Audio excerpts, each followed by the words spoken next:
It was rather funny actually, because of course I've got my eyes on the Okokoyo waterhole as well as Gowrie Dam in Juma. And as I was browsing around, there was an elephant there too. But he seems to be moving off a little bit, and then I glanced over to Okokoyo and ta-da! We also had an elephant coming this way, which is generally not the case from what we've been seeing nowadays. Generally they come around midday, but that just goes to show. Animals are not to be put in a box. If they are thirsty, they are thirsty. If they are hot, they're hot.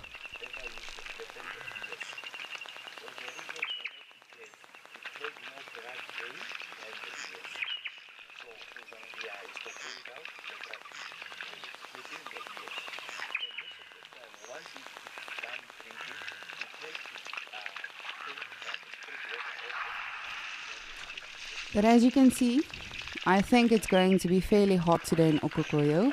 Surprise, surprise. But let us take a look at today's weather to see what we can expect.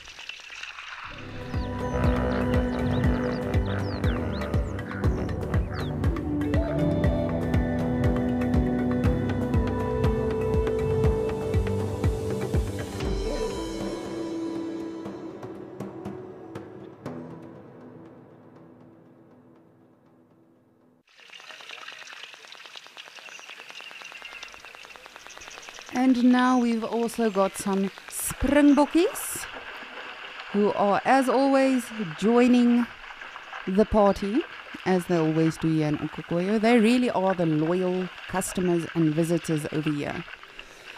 But I hope you're ready for it, because I'm going to be giving you your first anagram. And it is definitely something we have seen so far today already. So, the first anagram is a lean, gentle path. What does that refer to? And as I said, it's going to be alliteration anagrams. So it might be explaining the animal first and then the animal itself. What do you think that means? A lean, gentle path. I thought, let me make it easy first. But I'm looking forward to hear from all of you today. And even if you don't wish to participate in the anagrams, please do send me your questions, your comments, suggestions. Perhaps you think, Lisa, can you please just move the camera a little bit to the left? Please, woman, just do the mouse clicky click. Let me know. I'm here for you.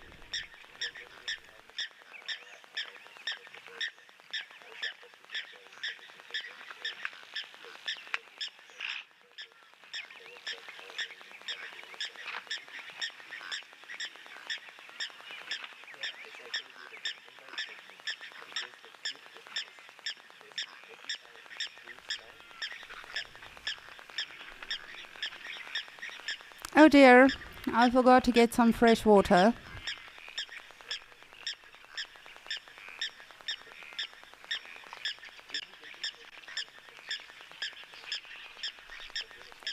Goeiemôre, Lenny. You are saying Okokoyo is shrinking so rapidly. Isn't it terrifying to think that weeks ago it was green, fluffy, lush, there was a lot of water, and now we have this. Luckily, Lenny, as you know, we can fill this water hole, or the conservation team can fill it up if need be. I think they are just trying to push it as far as they can. Technically, we are supposed to still receive some rain, but we'll have to be patient. We will definitely just have to put our patience pants on and see what happens. You see here, we've got the oryx coming. He's the local policeman, probably just coming to check up on the elephant so that the elephant does not drink too much water. But it's definitely interesting to see how it's affecting the animal's movements. As I said, generally, we don't see elephants this early. But again, animals don't follow a schedule. They don't have a roster that we send out to them online. We do send them their schedules and rosters. They don't always adhere to them, these animals. I think it's just hot, humid. So this elephant decided, I absolutely need to get some water to hydrate. Yes, Max. Max was just whispering in my ear, there's a moon, or not a moon. The moon is even in frame. Just look at that. If you look at your screen, top right. I actually thought that was a blur on my screen. Thanks, Max. I didn't want to say it and then, had to grab a cloth and be like, oh, never mind, the moon's disappeared. Look at that. And how phenomenal has the moon not been? I'm sure many of you have seen on sunset safaris this week. It's just been incredible. But even for myself, driving home at night, it's absolutely amazing. And when I look at things like the moon, the elephant, the oryx, springbok, everything, I really realize how tiny and insignificant and irrelevant I really am in this universe.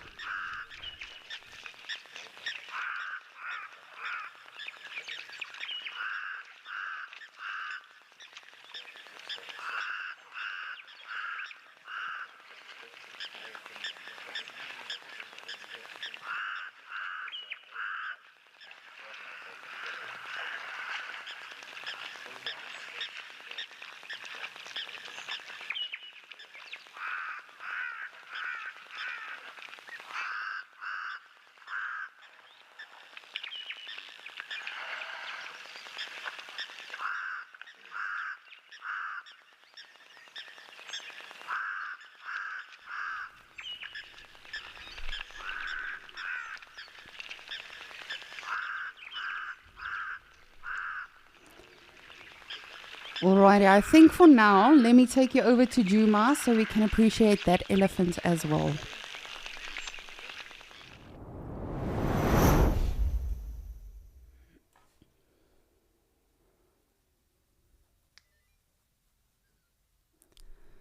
Just look at this. We have another elephant who seems to be standing very still. Okay, we're going to try to come back here, but let's for now go back to Okukoyo.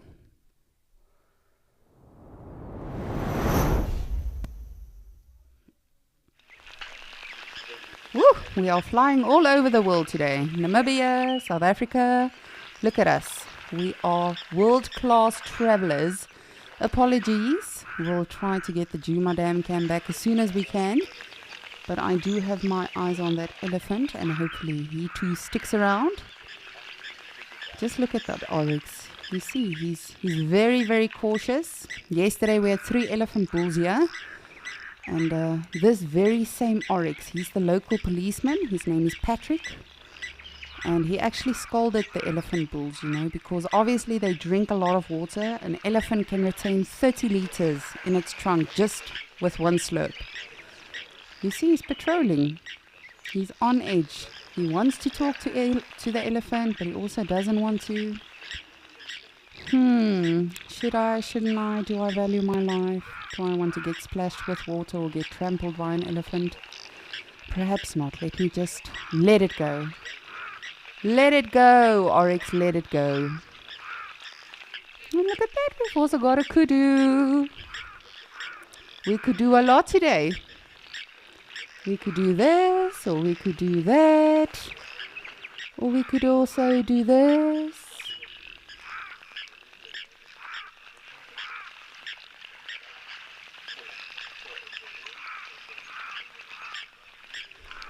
Jacinta, look at us. We are again having an interspecies rave. If you had lapwing nests around your house, you wouldn't need an alarm. Jacinta, if you like, we can also send you some Hadidas because those are also wonderful. However, I would say that I would rather be woken by a lapwing than a Hadida. I don't know who of you joined us yesterday on Sunset Safari. James was with an elephant. It was hilarious. And one of the viewers actually asked, which birds do elephants not get along with? And James imitated a Hadida call, and let's just say that elephant was not impressed. But yes, The birds do help us, Jacinta. However, that being said, I'll be honest with you, you get used to it very quickly. It's weird how quickly you get used to even the crows here. I mean, for me initially, when I started here and observing Okokoyo specifically, the crows are just, ugh, it's such an eerie sound for me. And by now, it's just sort of, it's faded in the background. You get so used to everything. But that being said, not in the sense that, ugh, we're used to it by now. Just, you embrace all of it.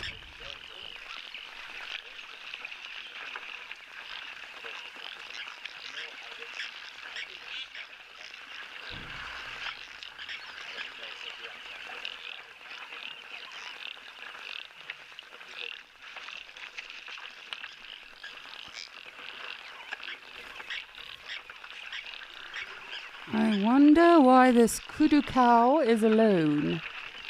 For those of you that don't know, the kudu is that animal on the other side of the waterhole, that antelope that is trying to blend in with the zebras. Just because you have stripes does not mean you can pretend to be another animal. You silly kudu. Perhaps she's pregnant and still has to give birth. We are yet to see a kudu cow, a kudu calf. There's a cow. We need to see a calf.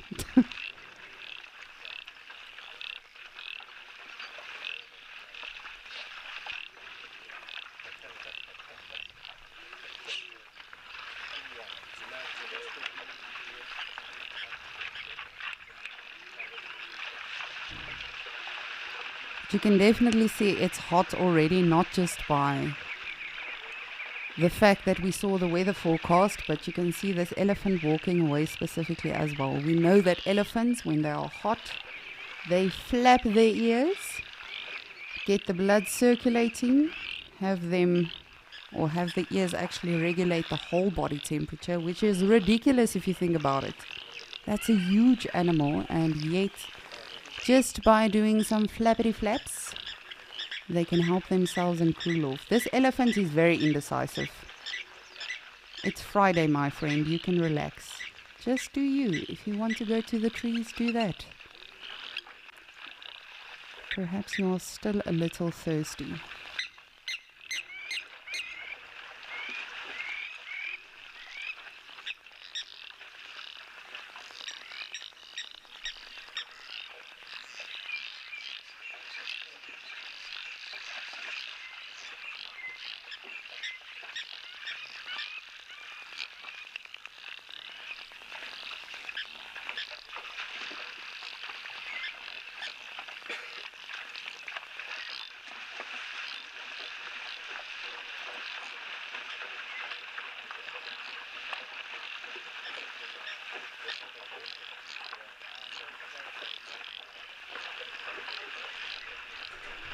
Meow.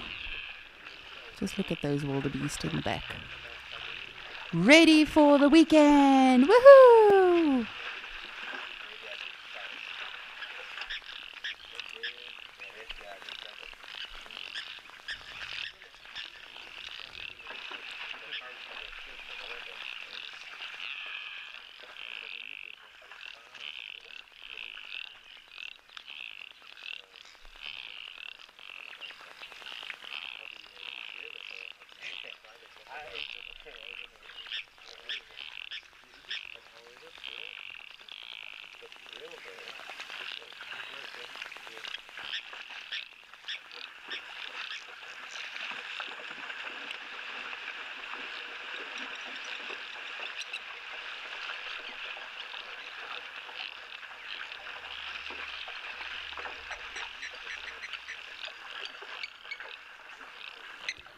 And there he goes. Goodbye, elephant. Thank you for gracing us so early in the morning with your lovely presence.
You see, I really think it's discrimination. This oryx is now all of the sudden, now it's fine to go. But when the elephant was here, he was sticking around like an insect stuck to, I don't know, a sticky toffee pudding, I don't know. But now that all of the other animals are still here, Mr. Oryx, Patrick, oi, now it's fine to leave.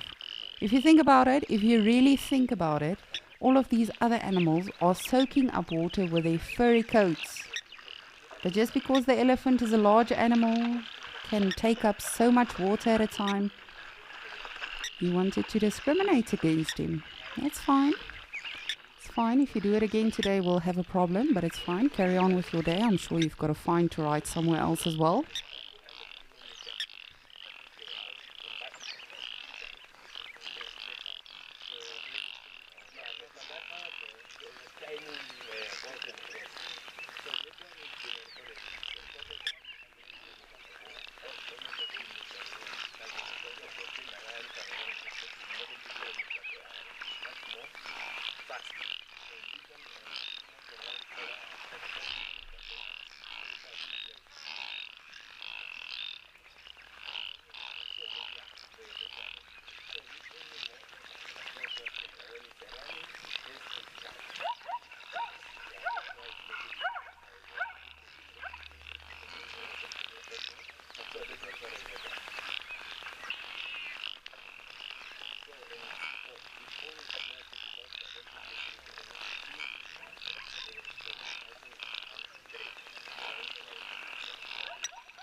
It's exciting to sit here and not know what's going to happen today.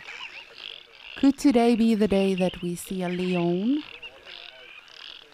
Could today be the day that the herd of elephants come to bring their babies and show them to us once again?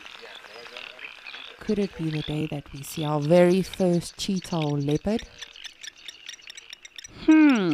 It's hot though, let's be honest, so I'm not too hopeful for those ones. But you never know. Animals are not always creatures of habits. Sometimes they do whatever they feel like, as they should. Ba-doink.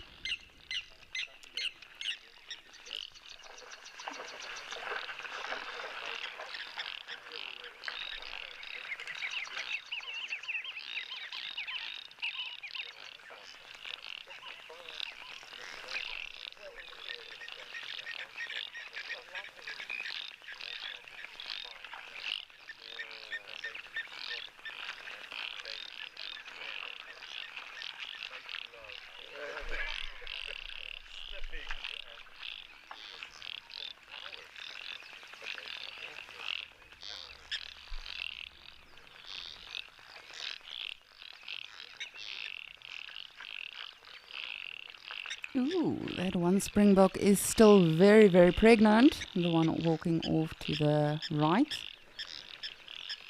Going out of frame now. You're gonna have a baby and we're gonna see it. I mean the baby.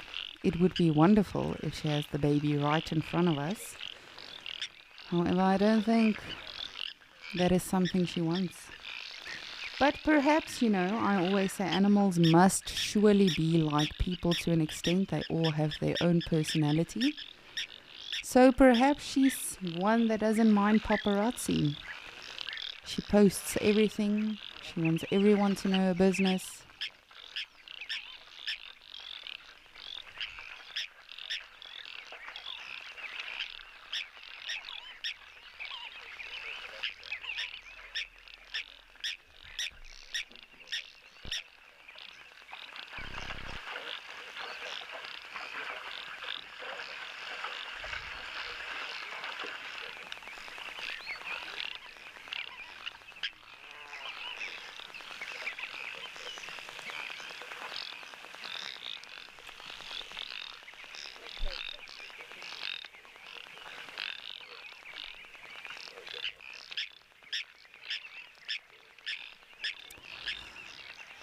dearie. All right, while I wait for your answers, I see Rolf is already starting very early with his competitive behavior, and he's got something to show us.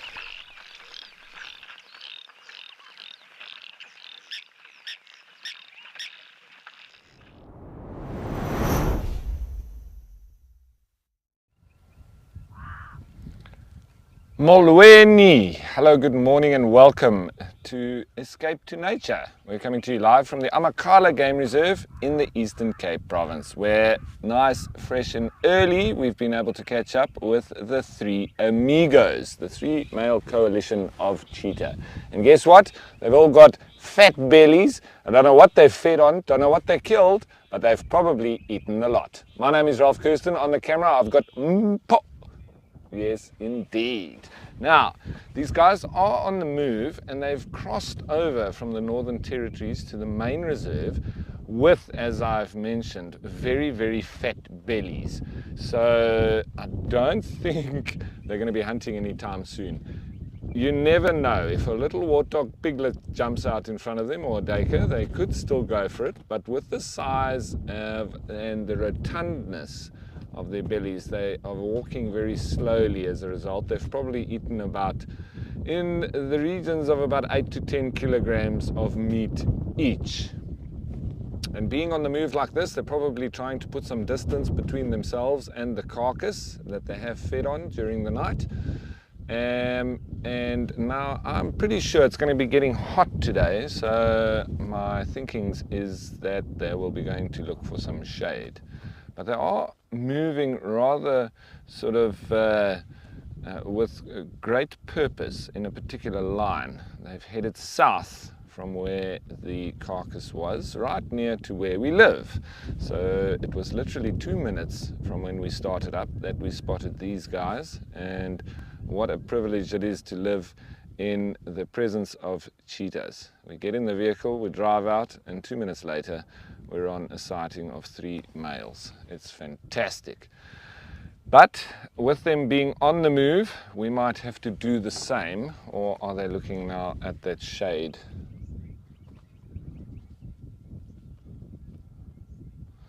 Simon, it is insane how well... And you know, being orphaned at 1 month old, it's absolutely incredible how well they're doing.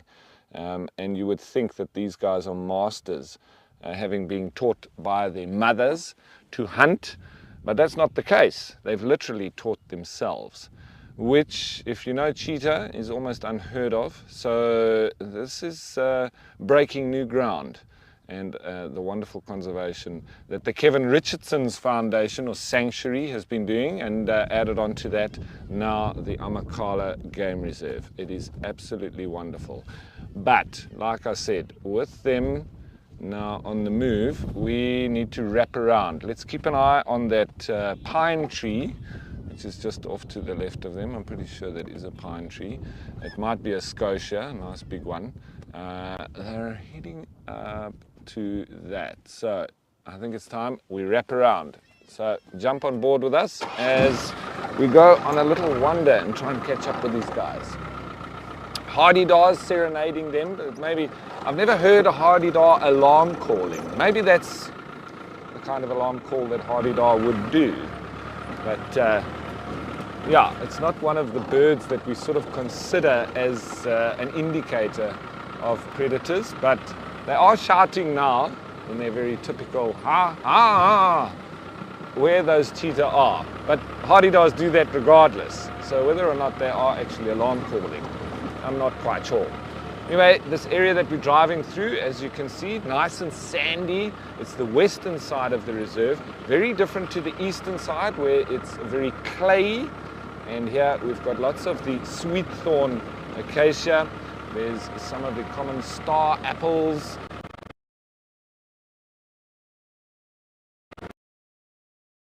It's intertwined with that. It's dominated by these sweet thorns and lovely grass in between. So it does get a little bit thicker as we go up along the ridge here.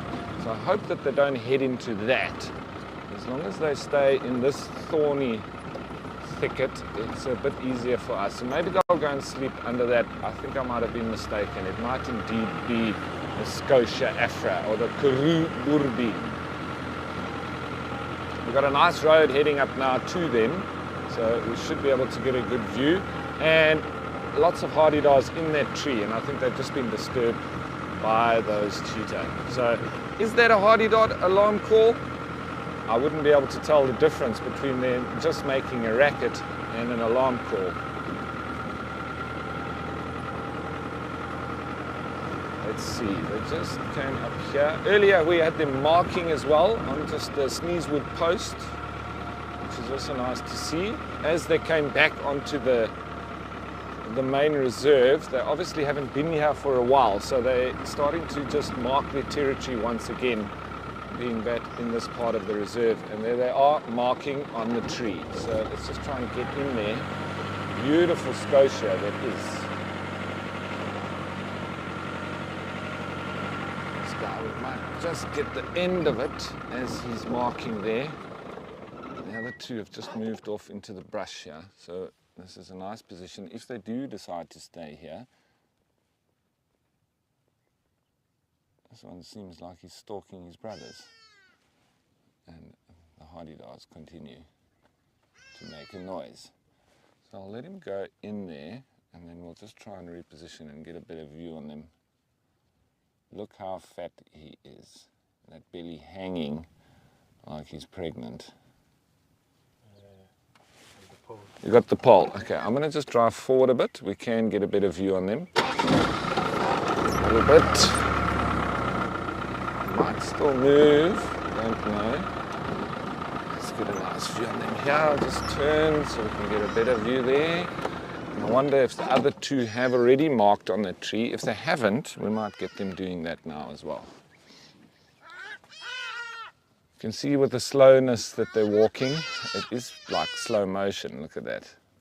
There's a lot of weight in their bellies. It's amazing how much they can eat in one sitting, but it's also amazing how quickly they burn it off. By tomorrow, you could already see that belly has shrunk very quickly. These hardy-dars are rather angry that they've been chased out of their beautiful Scotia perch. I think they might take up shade underneath this Scotia. Let's see. Might be a bit of marking. Quick. Okay.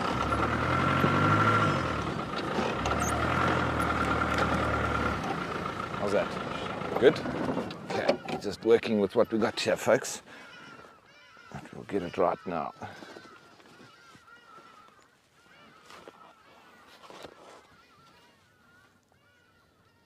And there he's going to mark, spray on the tree, and I'm sure the other one is going to do it. Sandra, they've got very high metabolisms. They can burn that meat off. In 2 to 3 days, you wouldn't even think that they've had a feed at all. One of the hardy-dars wants to come back in, but not happy with these cheetah underneath this tree.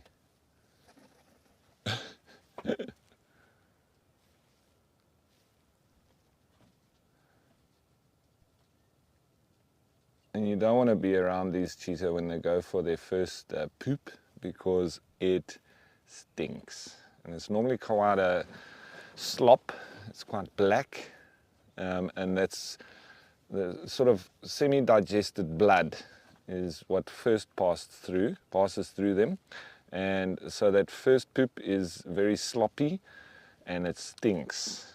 And then it does slowly start solidifying. I know it's we like to talk about poop, hooflang dung, but yeah, so slowly but surely it becomes more solidified, and then right up towards the end, then they start pooping the hair and the undigested little fragments of bones and that kind of stuff. So that's how the evolution, or in the next 2 days, the kind of he's going to mark straight towards us.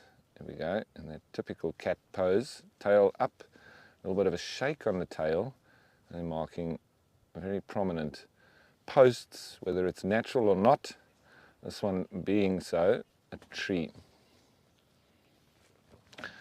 Jake, it would take a very hungry cheetah to eat its own scat, is what we call it. So dung is herbivores, feces is omnivores, and scat would be the predators or the carnivores, pure meat eaters. I have never seen cheetah or any of the predators eating their own dung. Well, there, I said it now, but it's scat. There are lots of animals that will, however, from tortoises. For the calcium in the scat that has passed through, especially that last scat that the predators do produce. So you see tortoises feeding on lovely, steamy, hot scat from all the predators, be it lion, cheetah, leopard, hyena. They'll feed on that for the calcium that they do require for the very big shell that they carry around. So that's one of the animals that I have seen eating scat. I'm trying to think of any else that I can remember, but that is a very prominent one that you often see. Now we've just gone on the other side of that tree, but we'll just wait because they don't seem to be settling completely. Have you got a view on the one? Yeah.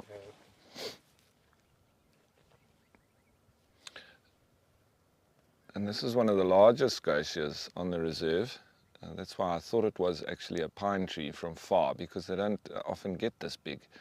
This one is a beaut.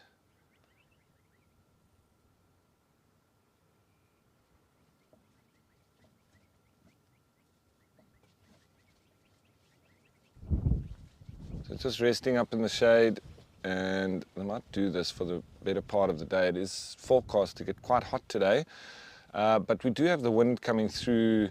Sort of it's a southeaster now, almost straight east, and so it's quite cool, and at least it takes the edge off of the heat that is predicted for today. So even when we have a weather forecast of sort of in the 30s, depends on the wind, because as soon as you have the wind, it can feel in the mid, even lower 20s sometimes, but you've got to be careful because you really do get sunburnt in those times when you feel cool, but the sun is biting.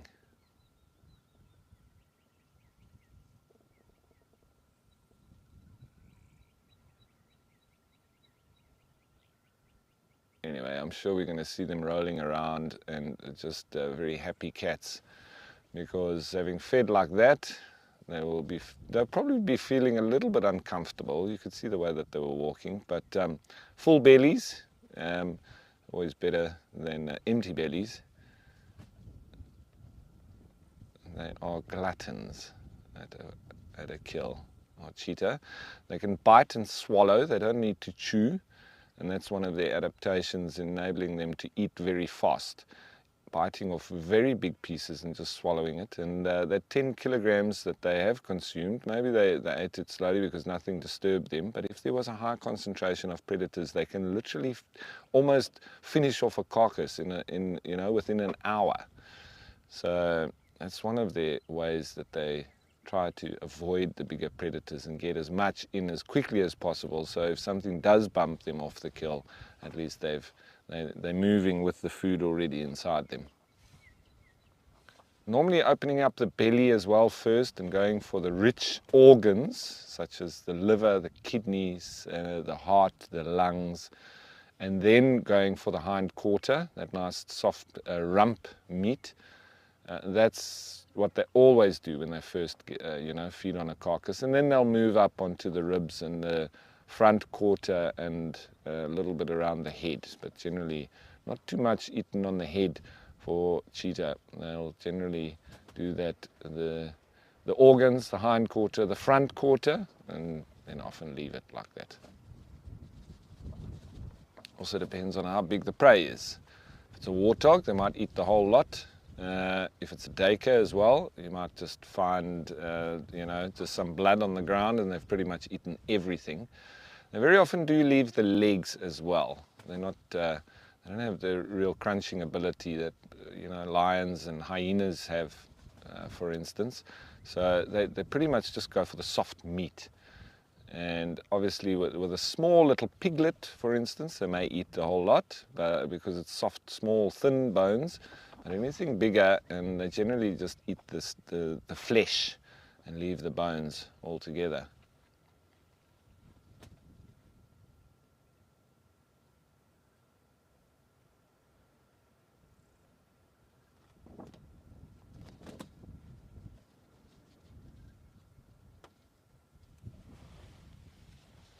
So, and I also must report that there's been a brand new little baby elephant that's been born in the last day. So we've now got one that's 1 week old, and we've got a new little baby elephant of 1 day old. So I'd like to, at some stage, go and catch up and see the new addition to the Amakhala family.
So yeah, that wind is up rather early, and we do say here in the Eastern Cape, if it's up before 12 o'clock, it's going to howl.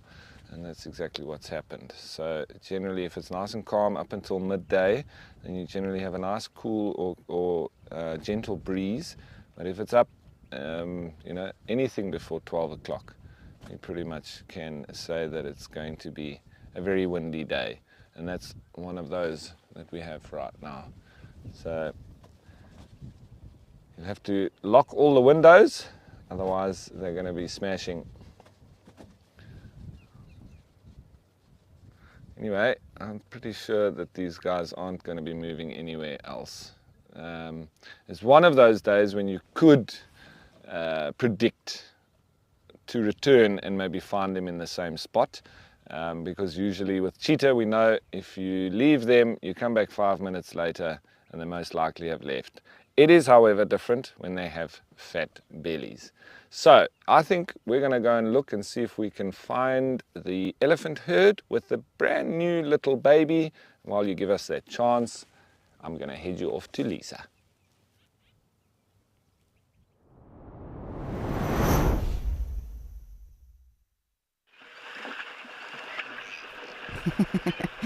Thank you, Rolf.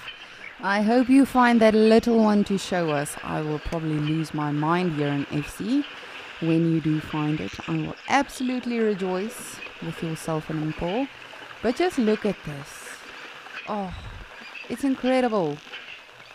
And this really is very pleasant for my eyes right now because they are all organized. The wildebeest and the zebras and then the springbok.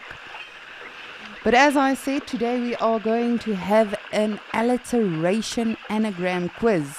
And all of you got it fairly quick. Very, very quick actually, not even fairly quick. So the first one's answer, Michelle, good morning. Thank you as always for joining us. You said we were starting easy. Elegant elephant. Indeed. Then Safari Obsessed, you also said elegant elephant. Baobab Girl, you actually got a different one, and that is also correct. A gentle elephant. Well done. That is definitely correct. So it was a lean, gentle path with one L. And that is either elegant elephant or gentle elephant. Well done to all of you. You guys are always paying attention. I love it. And that is what we have seen so far today. Starting Escape to Nature with a beautiful, elegant, or even a gentle elephant. And hopefully we'll see some more today. You never know. Hopefully Rolf gets to show us that tiny one. How brilliant would that not be? I would really love that. But I think let's just take a moment or two just to take all of this in. It's absolutely incredible how all of these animals just come every single day, come for their drink, and then move on with either their harem, their herd, whatever social structure they seem to find themselves in.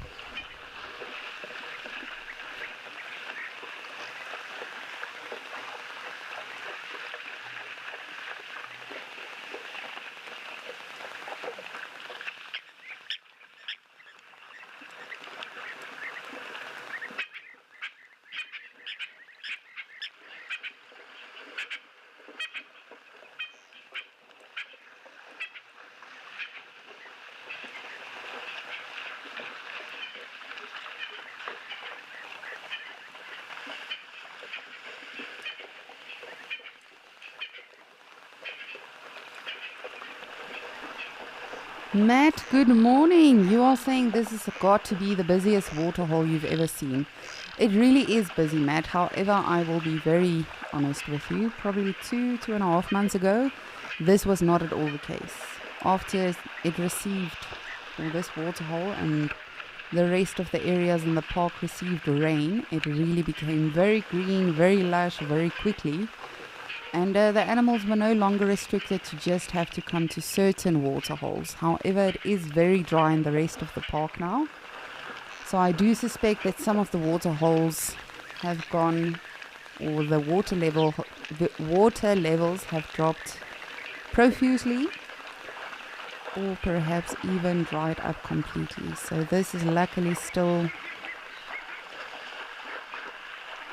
a good waterhole for them to come to. Monique, I'm so sorry. Apparently we left you out. You also got the correct answer for elegant elephant. I apologize. Morning, Monique. Good to hear from you. But yes, this is a very busy waterhole, and I suspect this will probably be the case for still a couple of months. And all of that will also depend on whether there will be more rainfall or not. It's incredible to think how everything influences everything. The weather, the rainfall, that affects, the actual area where there's vegetation. If there's not vegetation, food will of course determine animal movement. And then animal movement, or these animals in particular, will also determine if we'll get to see some predators. So it's going to be a very interesting few months for us, I think, coming, Matt. But definitely keep an eye on it. I think one of the things I should actually start to do is to follow this camera at night as well, just to see what is happening. Are there any extra visitors coming around? Because we do know everything in the day and everything in the night is completely different. Predators start to get more active, they move around. So you never know. You never know.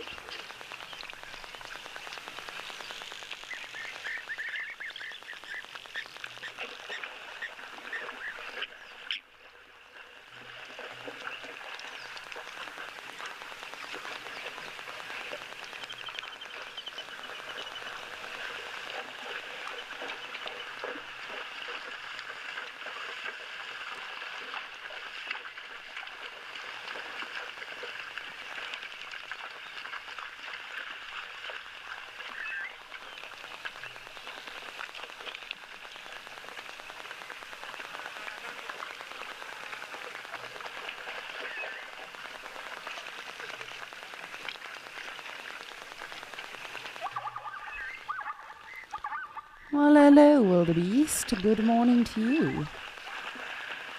Did you sleep well? Do you feel refreshed? Do you have any plans for the weekend? Will you be going solo or will you be catching up with a few ladies? What are your plans? Luckily, animals have no idea what it means for it to be weekend or public holiday or anything like that. Well, neither do we really, to be honest with you.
I hope everyone has got their listening ears on.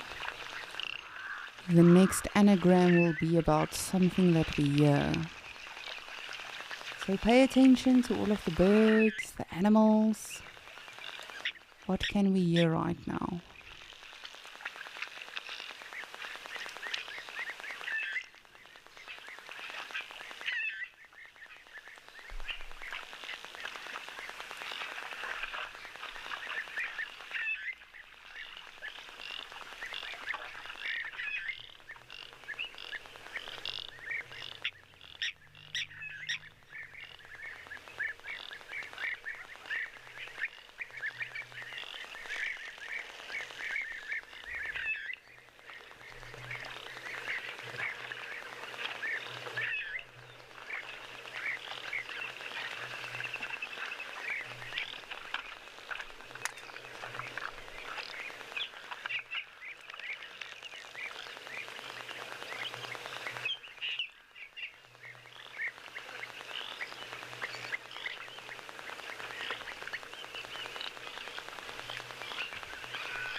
I wonder, and I know all of you always ask this as well, you know, how long do elephants generally stay at a waterhole? But I wonder what determines for an animal like that wildebeest now. What made him decide, all right, that's enough, let's carry on? Because surely he'll come again today, I believe. But do they literally feel full like us? Did they just have enough? Is it perhaps just sort of like an instinctive thing of like, all right, that's generally the time that we spend at a waterhole, and then they take off? Because if you look at the springbok are actually not water dependent animals. And they stick around for most of the day actually. So what determines that animal's actions? What makes them decide, alright, time to move on, I'm hungry now, I've had enough? Or, perhaps I shall just stick around here today. I want to hear all about the gossip.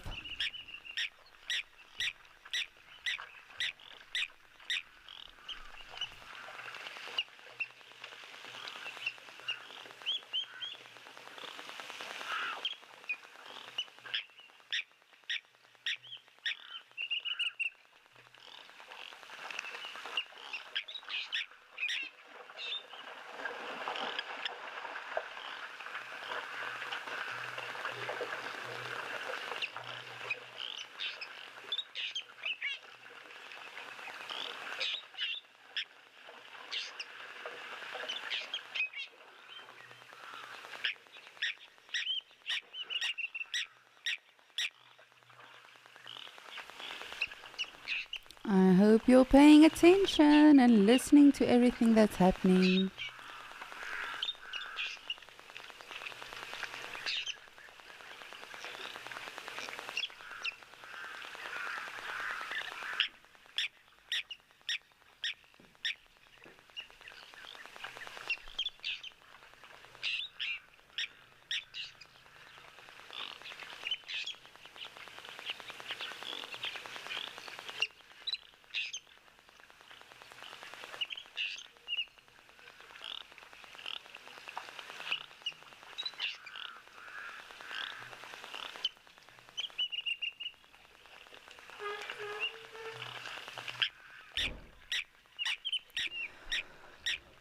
Alright, people, brace yourselves. I don't know what's happening. Max is laughing and he said we're going to get a fright when we go over to Madikwe. So I'm going to send you over to Cedric and good luck with that.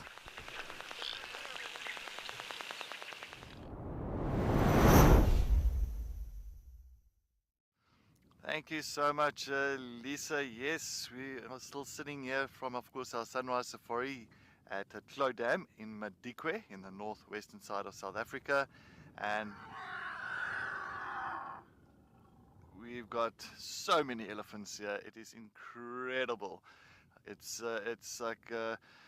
almost like a conveyor belt of elephants and animals, warthogs, impalas, zebra, wildebeest, you name it. But yes, good morning everybody. Thank you for joining us on Escape to Nature. My name is Cedric Dold, and behind the camera with me, as always, Igor. So yes, thank you for joining, and I'm hoping we are going to get some exciting stuff. Well, we've got already a young elephant that's busy complaining. Of course, you hear that screeching and screaming noise. That is one of the youngsters from a big herd of elephants that came through now, and clearly he's looking for mom. He doesn't know where he is. He's like, you can see him watching at the background. Oh, and we've got the two having a little bit of a tussle, and the young one at the back there just like, where is mom? I love elephants. I can just watch them all day. See these, a little bit of interaction, a little bit of buddy love, as you can see. All this kind of putting their heads together, using the trunks. Sorry, Max, you say Lisa is excited. She's saying a baby elephants.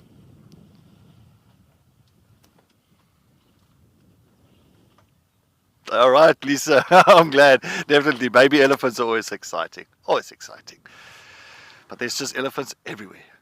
Everywhere. Every direction we look, to the left, to the right, behind us, it's just elephants. And definitely it's a warm day at Madikwe. The morning is... Sure. The day is warming up, and I'm sure this water here is going to be utilized pretty well today. Sometimes there's 2-3 different herds that's come in here. So there's different herds here at the moment, because we've been sitting here for quite some time now. and we've been watching the interaction. So we've got like 2-3 different herds coming here, a little bit of interaction between the herds, a lot of rumbling, that typical, and of course a lot of communication between these elephants. But there's no aggression, nothing like that. It's just, of course, typical, like when one family meets another family. It's just all kind of greeting each other, like hello, hello. A little one suckling from mom. It's a little baby, a little calf.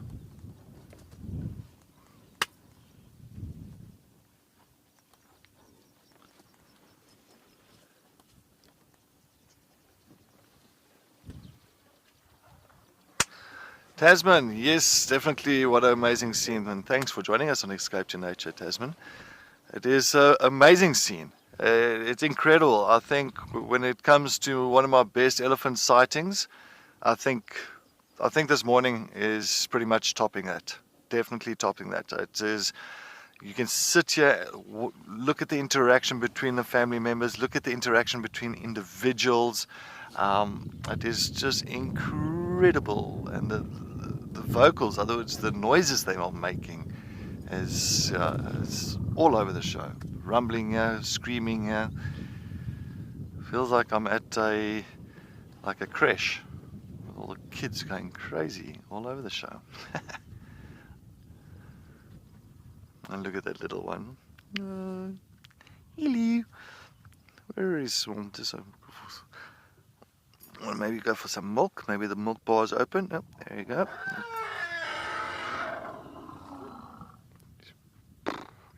I think it's still the same one that's screaming. I don't know. Maybe you lost mom somewhere here in the grocery shop.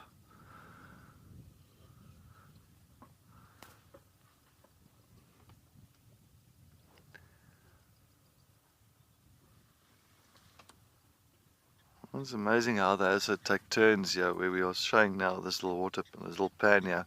Of course, this is where the water gets pumped into this dam, Clo Dam, and of course there's a nice clean water.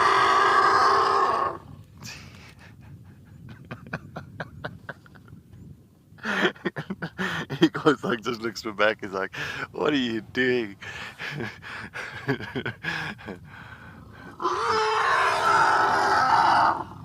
He's biting his trunk now as well. So he's like, I'm in the center. Oh no.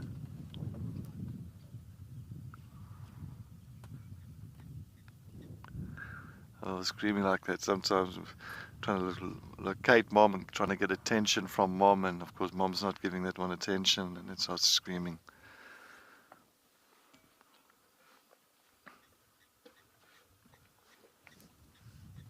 Sorry, I do apologize about the pull.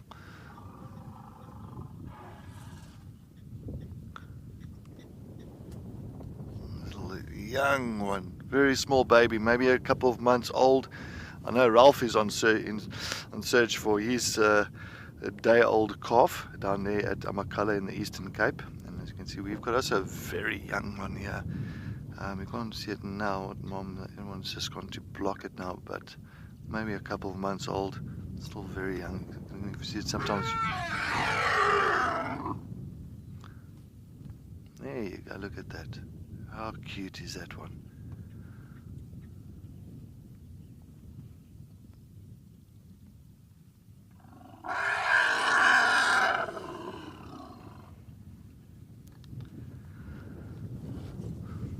So there's the complainer. There's the one that's complaining all the time.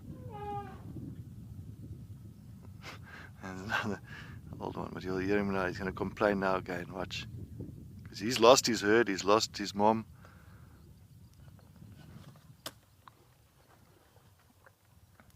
He wants attention.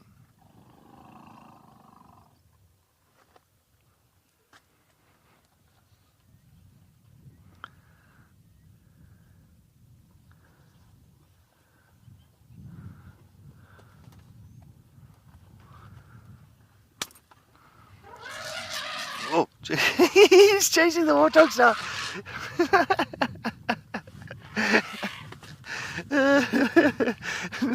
He's taking it out on the warthogs now. He's like, yeah, that's it. If mom can't find me, I'm going to look for a warthog to go and bully. Oh, that is funny. Charlotte, what would prompt elephants to create super herds? Well, not really a super herds. There's nothing like a super herd, Charlotte. Some elephants, some family herds are just much bigger than others. They're all very much related, so they won't two herds won't come and amalgamate. In other words, they won't come and pretty much join each other.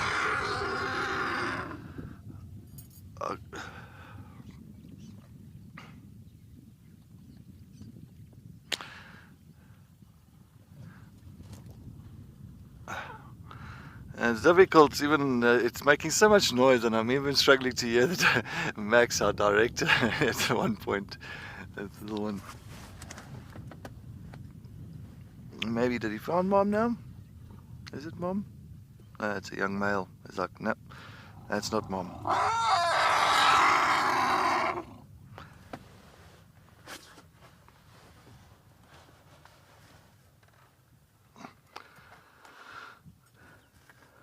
As I say, there is a pole. Of course, we've got our sunroof on, so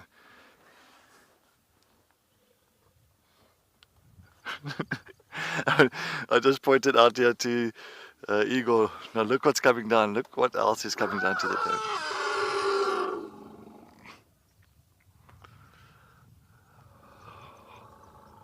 More elephants.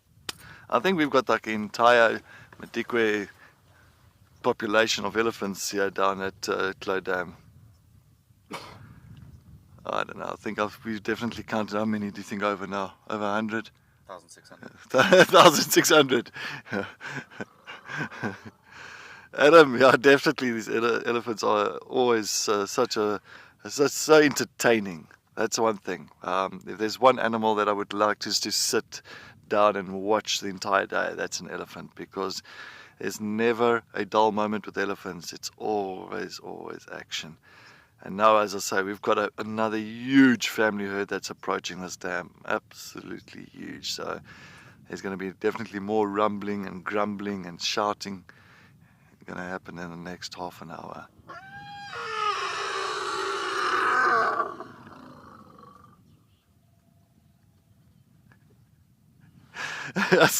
Sorry, Max, I try to hear what you're saying. As soon as you spoke, this complainer is shouting behind me. I did not hear what you said there.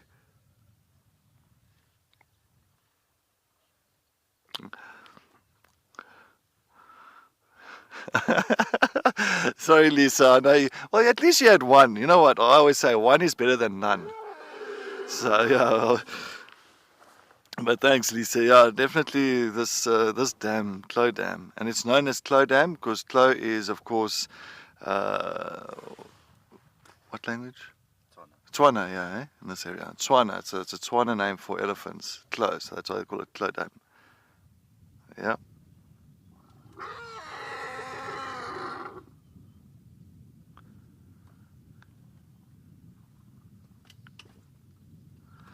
Oh, Max, okay. Very interesting. So our director today is old Max, and of course Max's surname is Clo. So, well, Max. Very, very interesting. Nice surname. It rolls off your tongue very nicely. Clo.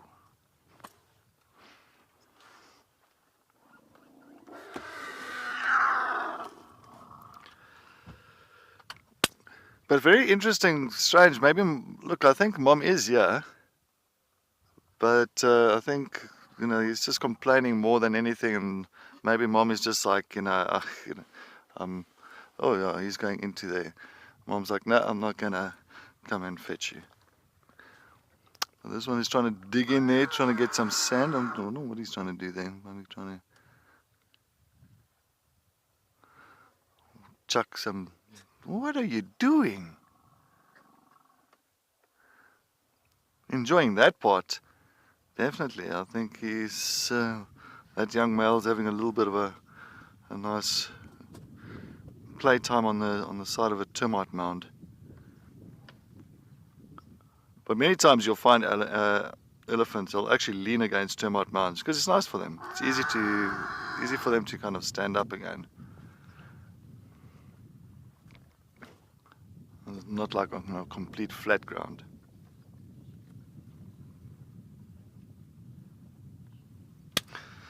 Michelle, you said that Ellie needs a hug. I agree, Michelle. I'm definitely not going to give that Ellie a hug after he chased those warthogs around like that, but I think he'll be chasing me around. So I'll just do like a virtual hug. Virtual hug. There it is. Hopefully he doesn't complain again. There it is. Even Igor is giving him a bit of a head rub. A little bit of playtime here in the water.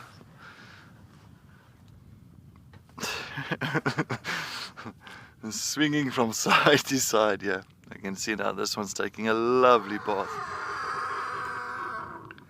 Friday meltdown. Yeah, it's a Friday meltdown. Definitely a Friday meltdown. Oh, shucks.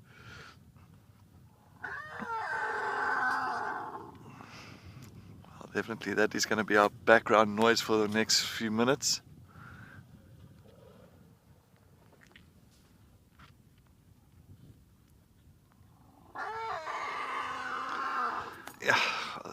I think Jacinta, so I just got your name. Yeah, Jacinta, I don't think there's going to be jealousy. Maybe there'll be a little bit of, I say, disagreement if they don't feel that the matriarch is pulling her weight and it's leading to areas that it's dry and the calves are taking a lot of strain. Definitely, maybe other females will tend to start thinking, well, maybe we'll have to change that up and change matriarch and somebody that knows the area better, more experience. So that could be a possibility. Yeah, finally he's throwing his tantrum a little bit further away. Yay. All right. A little way he's going. He's the...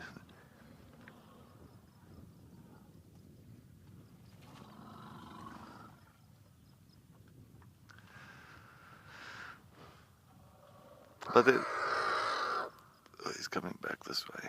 Oh. But yeah, no, it is amazing that just the respect that elephants have got for the matriarch. I think that's what's amazing. That's what really fascinates me, on how much they respect her, how much they listen to her, and obey her commands. That he ran down and he fell. So we don't even know where to look at the moment. Sorry, sometimes you just hear a bit of commentary on something that we can't show because it's all happening on our left hand side, on our right hand side. He's enjoying the mud.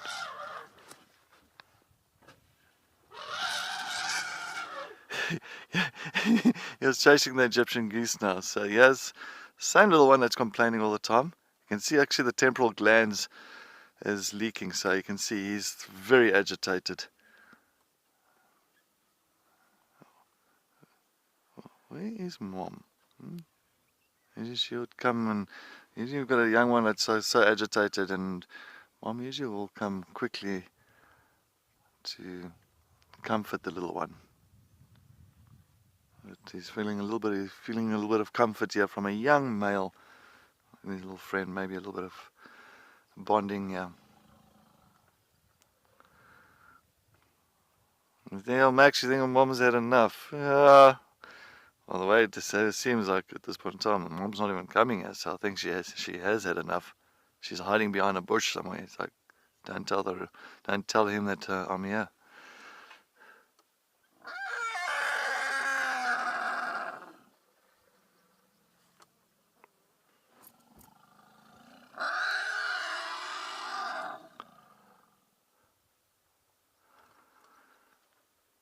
I think this is where you have to turn your TV up nice and loud. You can imagine all your dogs, all your pets at home, they'll be like, what's happening on the screen? What's happening?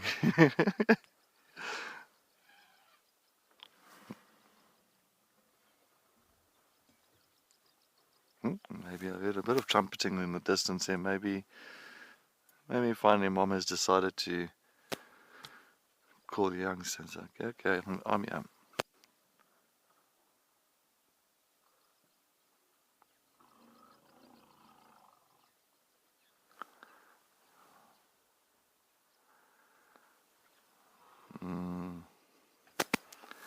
He's going to shout again now.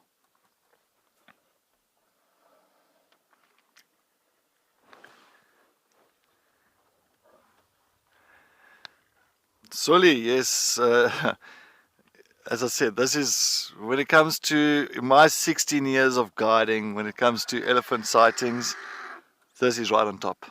This is right on top. I don't think I've witnessed so many elephants in my life in one place. And there's 2 different herds still coming in, another 2 different herds. This is just, yeah, amazing.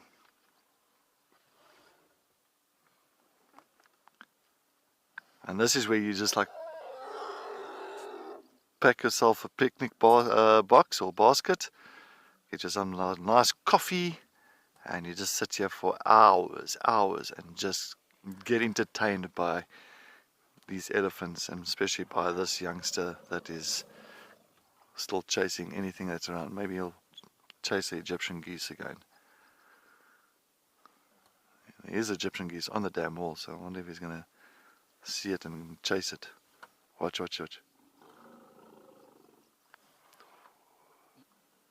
He's going to watch. See it moving. He sees it. He's going to chase it. Watch. He's taking it out on the poor Egyptian geese now. Watch.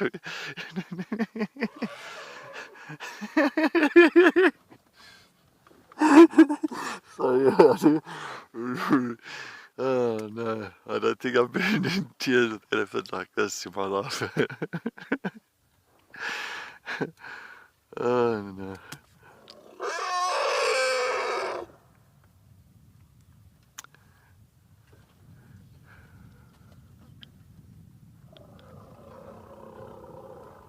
Don't take it out on us now.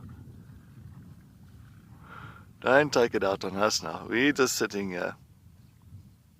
I don't know, he's going to come. If he shouts in front of us, it's going to be loud.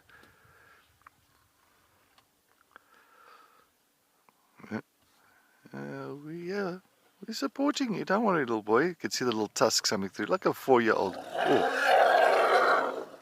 Oof.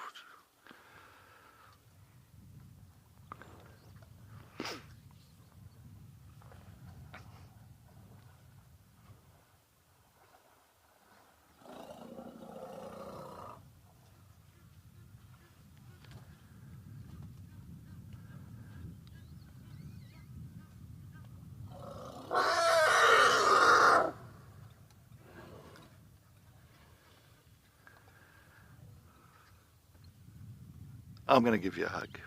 I will give you a hug. You're fine. He's having such a bad day. He's having a bad day. His Friday has started off very skew.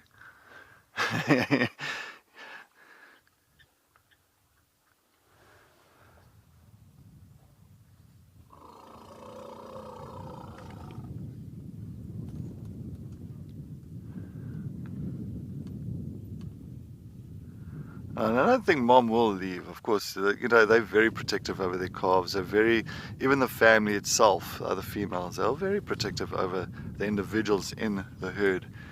And of course, she won't just leave him and just go off. Of course, they are in the vicinity, but I don't know which herd to look at because there's about 20 different herds here at the moment. So, and they. Got some calling on this side.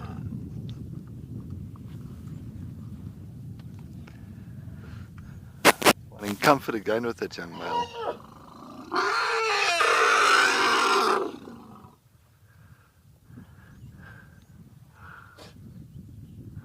Bundubash, yeah, no, it is. This is amazing sighting. This is incredible, absolutely incredible, and to see all the antics here and just the behavior and what's happening, it's just, yeah, it's deafening and it's amazing at the same time. Okay, so he's gone behind the vehicle now. I think maybe he's trying a different area. I think maybe he's found the herd. Maybe they've ended up coming back.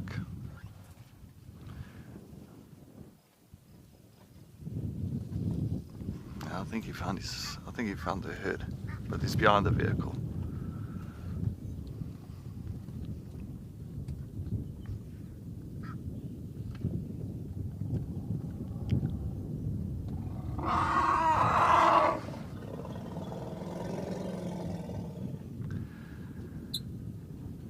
A lot of low rumbling and grumbling here. Big way of communication. So, and it's amazing. We only hear about 5% of it. That frequency is so low when they rumble like that we cannot pick up on that frequency. So about 95% of the time they're talking, communicating with each other without us even knowing.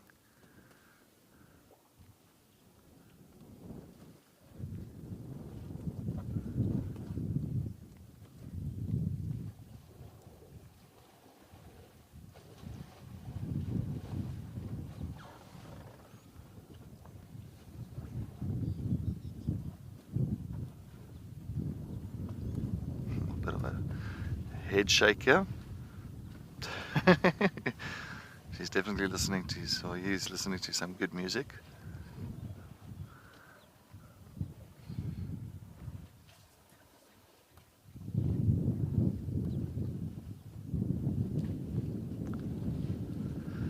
Natasha, they said they rate around about 10 to 15 kilometers. That's when they actually, because they've got very sensitive, almost like vibration pads under their feet as well as their trunk.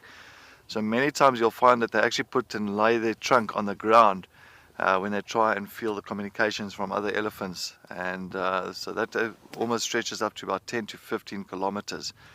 And that's how sensitive they are. That's why I always believe when you're with elephants, always switch off your vehicle, because if your vehicle's running, what happens is that the vehicle's, the noise and of course the engine itself pretty much sends a vibration through to the ground, and that irritates the elephants. It's actually not us, not as an object, but the sound itself and the vibration. So that's why they don't enjoy vehicles running. That's why when people go to Kruger National Park, I always say, if you see elephants, turn your vehicle off. It's always, then you'll have a fantastic sighting. Look at us. We're sitting here with Madikwe elephants. And they are so relaxed with us. We haven't had a minute's problem.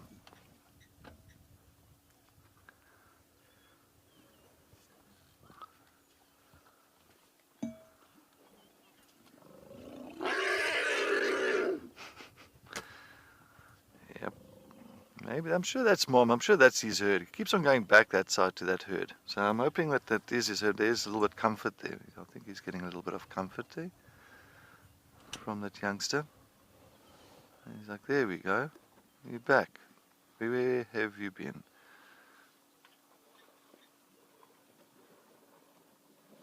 Yay. Back with his herd. He doesn't get too much sympathy from the females. And off they go. That is very interesting. See how it's so nice. Just you just learn about elephants and the communication and everything. Just sitting like this and just watching and observing.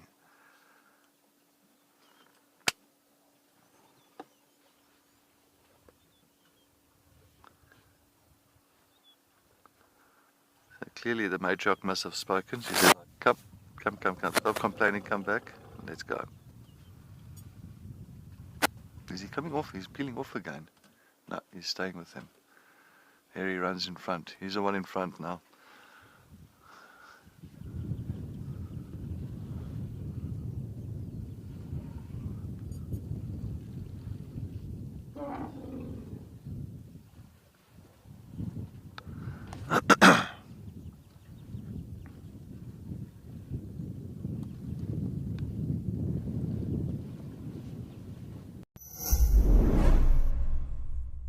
Wildwood's mission is an expensive one, but we know that our live experience is important to so many people that cannot afford to pay for it. We have added a donate button to our website. By donating, you are directly helping us share our free nature experiences with the world. We want Wild Earth to reach children, budding conservationists, and the less fortunate. A little money goes a long way. You can make a difference to someone today.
Yeah, I know like Lisa's got those Abdam's stalks around Okukuyu Dam, and like in thousands, and I think our Abdam's stalks have been replaced by elephants at Clow Dam in Madikwe. So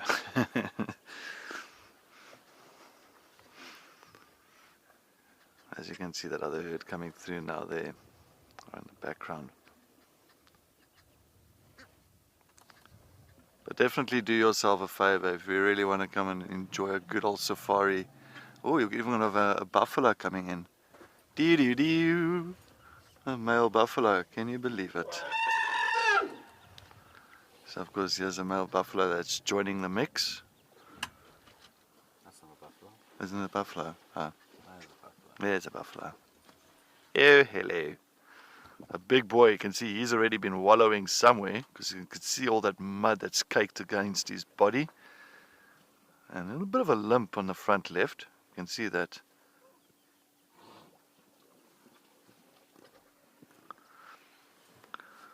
Lisa, you said I should go home now because you're jealous of this. Lisa, go now. This is, you know what, honestly, as I said, this is one of my best sightings of elephants I've ever had, by far.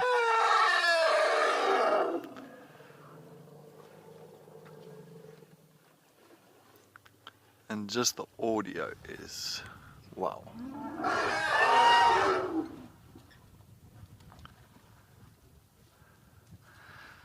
Ooh, old Buffalo Bull joining. I don't think he's going to get any spot here because this dam is pretty much surrounded by elephants. So I don't think he's going to get a spot to settle down here. I think he'll have to really wait his turn if he's going to get any time spent at the hotel.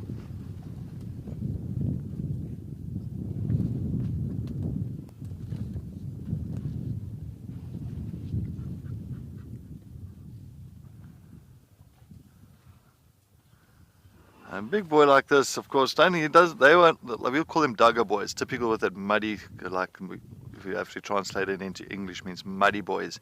And they love the mud. That's why he's caked with it. They love wallowing in this thick, thick mud and using the mud as a protection from the sun, as well as to kind of get rid of any parasites, ticks and fleas off him.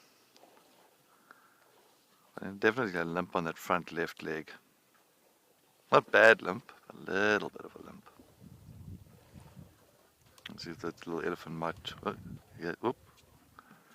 Yeah. Ooh, what's an elephant? Hopefully that. Sorry about the pole.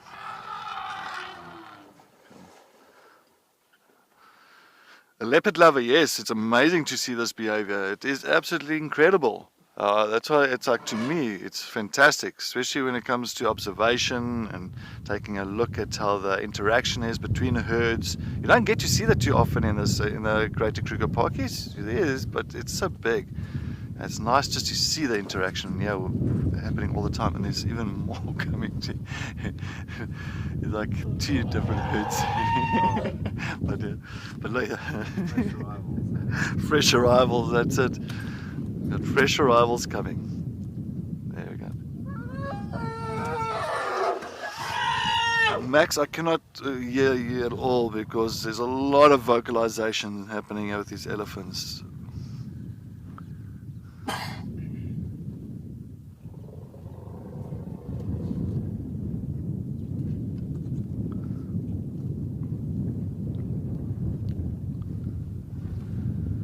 Alright, well, it's if you've just joined us on Escape to Nature, thank you so much for joining us. And as you can see, we've had so much action happening down here at Clow Dam in Madikwe in the northwest.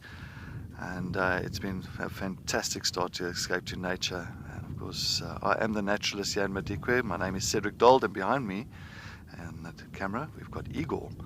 So yes, and of course down there in the Eastern Cape, of course at Amakhala, we've got Ralph, and he had the 3 amigos earlier, the 3 male cheetahs. And that elephant has definitely agreed with me as well. But as you know, it is a live and interactive show, so if you've got any comments and questions, please send them through to us. And if you are watching on the Wild Earth app or the Wild Earth website, make sure that you do register so you can send those questions through. Or else, if you are watching on the YouTube channel, make sure that you do subscribe so you can get all our latest content. And if you are enjoying the live drives with us, and if you want to help Wild Earth continue this amazing human and nature connection, you can head over to our website, and if you want to make a bit of a donation for us, go onto our wildearth.tv, go onto the donate button and just click on the donate button, and you can get more information on that. It is nice just to bring all these amazing sightings to everybody, and we hope that we can continue doing this, bringing nature and human connection. Oh, so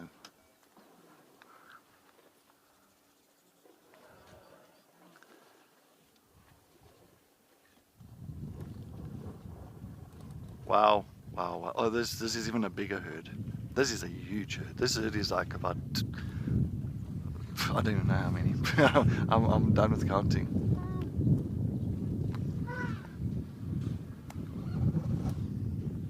And there's another herd coming out there. And there. Another one.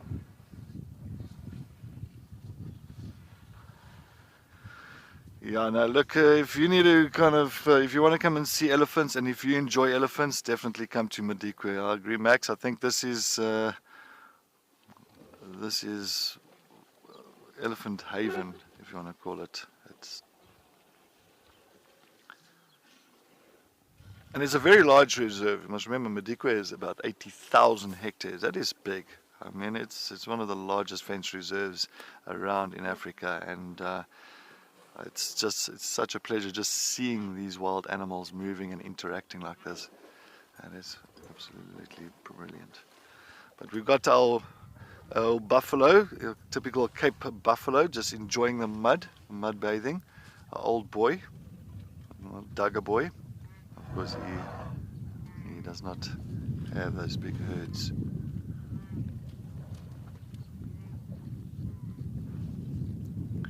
Michelle, sorry, why did that little elephant shout for his family? I'm sure he was shouting because he's kind of been misplaced somewhere along the line here at the dam, because there's so many elephants and so many families here.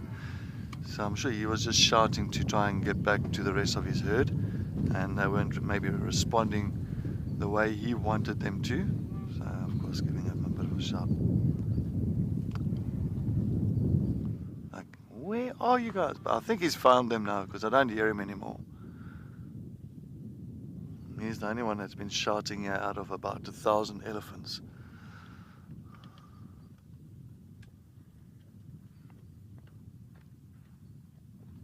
Look at this, look at this. If you think about the Masai Mara with all the wildebeest that's migrating,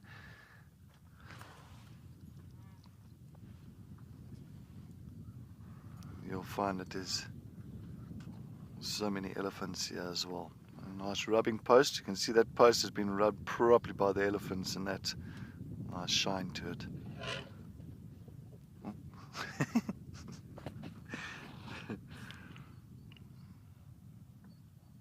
I think this poor buffalo doesn't know where to run. I think he wants to go one way and the elephants are chasing him another direction. Watch him.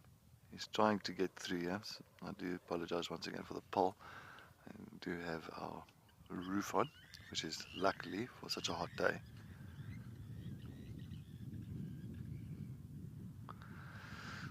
Leopard lover, you think he wanted me to share my lunch with him? Well, leopard lover, very possible. I think I've got a very nice lunch. I think the camp has packed me a very, very, very tasty lunch here for breakfast this morning. So I think maybe you wanted to have some of that. But unfortunately, I have not even opened my breakfast tin yet. I shall do that not too long from now. Have a little snack.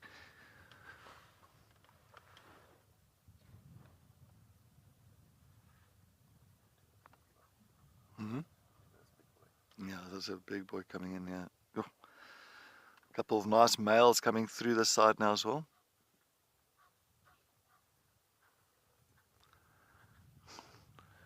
Oh, well, Max, I don't think we can go anywhere. There's so much happening here. Yeah, there's definitely so much entertainment.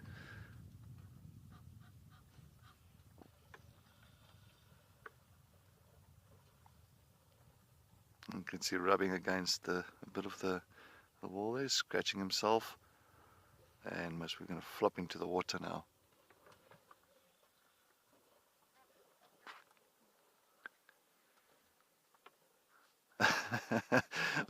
Monique, I fully agree. I think you hit the nail on the head there, Monique. I think elephants are to Madikwe like leopards are to Djuma, to the Sabi Sands. Definitely, Monique. I think if you go on a drive in Djuma, you'll always, most of the time, 9 out of 10 times, you'll find a leopard somewhere. And if you go on a drive here at Madikwe, almost 9 out of 10, maybe even 10 out of 10 times, you'll find elephants on a drive. And so we've just been sitting at this dam and enjoying this moment.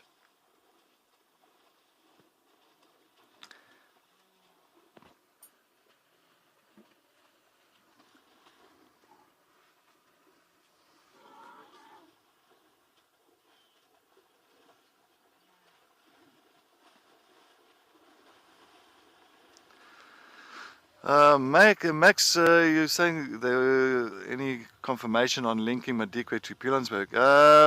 There is talks about it, Max. Definitely, there is talks. I did speak to one of our guests that we had on Wildlife Conservation Day the other day, and Brett Bowes, and he was talking about, of course, the whole idea of linking Pilanesberg and Madikwe.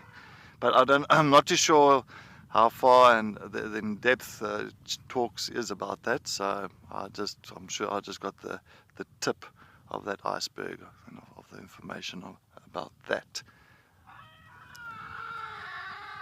But it would be brilliant. It's exactly what's happened in the Sabi Sands, for instance, or the Kruger Park. Kruger Park being 2.2 million hectares. And then all of a sudden, many, many years ago, they opened the Kruger Park to a private reserve called the Sabi Sands.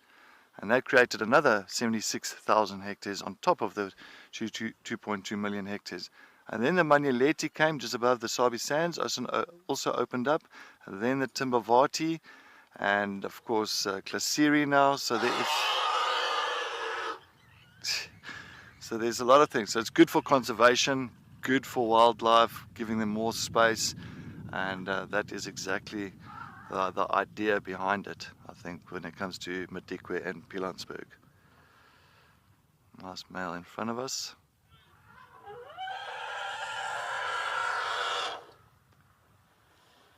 Still upset, It's still the same one. Oh no.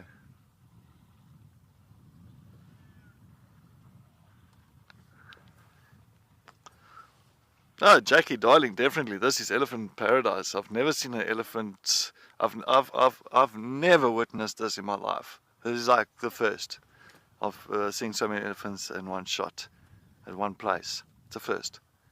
I've had one or two. Oh, there's a wildebeest. Don't chase the poor wildebeest. He needs to get out of there. He doesn't want to go and swim.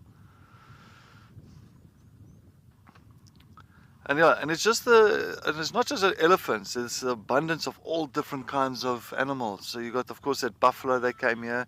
You got wildebeest that's crying behind me. You've got zebras that's making their way as well. The problem is they're not going to get any chance around this watering hole at the moment because elephants are much larger. But you can see how the zebras and the wildebeest are busy congregating and actually kind of stacking up here on the side because they're waiting their turn, but they're not getting that turn. So It's a big challenge here. How many mammals can you spot in this way? different species. Yeah. Okay, so impala, wildebeest, zebra, elephant. 4 mammals, eh? And warthog. 5. I'll say 5. What do you think? 5. Zebra, wildebeest, Yeah. elephant, impala, warthog. That'll be I'm sure it. there's a felt mouse in there somewhere. So Igor said that he thinks there's a felt mouse as well, so maybe 6. So yeah, but they're part of it. They're part of the 5. You didn't, Max? Max? Egyptian geese are definitely mammals. Yeah. Yes, Max. But you can see now, little one, he's going to chase the Egyptian geese. Go into the water, right? There you go. There we go, he's in. Swim away, swim away. It's like he's waving it away. Check, he threw it even through the water at it.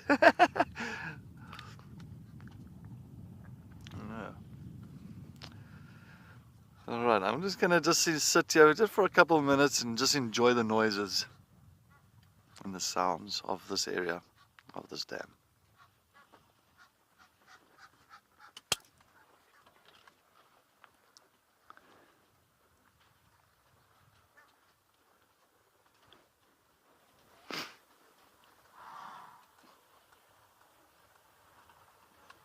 There's so much happening. I don't know Yeah. the camera. Oh no, shame. Like I really take my hat off here for Igor because it is tough. This is very tough. There's action at all ends of this dam. All ends. Watch it. Now we've got elephants swimming now. We've got a little bit of a pool party happening. And got, of course, some knobbed ducks in the background with the Southern African shell duck there as well. Oh, look at this. There he is. There it is. Here's him.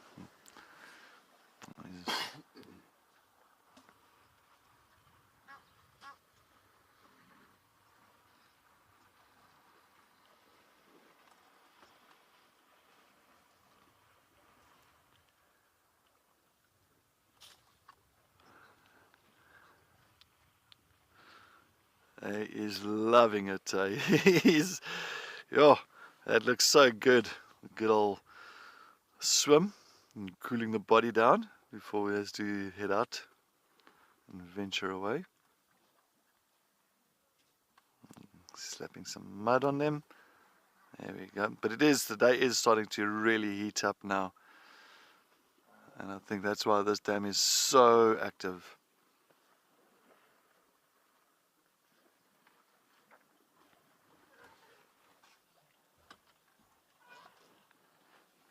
chasing. That one's also throwing a bit of a tantrum with the zebras.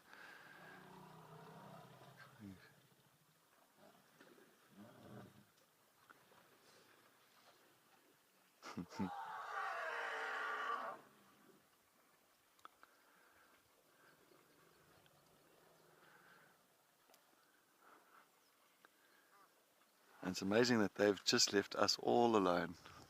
I kind of didn't even bother about our presence, which is fantastic. Big boy. I think he wants to come and have a drink here. Waiting for his turn. Because there's only really one pipe that's coming out there. That's of course feeding this dam with water.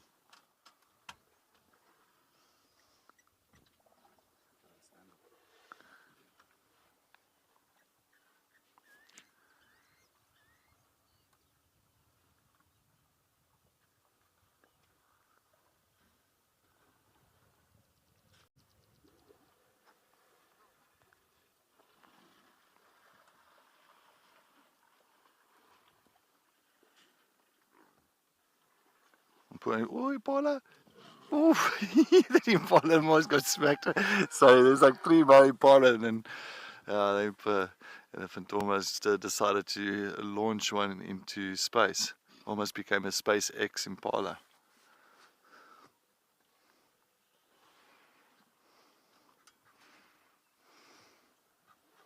Oh,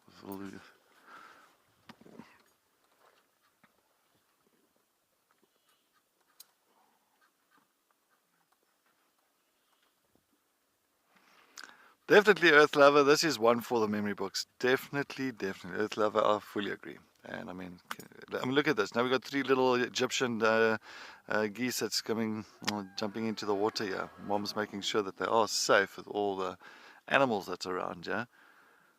And making sure that those little ones are kept nice and safe, because I think a whole herd of wildebeest and zebra has just decided now to take this opportunity to come and have their fair share of water before the elephants come and chase them off again. All the young wildebeest, you can see the little horns.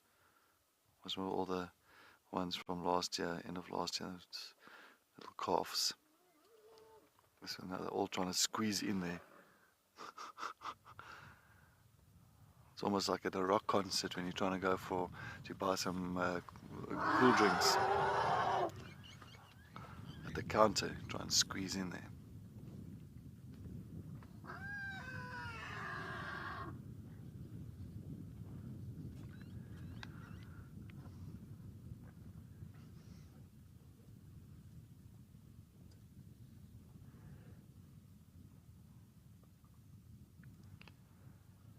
And it's nice how the animals, they kind of, I'm going to say, respect each other's times. So each one will have their time of coming to drink and that, and then move off. And it's nice to see that, there's no real aggression amongst them. When it comes to zebras, the wildebeest, elephants do chase things around, and so. Yeah, he just wants to get in front. Oh, shame.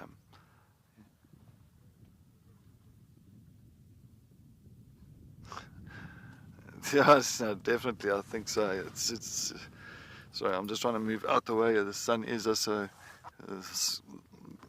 taking my leg out here. I think I just want to try and reposition my leg quickly, because it's like.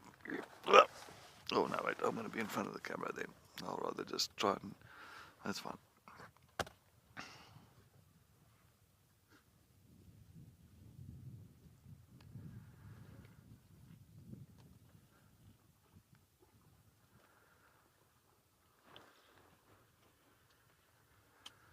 See those zebras going right in. What a beautiful scene, eh?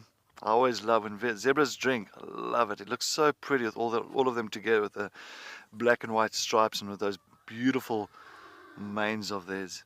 I'm going deep into the water and trying to get to nice clean water and giving the other ones some space behind them to also have a bit of a drink.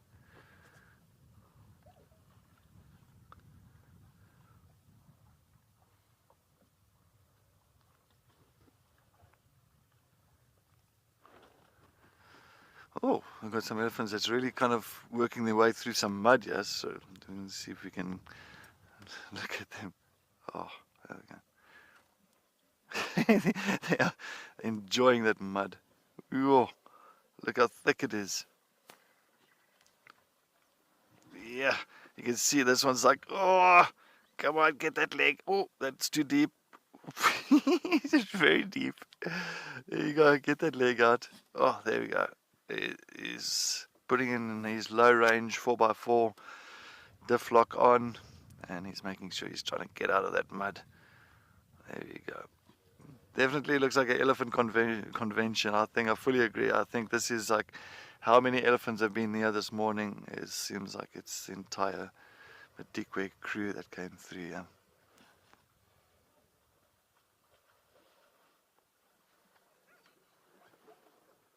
I'm sure that other one, look, they're not stuck. I mean, elephants have got a lot of power.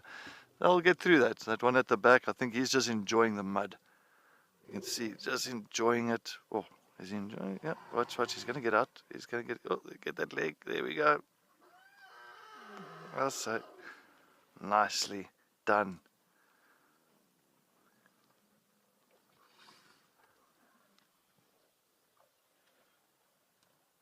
Oh, and while he's at it, just as well spray all that mud on him and throw it all on his back and his head. Oh, we've got two males that's having a little bit of a disagreement here. You can see there's two big males there. And that male wants the water to himself. Oh, he's pushing everybody away there. It's like, no. Oh, he's chasing. Oh. Sure. As long as we're not part of the whole thing.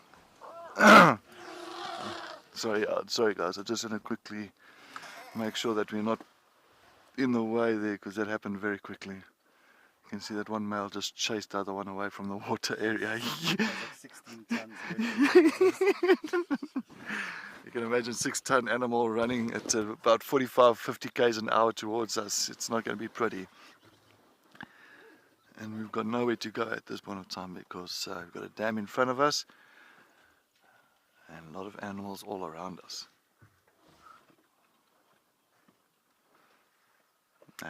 He's relaxed now.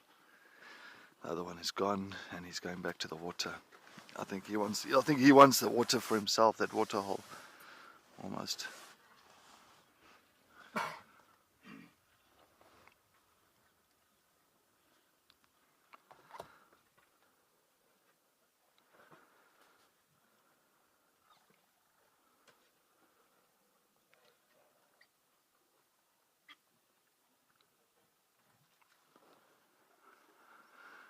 Yeah, he's going straight back, and there's a big male that's now occupied that water hole. I think he's going to back off. Yep, he's going to start backing off.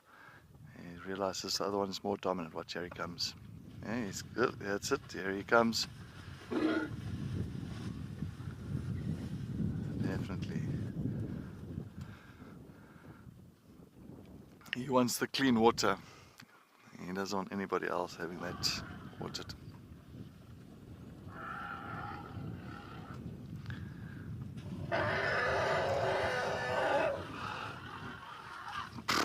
Jackie, darling, I think that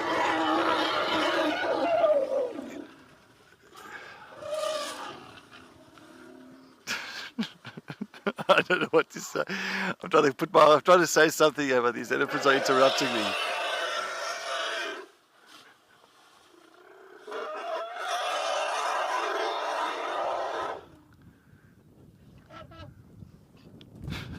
What was that? Yeah, anyway, Jackie, darling, there's definitely this sighting. This place will give me a lifetime of happiness as well. I fully agree. I think it is it is just incredible. Just like Igor and myself, we don't even know which way to look. It's just all over, like 360.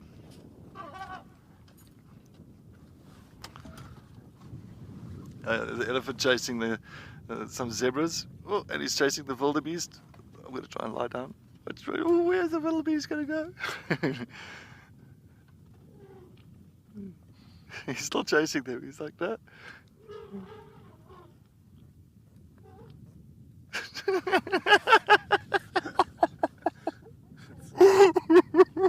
Yeah, a lot of farting happening here because of the zebra.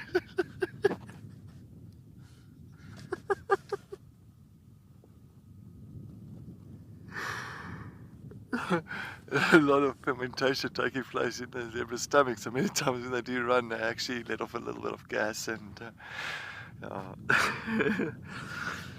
Oh, anyhow.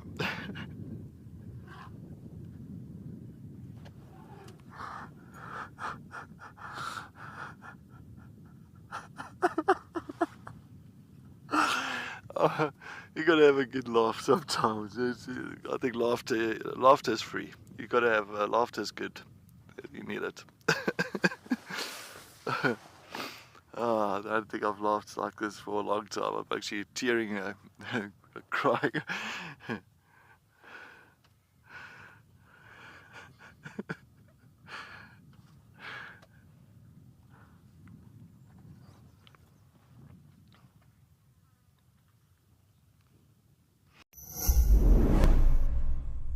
We hope that when you watch Wild Earth, you will fall in love with nature.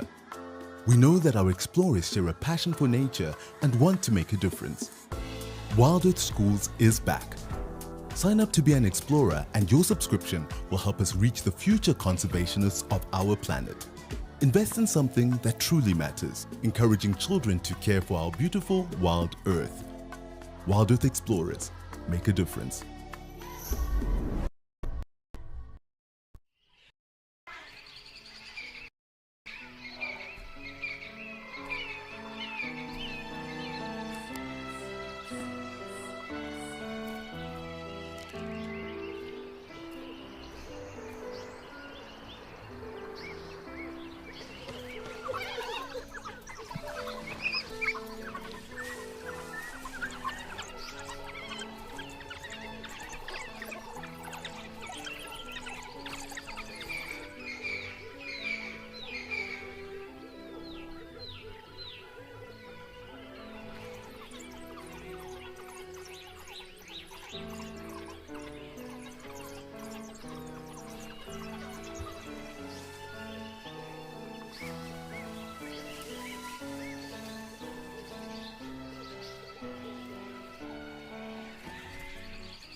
Alright, looks like he's also heading slowly back to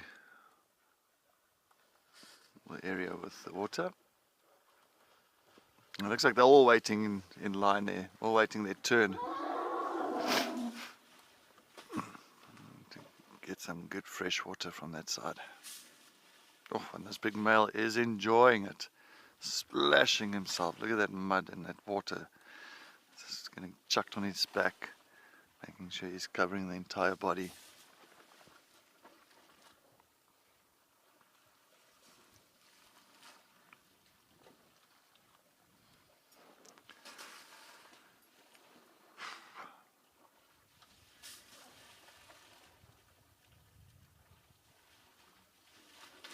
As long as they don't cover us full of that mud, I'm happy.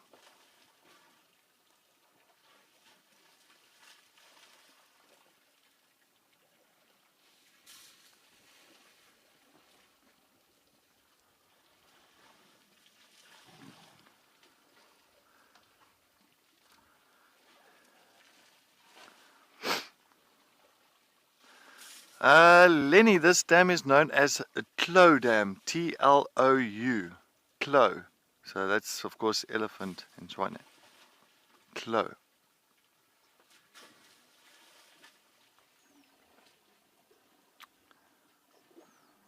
It's Max's surname. Of course, Max is our director. His surname is Clou. Oh yeah, a little bit of a little bit of break dancing. Oh yeah, it's like he's just making sure. It's almost like when you got that flour and you want to kind of, put the chicken, like the breast in the flour and batter it on both sides. It's almost like that. He's like battering his body with mud and with sand. You can check, see all this sand that's stuck to the side of him.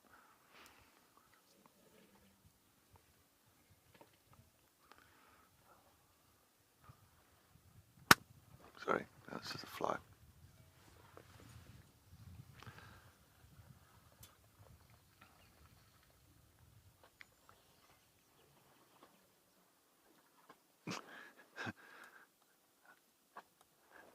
See that one down there? He's flopping. It was a little one. Sorry. It's a little one just was flopping in the mud. Oh, there he goes again. He's putting his head in the mud now. There you go. And now it's now the other side. Yeah.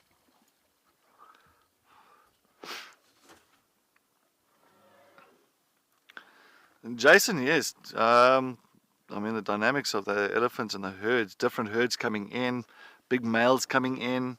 So the dynamics here is perfect for us to just kind of observe on how the behavior is with one another and with different herds and different males in must and all that. So yes, no, definitely. I mean, I think it's fantastic. It's nice to see this. I think it's sit here for hours and just watch this. Still got one complaining a little bit further away from us. Another male coming in. I wonder if he's going to get an opportunity to get there. Still like grey mud, but very dry. So he hasn't been to the waterhole yet. So of course, you can see just the different colorations. It's all due to soil types around this area. So sometimes there'll be, mud bathing in a very clayish area, a very grey clayish area, and that kind of gives him that grey look and grey colour. Now that's him again. That is that little one. He is still here. To the next, he's coming.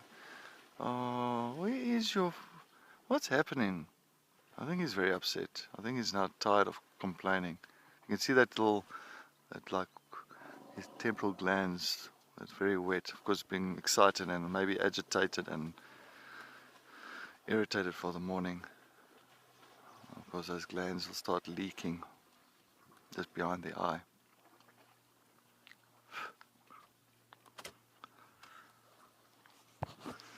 Yeah, but if you got any amazing videos or clips from any kind of amazing wildlife scenes, please send that through to us. And of course, our Wild Earth, or if you want to find out more about it, just go onto our Wild Earth website. That's wildearth.tv.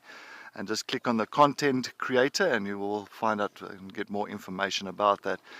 There is prizes to be won and of course money to be given out, and that is for our user generated content. So please take a look at that. And I think we have received numerous clips already, which is fantastic. Well, here comes more elephants. Another herd on its way.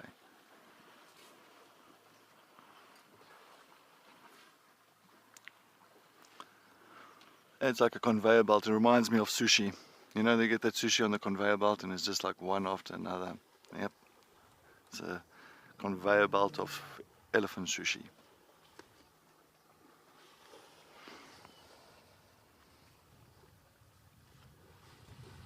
Yeah, there's just another big herd. And these herds aren't small. I mean, that's like, I'm looking at maybe an average of about 20, and that's a big average, a huge average. 20 in a herd. That's to me, all the herds has been coming through and now. And some herds even bigger. Some herds have been, I think, about 30, 40 in a herd.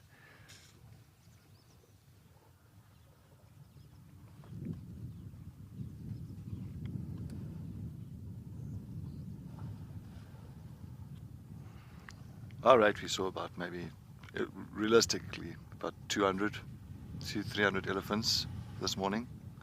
Individual elephants coming through here.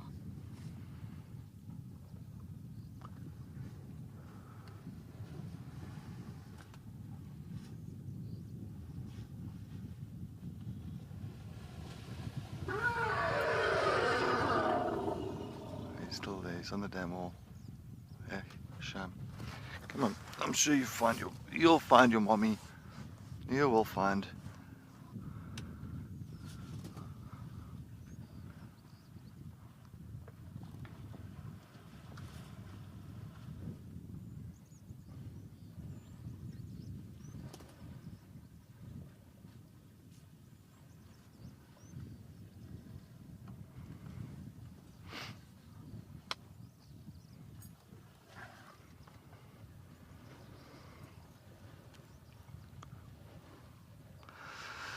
All right, well, we are going to definitely continue sitting here at the Clo Dam. While we do that, let's head over to Ralph down in the Eastern Cape at Amakhala, as he's also got some big grey friends that he wants to show you this morning.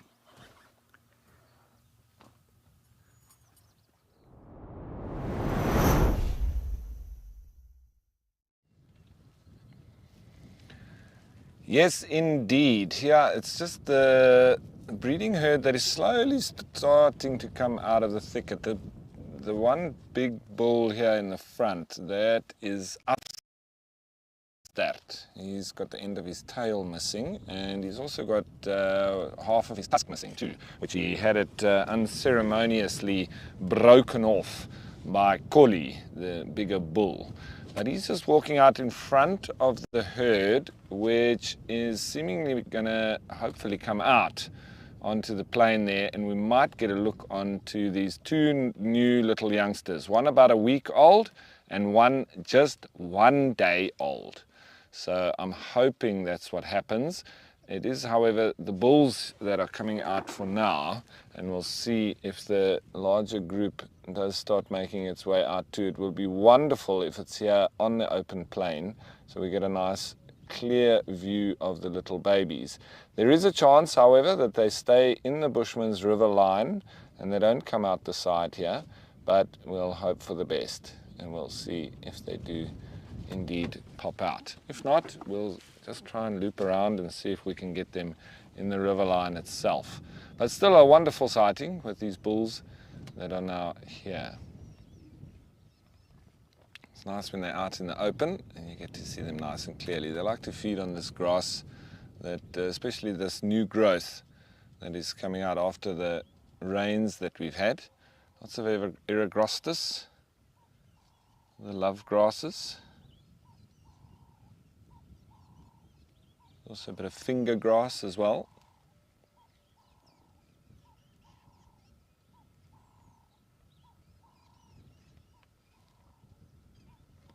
So the reason also why we can't get closer to the breeding herd itself is because they were right in front of one of the lodges here, Hill's Neck Lodge, and the rule is we're not allowed to go right in front of the lodges. As you can imagine, it's for the guest experience there. They don't want game viewers coming right in front of any of the lodges. So once any of the animals are close to a lodge like that, it becomes then what we term a closed lock. No one allowed to move in. It is then the privilege of the guests within the lodge itself. So they've had an awesome sighting with the elephants. I'm not sure what they were doing there, if they were just feeding, and sometimes they also drink out of the swimming pool. Maybe that's what they did. We couldn't get close enough to see. But nonetheless, it would have been amazing experience for the guests staying at Hill's Neck Lodge with the breeding herd right in front of them, and they would have been able to watch them from the deck and probably had a lovely close view of the little babies as well.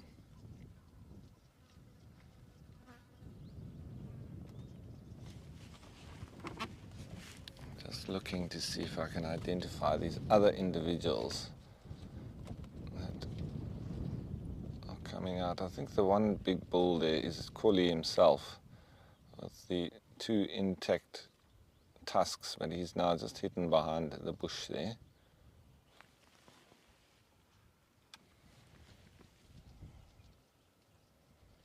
Yeah, it does look like him.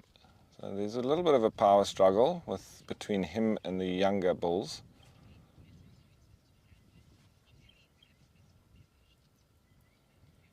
So Matthew, thanks for your question.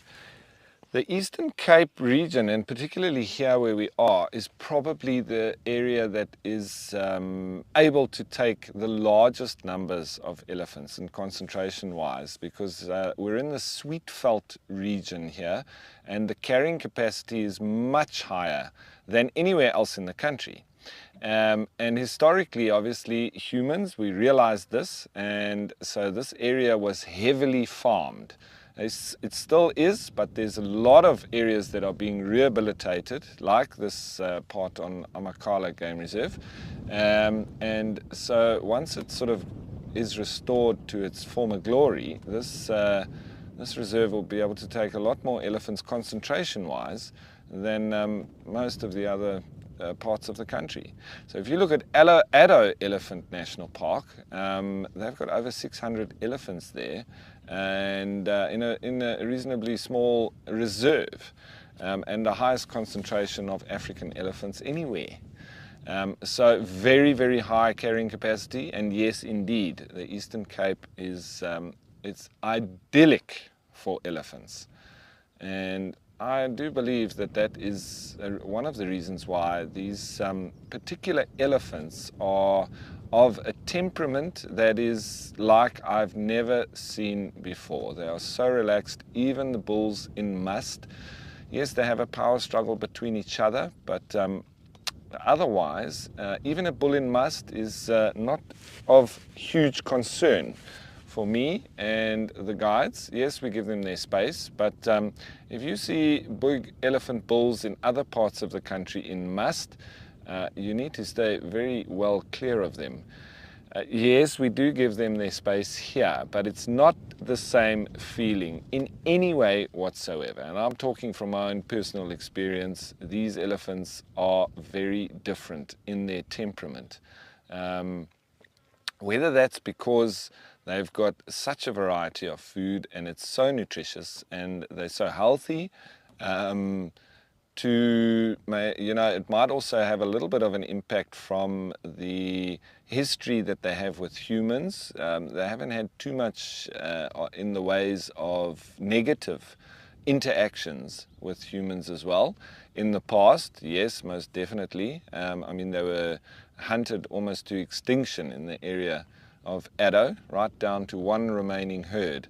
And then subsequently they've been reintroduced and mixed with that last remaining herd, so to increase or better the genetic pool, because you wouldn't be able to just continuously breed from that one herd stock. It would weaken the gene pool. You'd also have inbreeding, and so it wouldn't be a good thing at all. So they've brought in elephants from all over. There have been some from the Kruger, and from the Addo, and from Northwest, etc. So there is a nice mix again. But we also, I was chatting with one of the other guides, and there's one female that she's got tusks that go almost straight down, similar to Fang that may have been seen at Djuma. But that is almost genetics from the Knysna forest elephants. It's very, very similar looking, and we were wondering if that one has got some genetics from the Knysna forest elephants.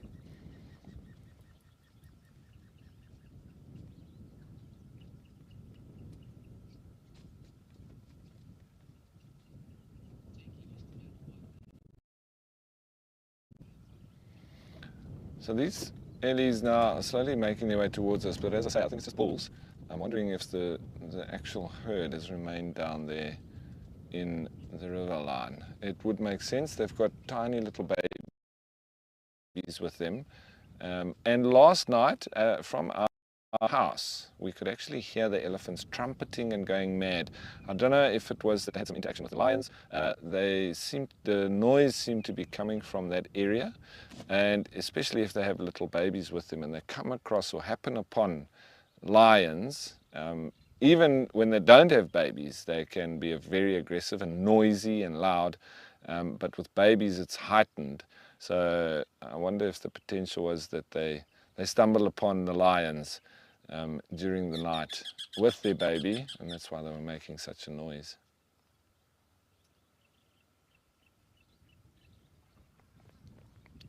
We've got a bull walking up the road straight towards us. He'll probably walk straight past us, but we'll just see what he does.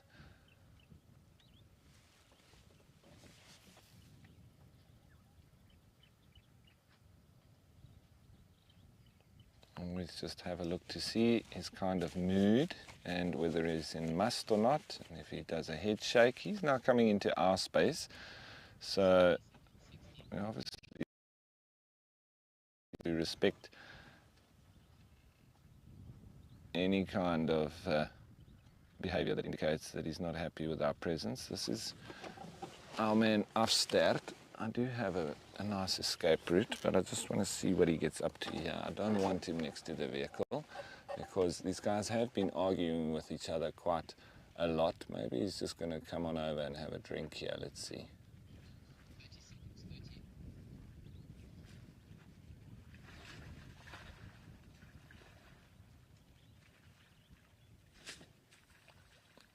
He's up for a bath.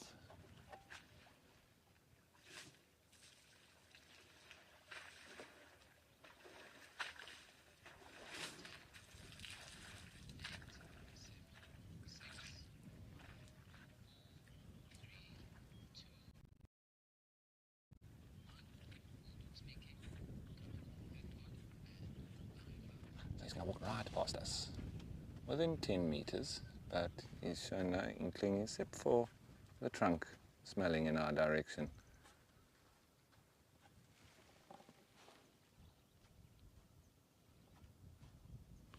Small little bath that he had.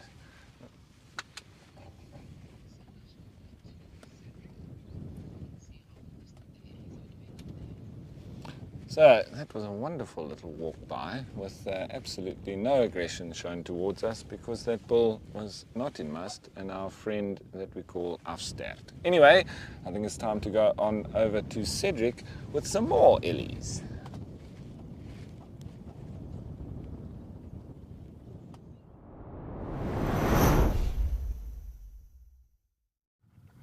Yes, welcome back. Sorry, I'm just busy trying to swallow my breakfast here. Caught unaware here with my breakfast in my mouth.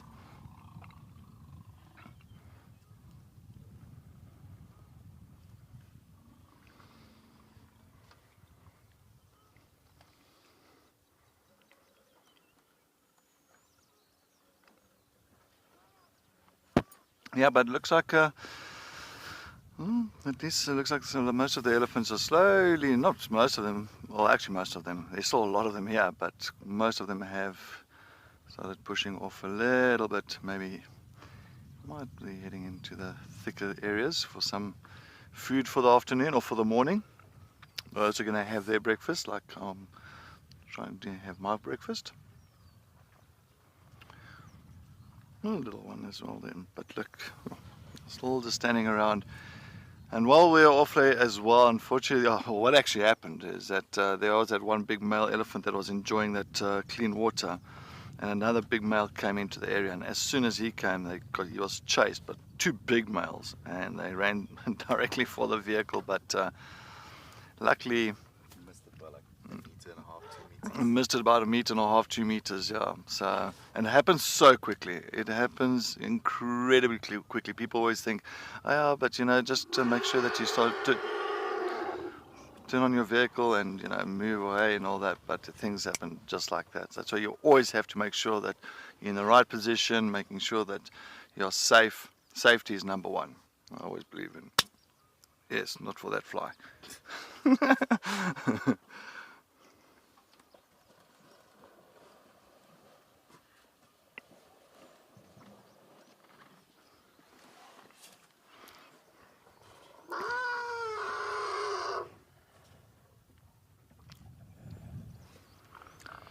Wunderbash, definitely. Clo Dam must be on your bucket list. If you ever come to Madikwe, I think Clo Dam is the hot spot. It's a hot spot to come and sit here and just enjoy this kind of sighting. Still one complaining, elephant complaining. But yes, it feels like it's like a norm now. This noise, it's like just, yeah, it's like a norm.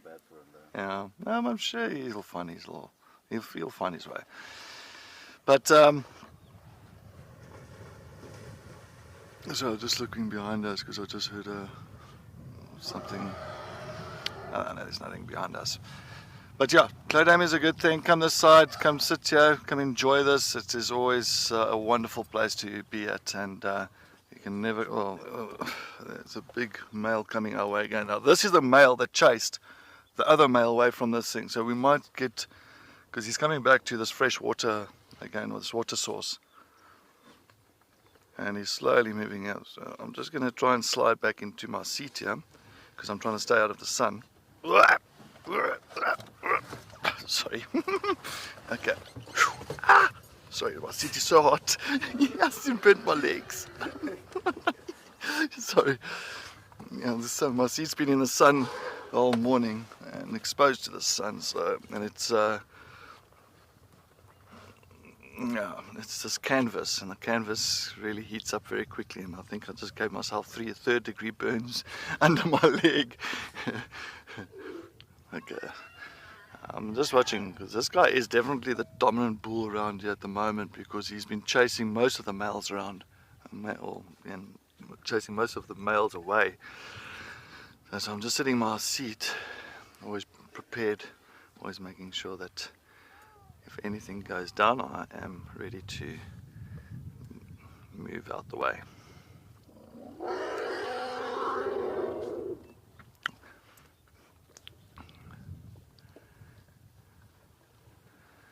He might just go behind us, like most elephants have been just going behind us instead of... Still complaining, still a shame. Hey my boy, oh, you can see coming right up to the vehicle now, so I'm just going to remain silent. Okay,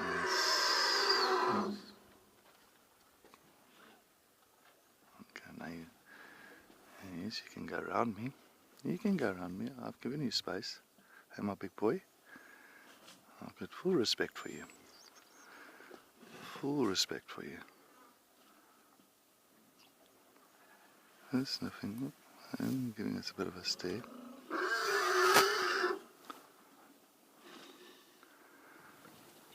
Yes. It's always just the best thing, just to remain silent and let him figure out what he needs to do. Because as soon as I start the vehicle, it's going to irritate him more. Scratching his leg. There you go, my boy. You're going to go around us, huh? Yes, I know. I understand. There we go. Alright. Alright, so that's moving around now. He's going to go to this waterhole, so he's going to give this other male, I'm sure he's going to try and chase him off again. And let's see what he does, because I think he wants to head straight towards that nice clean water.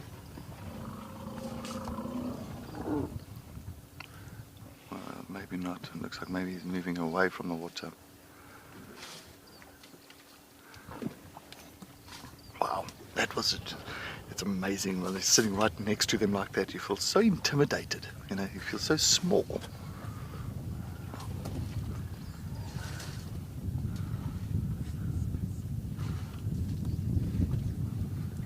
But I always believe you must never lose respect for animals. Never. Because that's the day when things can go wrong. A little bit of interaction there. No aggressiveness. Then I just threw a branch. He's like, chuck that branch out the way. It's like, out of my way.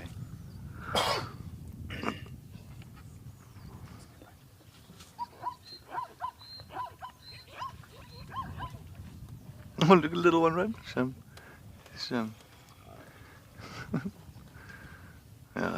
another male. Oh. So, where are you going? That's not your mom, that's a boy that. You mustn't stand around with a male. You've got to go back to mom. What is it?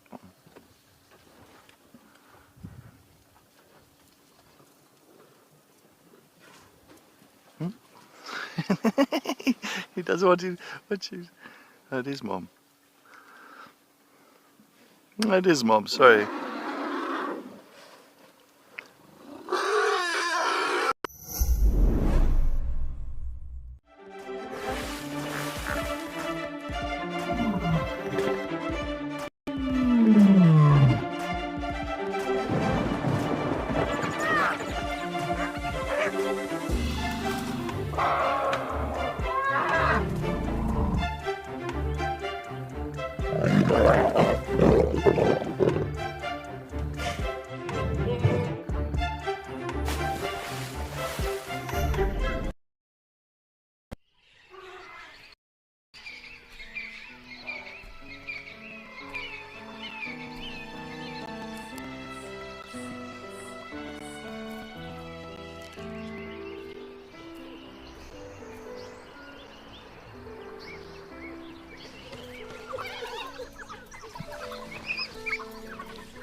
Had this one tusker, I'm busy chasing the poor zebras around and having a little bit of fun with them. A bit of a game. I don't think the zebras think it's too much of a game. And he's just going to settle now. He's trying to pick up on something there. And yes, those trunks are amazing. The zebras just comforting each other, making sure that everything is all good and well with the two of them. A bit of interaction between these two.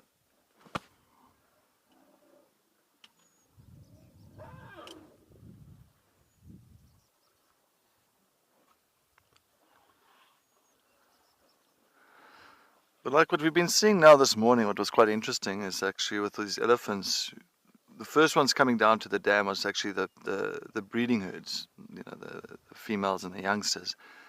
And then maybe after about half an hour to an hour later, it seemed like all the males started to appear, all the big bulls.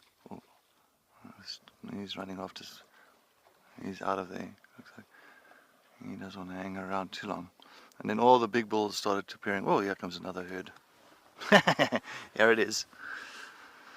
But yeah, and you can see those the four that you see there in picture, that's on top there, that's of course 4 males, bulls hanging around, like together. Sometimes if they do move off, you'll find sometimes that the bulls will follow each other, and they'll create like almost like little bachelor herds, especially with the younger ones and older ones.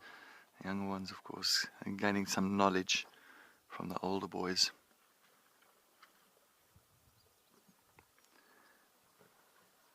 I think the two that's going to be facing off are the two. You see that one male coming into picture now. Wasn't he the one that was chased earlier by the other male that's behind there? See, they're busy greeting each other there now. I can't see it, but just behind that one male, there's two big boys at the background.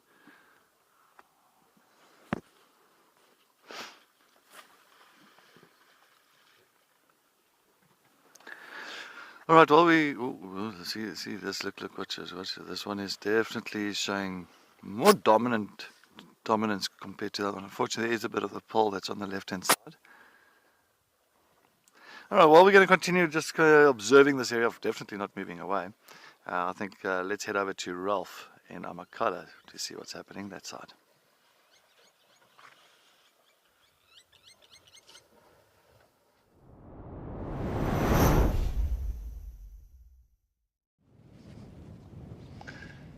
Yes, back here on Amakhala, and we've managed to catch up with the breeding herd. We've got a lovely viewpoint, and we have also caught sight of the little new additions to the Amakhala family, the baby little elephants. And for any new viewers that have just joined us, hello and welcome to Escape to Nature. We're coming to you live from the Amakhala Game Reserve in the Eastern Cape Province. And as I said, what a wonderful view it is out over this breeding herd of elephants. My name is Ralph Kirsten. On the camera, I've got Mpo with me. Yes, indeed. Now, this morning, we've caught up with the elephants, but earlier we were also with the Three Amigo cheetah, and I know that Cedric on Madikwe has also been with elephants. So we've had our highlights of cheetah and elephants, and it seems like it's an elephant day. Let's get back to them. We are trying to get a good view on the little ones. They do pop in and out of the thickets, so it's not easy, but we're nice up on top of the ridgeline here, and we can move. Oh, there it is. There it is. Straight ahead. They're coming down towards us. And if you can see, it stays very close to mom. That is a 1-day-old baby elephant. How precious. But you've got to see that it will be hanging very close to mom, and she'll also keep it, very close to cover. We had a brief view on it there, but now it's just disappeared in behind her. And the mother will often have sort of younger females chaperoning her and being close. It's what elephants do. They often learn from the mother by helping her with her little baby, and so when it comes time for them to have their own, they've had lots of practice, and it does sort of lend itself towards being like babysitters, and they really seemingly enjoy being around the mothers when they have little babies. And this being such a fresh little one, only a day old, there'll be lots of interest from the Ellies in terms of the new addition. So there, and you can see they often sort of form a little circle around it, and providing it nice security. It feels safe around many big adults, and also protecting it from any danger. Very, very special.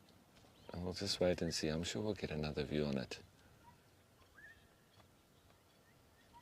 So it will be just exclusively drinking from its mom now. It won't be feeding. It takes up to about a year for them to get full use of their trunk. For now, it's like a pressurized hose pipe that's out of control. They really don't know how to use it, and they won't for quite a long time. And also, if we get a view on it, you'll see that the ear flaps sort of come over each other, over the top of the head. And that only drops down a little later. There it is. There it is. Look at that trunk flailing all over the place. And it looks like it's going for a drink from mom.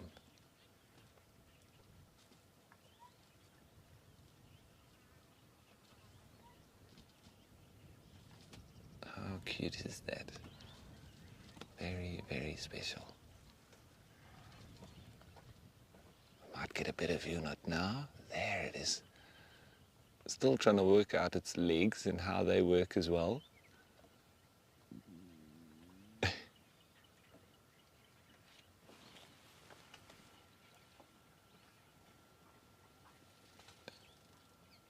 She's not letting it rest, she's walking it.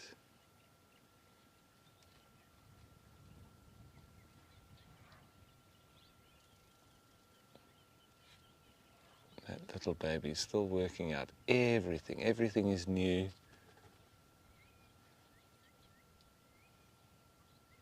As long as it stays very close to mom, it'll be just fine.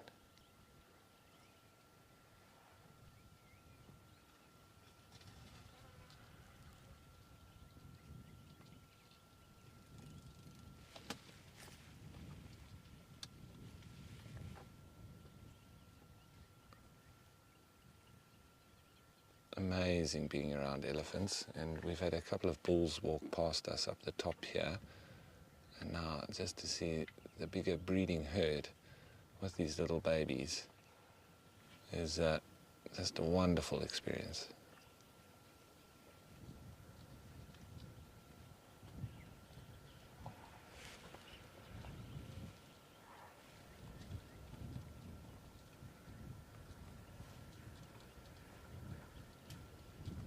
All the other individuals within the breeding herd will be curious and want to get to know the little youngster as well.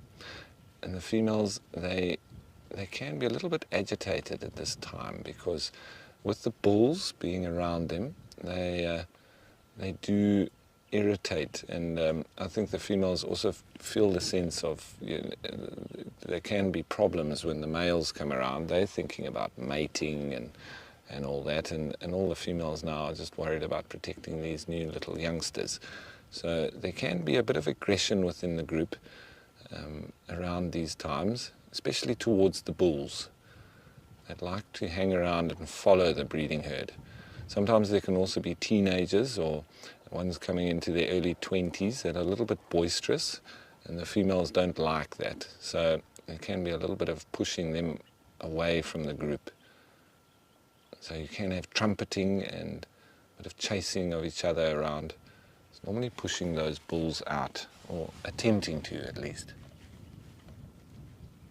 and keeping them away from the little babies.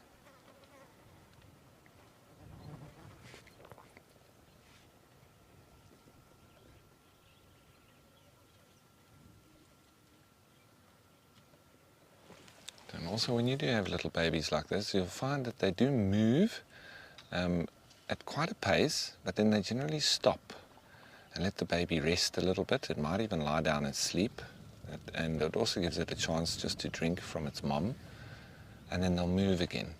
So they sort of go in those intervals. They don't really stay too long in one spot, and I think it's also safety for the baby, for predation or any of the bulls coming in and being boisterous and being naughty.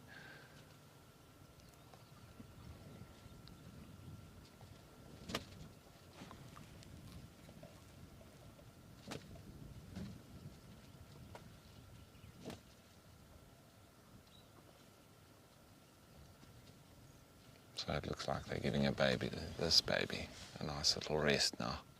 Looks like it's in the shade.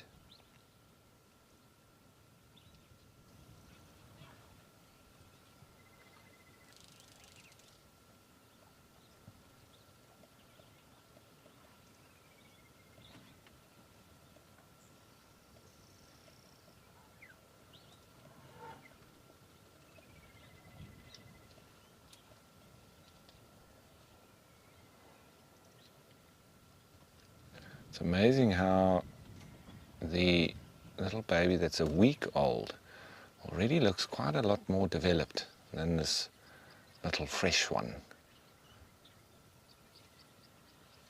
And that's the herd. They've also been walking quite a lot, lots of moving around, as I say, with these intervals, with breaks, but that one that's a week old, I tell you what, is probably quite fit already.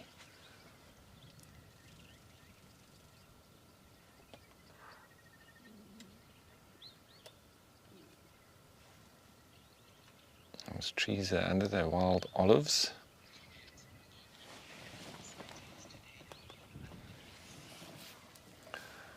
Bobby. It's always awesome to be around elephants, and the sightings today have been great. And for me, this has been the best elephant sighting in this stint that I've been here at Amakhala.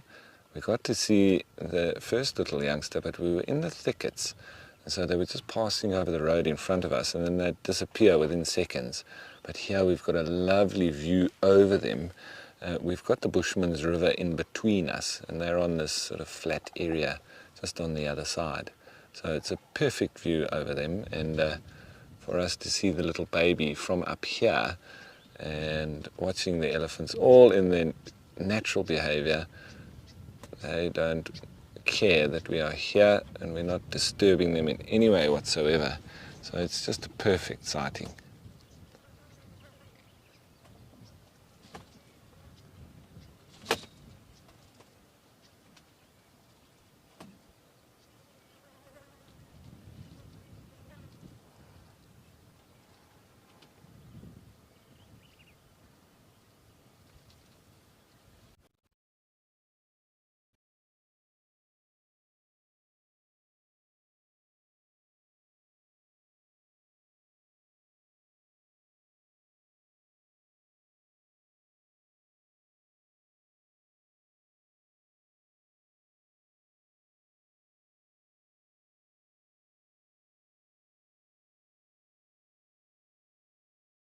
Either letting it drink or having a rest, a sleep. Often when they do drink, you can actually hear the slurp as they're suckling on their mum.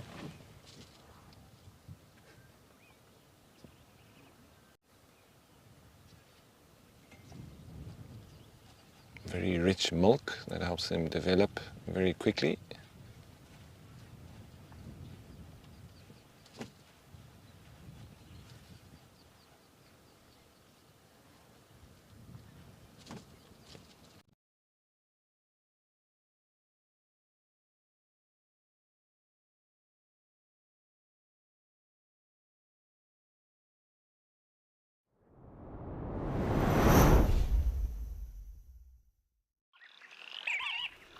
Hello?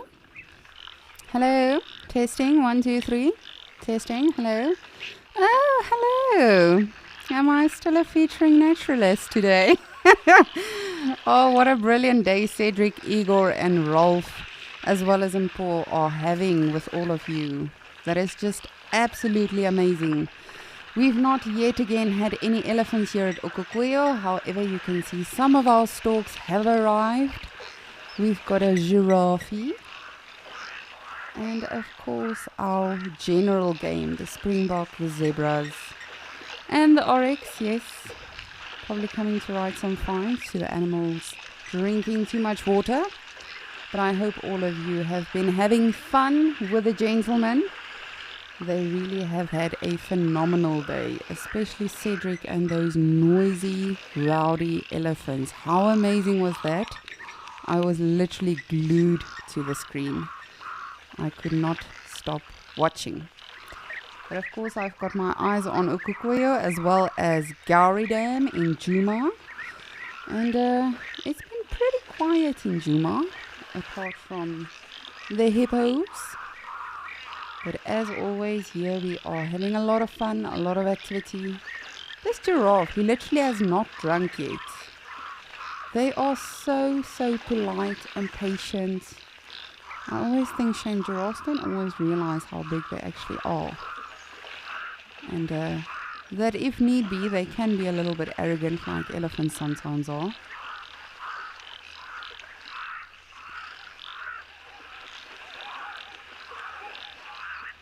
Oh, but absolutely amazing. I'm so thrilled about all of the elephants all around. That tiny one that Rolf had, oh man, what a day it's been. Such a special Friday. We are really so blessed to be seeing all of these animals that we do every single day. And whether it's on sunrise safari, escape to nature, sunset safari, absolutely everything is just amazing. All of the mammals, all of the birds, all of the reptiles, the bugs, the trees, absolutely everything. We are so, so, so lucky to be doing what we are doing and to actually call this a job. Sometimes I actually have to pinch myself and remind myself this is real. I get to do all of this and share it with all of you for a living. Oh, Oryx, stop being dramatic.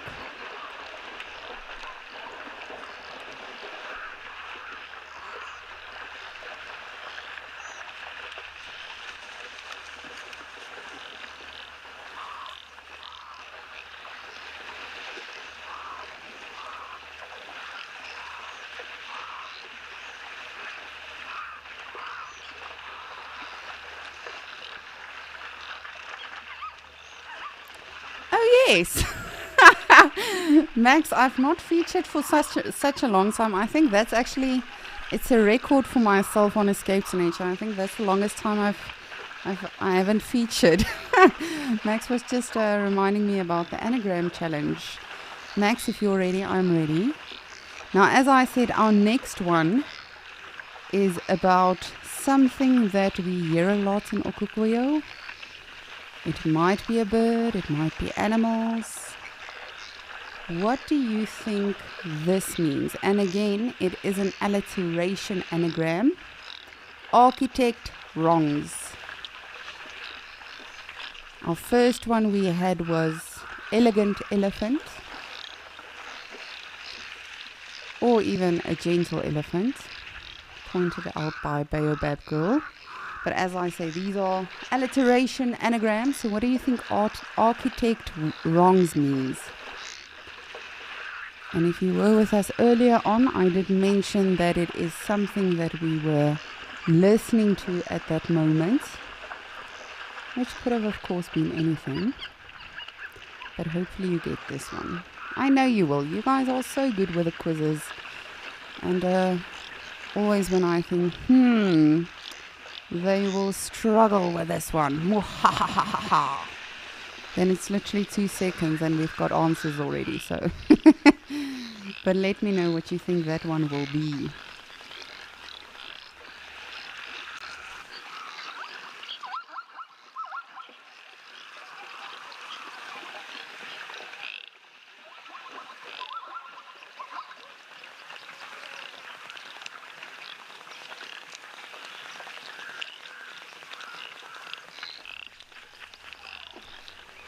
And for those of you that are perhaps new on Escape to Nature, this is literally just the best therapy session we take in spending some time with the animals, listening to them, watching their behaviors, which we've been doing a lot of today.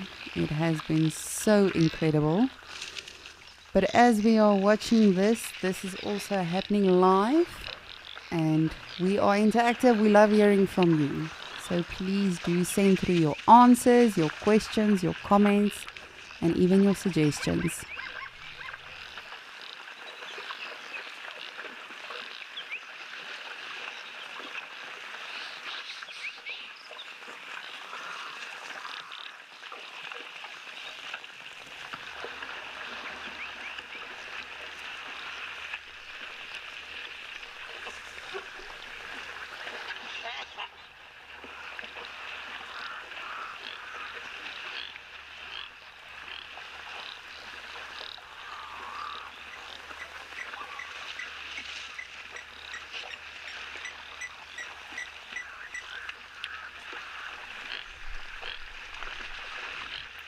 You can definitely see today is a little bit hotter when we actually look at the animals.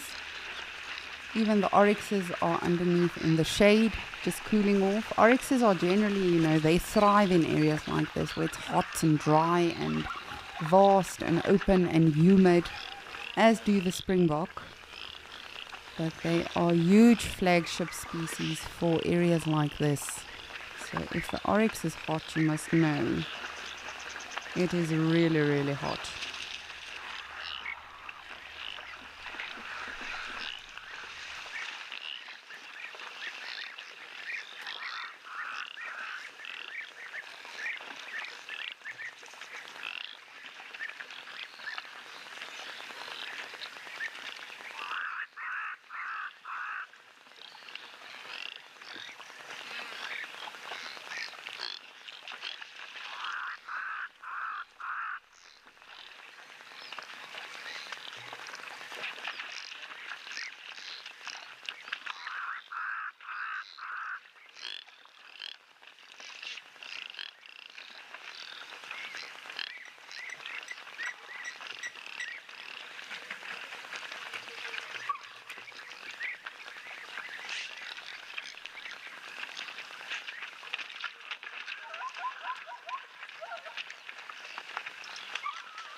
And just to give you a little bit of a hint, if it'll help with the anagram, it's something we can also currently hear. Could be a bird, could be the zebras, could be antelope. We can hear various species right now. And the anagram is architect wrongs. What do you think that is?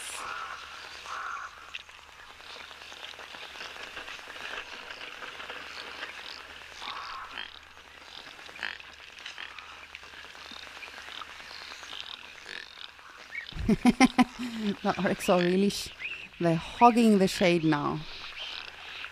You move off, Impala. This is our tree.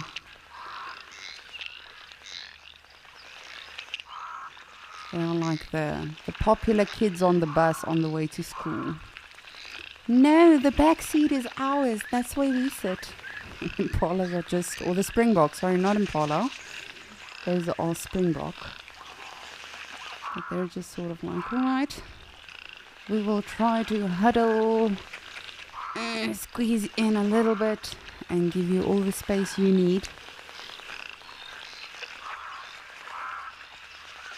But as I say, both of them are not water dependent. However, when you do have water, you are going to utilize it in the form of drinking, cooling off. You never know when is the next time that you will get water again. So oryxes, springboks, you'll find them a lot in areas like this where it's vast, open, dry, humid, hot. But they really thrive in areas such as Ukokoyo.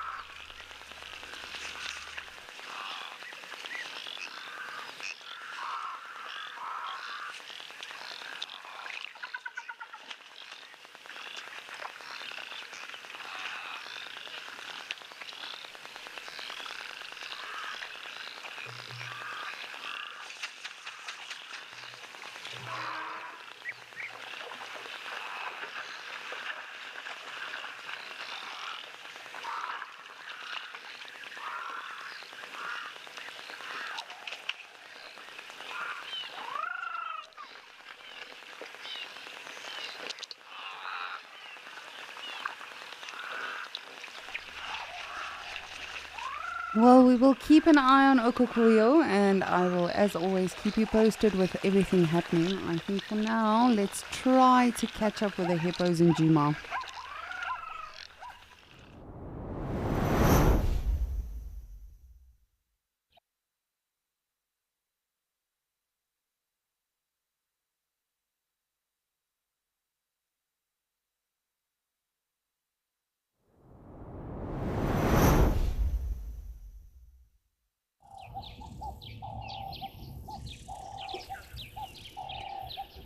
And of course they disappear. Now I was told by one of our very helpful zoomies today that one of these hippos, remember yesterday we saw the two hippos, they said that one of the hippos is in fact Dewey. But what's very interesting is the behavior between yesterday and today. It's a little bit tricky to see with the actual bush in front of us that's obscuring the view. But you'll see the burbles. Now that is one of the hippos. And the hippo that we suspect is Dewey is like constantly pushing that hippo underneath the log and sort of intimidates it the whole time to stay there. So it's been very interesting. So my thought process to this is just that why get along yesterday and then today not so much. Again, anything is possible, you never know. Animals are animals, and sometimes they get along, other times they don't. But we do know that Dewey is of course a territorial bull, and he makes sure that all of the other animals, not just hippos, but all of the other animals really know that this is his waterhole. However, that being said, he does traverse between here and some of the other waterholes that we have here on this beautiful property. But it's been, of course you guys are doing this. I've been watching them for quite some time now. And it's so intimidating. If that hippo is Dewey, he's literally forcing that one hippo to stay underneath the log. Come on, hippo. Hello. So that is the one we suspect is Dewey, and the one on the right, just behind the branch or the bush, is the other hippo. So it might be that that hippo unfortunately accidentally overstepped territory, and Dewey is just making a point on letting that hippo know. But I mean, what are you going to achieve through this, Dewey? Is that hippo meant to stay under this log for the rest of time? That would be rather sad.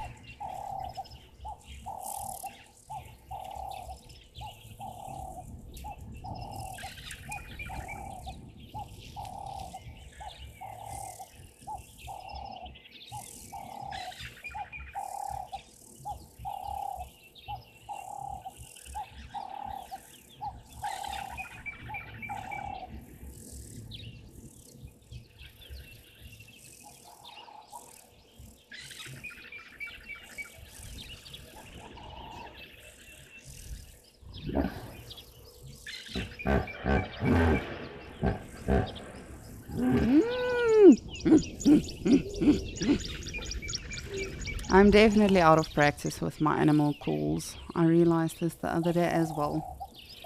But if you did miss it, we are doing a little bit of an anagram challenge today, an alliteration anagram challenge.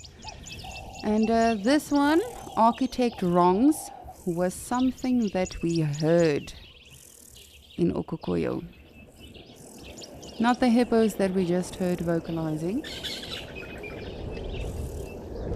Something else. What could it have been, Lisa? Since I'm not having 1,600 elephants and 5,000 wildebeests and zebras and buffaloes and everything else, why not have some fun with all of you while we wait for some of the animals?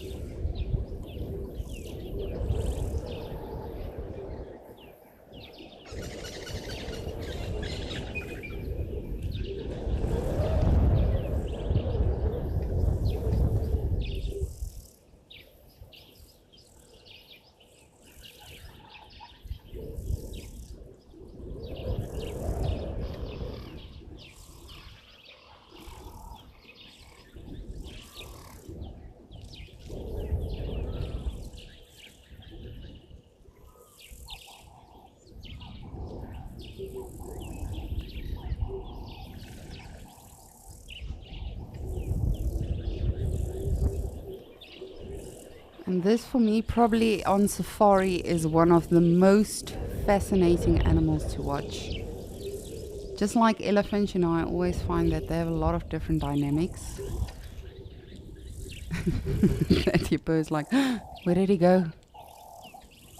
I wonder if they give each other like a mean eye underwater, you know, when they are... We can see that there's a lot of intimidation going on right now. But if there's any interaction underwater, because they can hold their breath for quite a few minutes,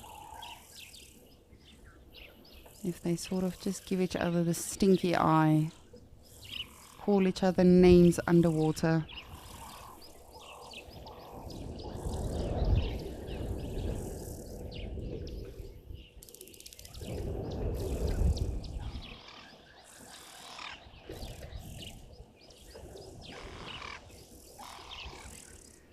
Baobab girl, you are on it today. You are saying the anagram is chattering crows. Yes, indeed.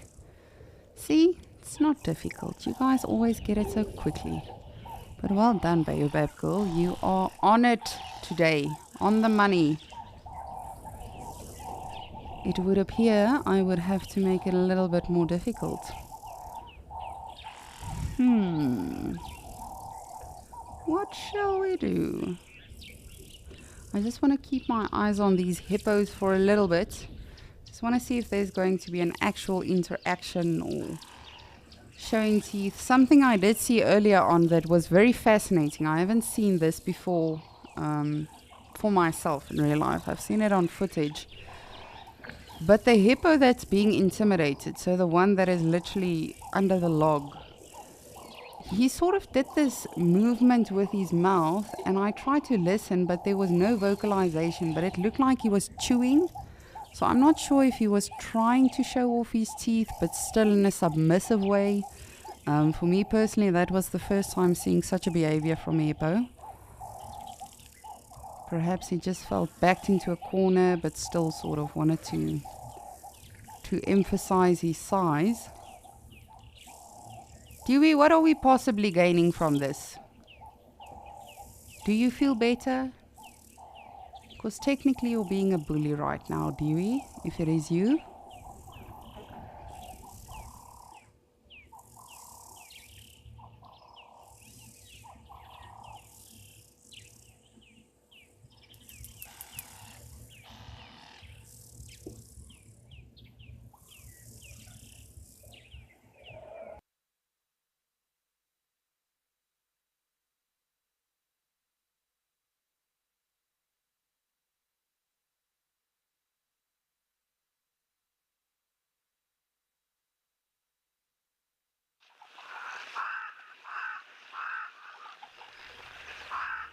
Woo, sorry about that.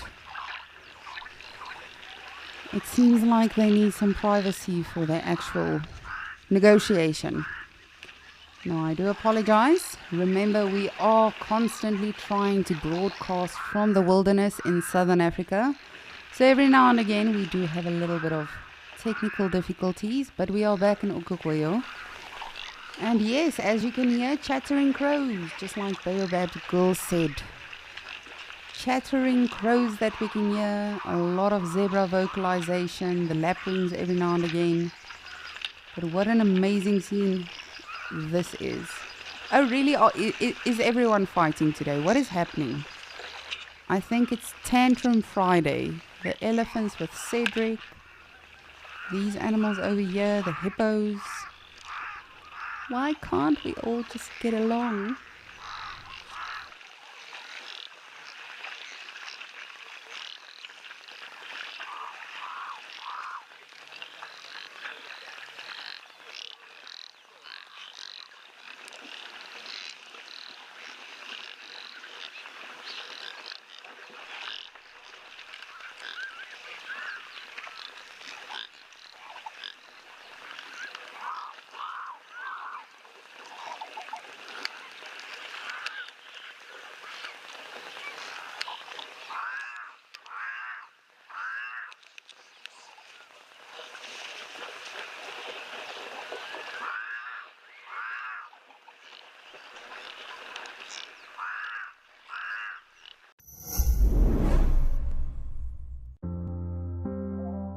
In a world full of upheaval, we all need a quiet and safe place. A place where anxiety and stress don't exist. A place where life carries on. Slip away into a brand new show exclusively on Wild Earth. Just nature.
Whoa, it's really becoming a pool party again. And the numbers of the Abdom storks are definitely decreasing again. You can see they are still around, but not as many as we saw initially, when we had the rains, and even just a couple of days ago. So I think they are starting to realize that, okay, the soil is really becoming very dry. There's not a lot of insects around. The water level is also dropping, so in terms of aquatic creatures and mollusks and things like that, there's not a massive choice in buffet for them. Why are we throwing tantrums?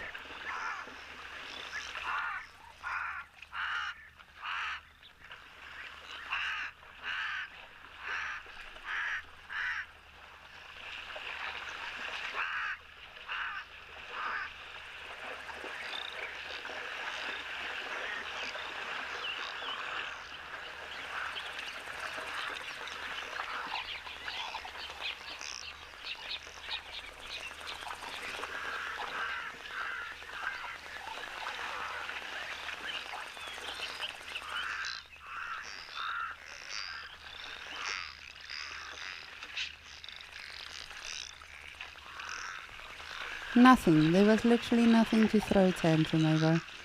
Seriously? All of my dainty Pavonias?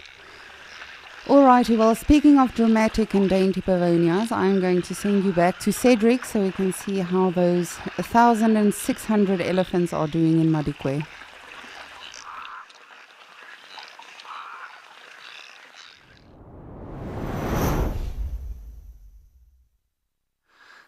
Thanks, Lisa. Yes, I'm still sitting with my millions and millions of elephants here at the dam at Madikwe. No, not millions, but still so many elephants. It still hasn't ended. It's still back and forth, males coming in, going out.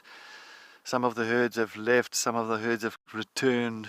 So it is definitely quite a dramatic scene for the last 2 hours here at Clo Dam in Madikwe in the northwest.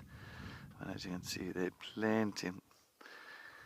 are still plenty of elephants. Still big boy. You've got a big male that's just sitting on the end at the corner of the dam here, and as you can see, he's enjoying a good old drink with some knob-billed ducks just to the right of him.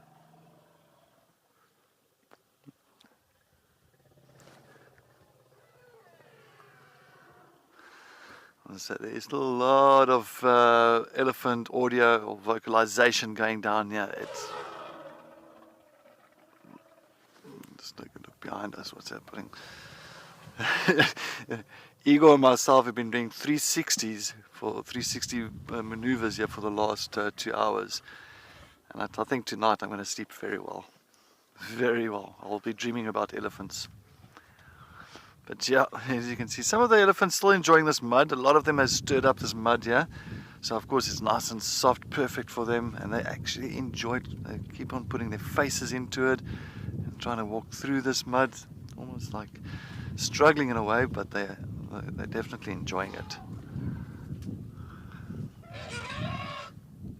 Another herd is appearing further up the road.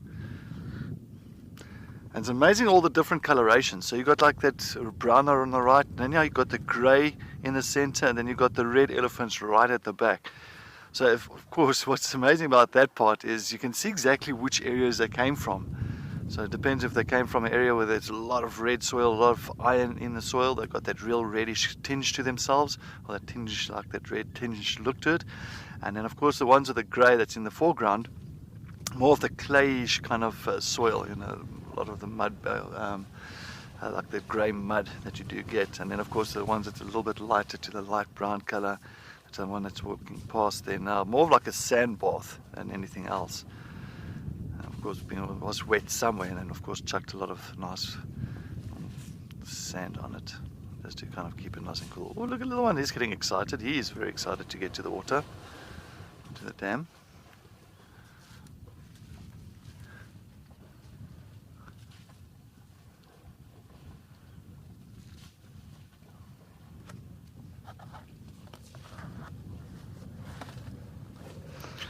Sorry, I'm just moving because the sun is baking me. Oh, I'm going to get blisters on my leg if I don't move here. Jackie, talking about greater numbers, look, I've seen big numbers of elephants, big herds, definitely, like in the Kruger National Park. I mean, I've seen herds up to about 80 in a herd. When I've seen so many different herds coming together at one spot, no, never. This is a first. In my career, this is a first. So, my rough estimate for today, maybe 200 to 300 elephants that appeared here at Clow Dam. It was just herd after herd after herd after herd, and coming in big herds as well. So, I mean, this is definitely the place to sit, and if you enjoy elephants, definitely. And also on top of it, just to enjoy the interaction and enjoy the studies on the communication, the vocals between each other and how they react to it. And they're very kind of, how can I say, accepting of one another here. Because the one herd comes down, they leave, the next herd comes in, they leave. So almost like a, you know, they've got their times, set times and all that, to come down to this little pan that you, or not a pan, but this little wallow that you see now, where they're all having a bit of a pool party. All sitting in the jacuzzi, the muddy jacuzzi. Just caking themselves, especially now it's coming closer to now the midday time. So the heat of the day, this is the hottest time of the day. Of course, now it's time for bathing, not more drinking, but more bathing. Big boy there, just.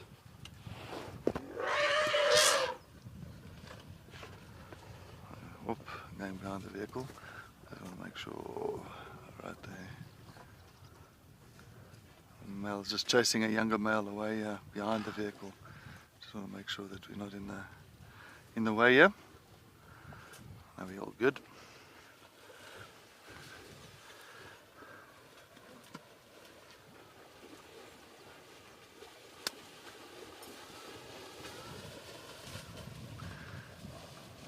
All of a sudden the matriarch wants to leave, and there's like, pool party is finished, it's done. Quickly listen to him, and then off they go. I smell that male's a must, eh? I can smell it. I smell one of them is a must, yeah. It's got that real pungent smell.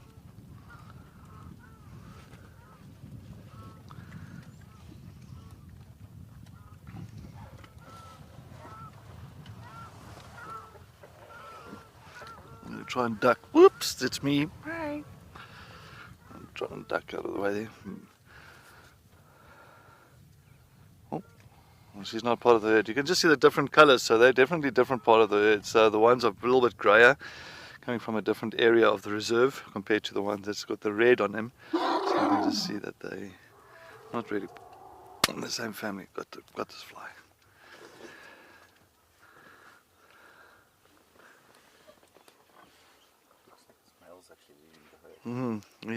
But it's funny, he's been doing that from the beginning. So since he's come into the area, this male that's leading this herd. So that male, so when they did come to the dam, that male was leading all of the ones that's pretty much colored in red sand.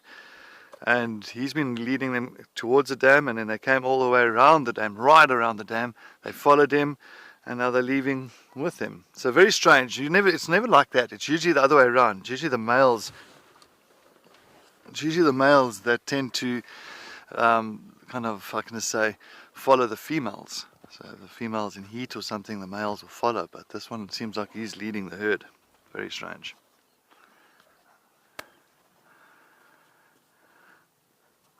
And that one's deciding to see if he's going to rub against that post. Rub all the nice mud off him.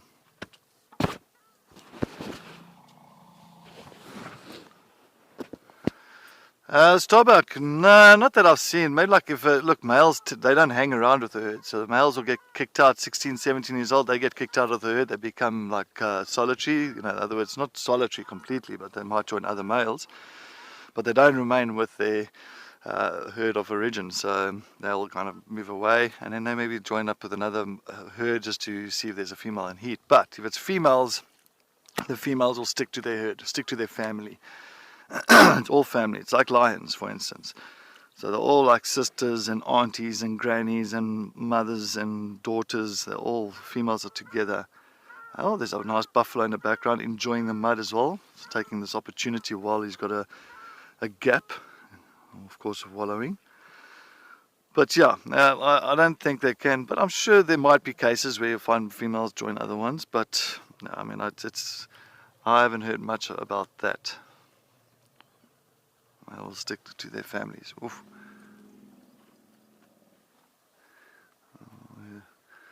Oh, elephants coming behind us. There's another big herd of elephants that's waiting for their turn.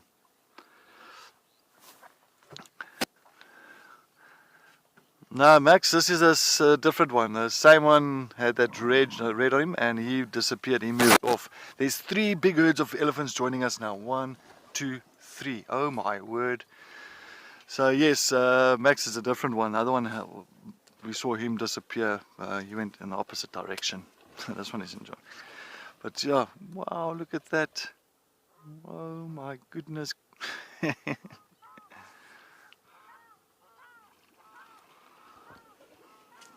Yes, maybe now I'm close to 400 elephants in this area. Yeah, it must be, for sure. I mean, it's just herd, and these herds aren't small. As I say, it's not 3 or 4 in a herd. It's, you know, average 20 in a herd, and that's big.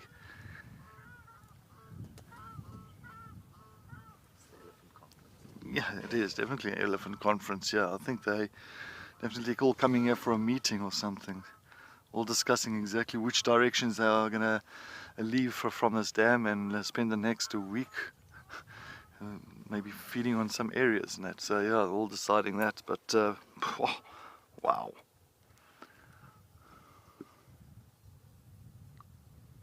I think it's an elephant conference and a fly conference. Yeah, definitely. Like every fly around here is sitting on us. That poor buffalo is going to get shame. I think he's going to go away.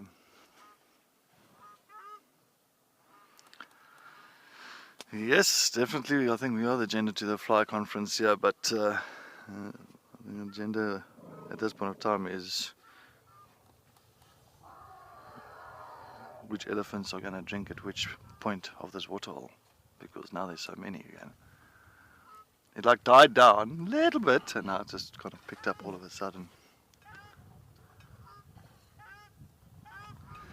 And you hear the bird in the background that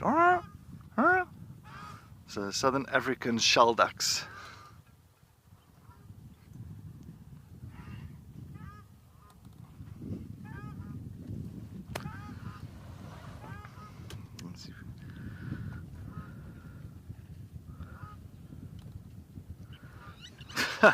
The Southern African shell ducks. Now you can see the female at the back with the white face, the male's got the grey head.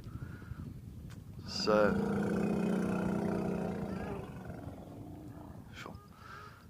sure. Alright, elephant was right next to us here.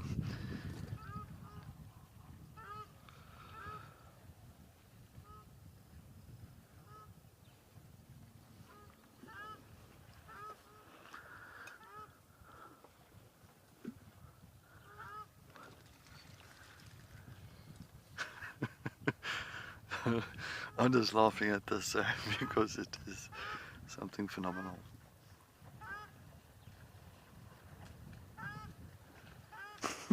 They just keep on coming. So yeah, we all just enjoy this view now. It is a lovely view. It's gonna just make out exactly what a beautiful day it is. First of all, you can see blue skies, hardly any clouds around, no wind. The water is like a mirror at the moment, and of course there's just all those beautiful reflections of the elephants and all the elephants coming down for a nice drink for the afternoon or the midday drink.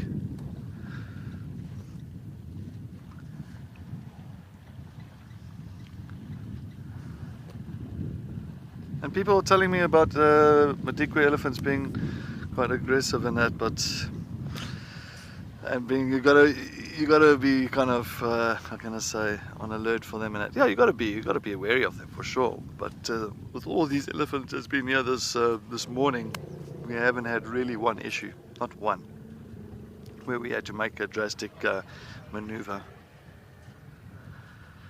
Sorry, Max, what did Lisa say?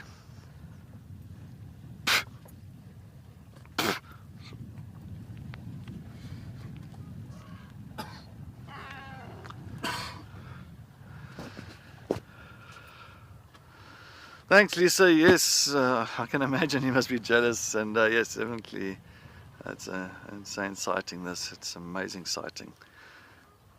But I'm sure, Lisa, you love waterholes, so I'm sure maybe you must try and get yourself down here into Clo Dam. I think just to also get to experience the smells, the breeze, the flies. I think that tree in the frame right now could mount a dam cam. Oh yeah, so Igor says maybe that for Lisa, maybe that tree in frame could mount a nice old dam cam there. Just can imagine.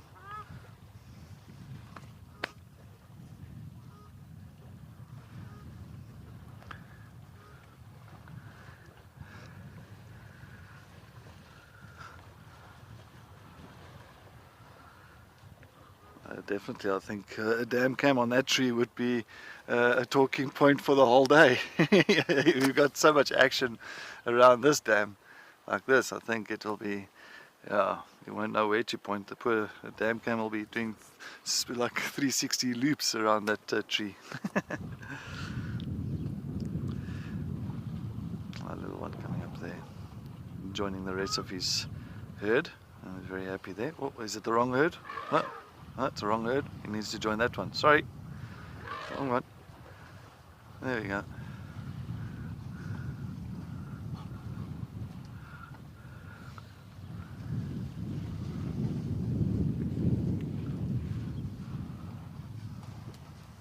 Talk about a Friday midday setting. I can't think of any other place to be at now, and pretty much, yeah, sitting at this dam and just enjoying and watching all these elephants and animals, zebras, wildebeest, buffalo coming down. And we can't forget about the poor little warthogs. They were here as well. Warthogs have been around.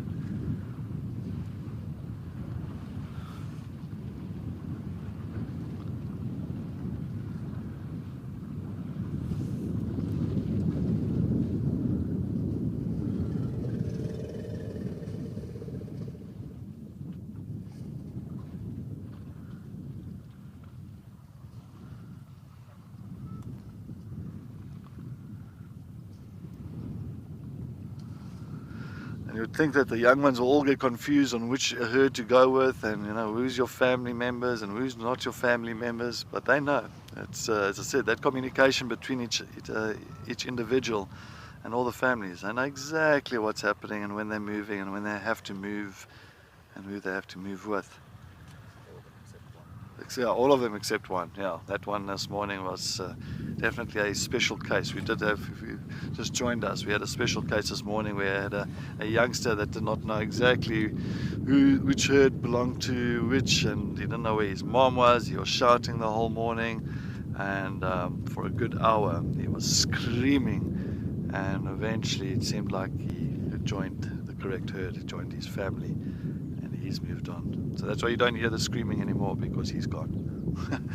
He's moved on. Sorry there, Max. Go with the question.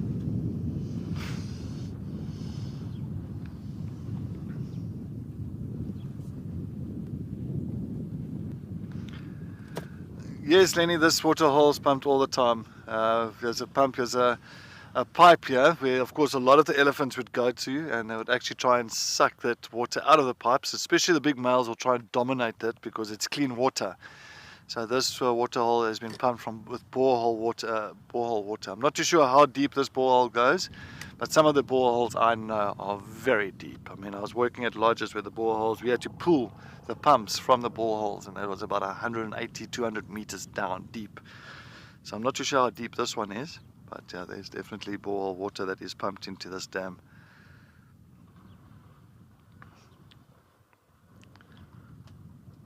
You can imagine all these elephants in the water at once. That would be, I think you won't even see the water.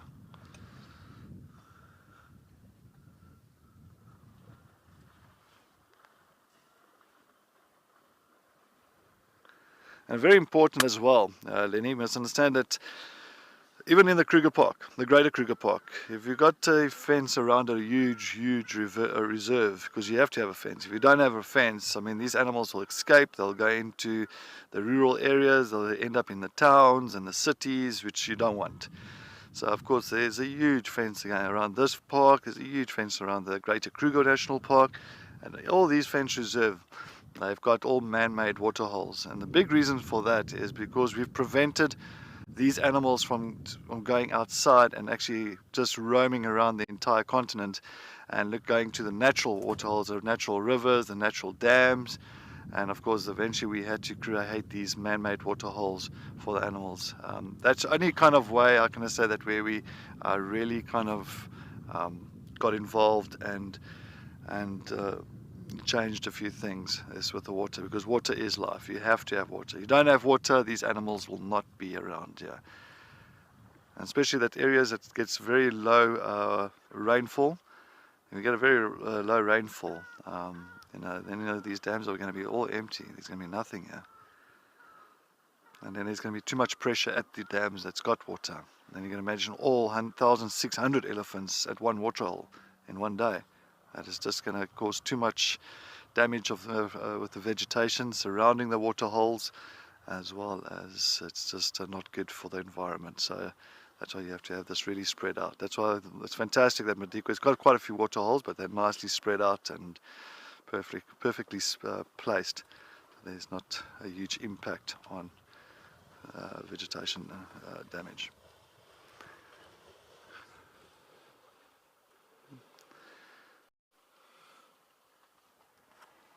A little one just suckling from mom on the left. Oh, so sweet. Two little ones. Look at that. Two mommies with two little ones. Let's say they're going to greet. Hello. Yes. Two mommies and two babies. I was probably talking about how's it been going.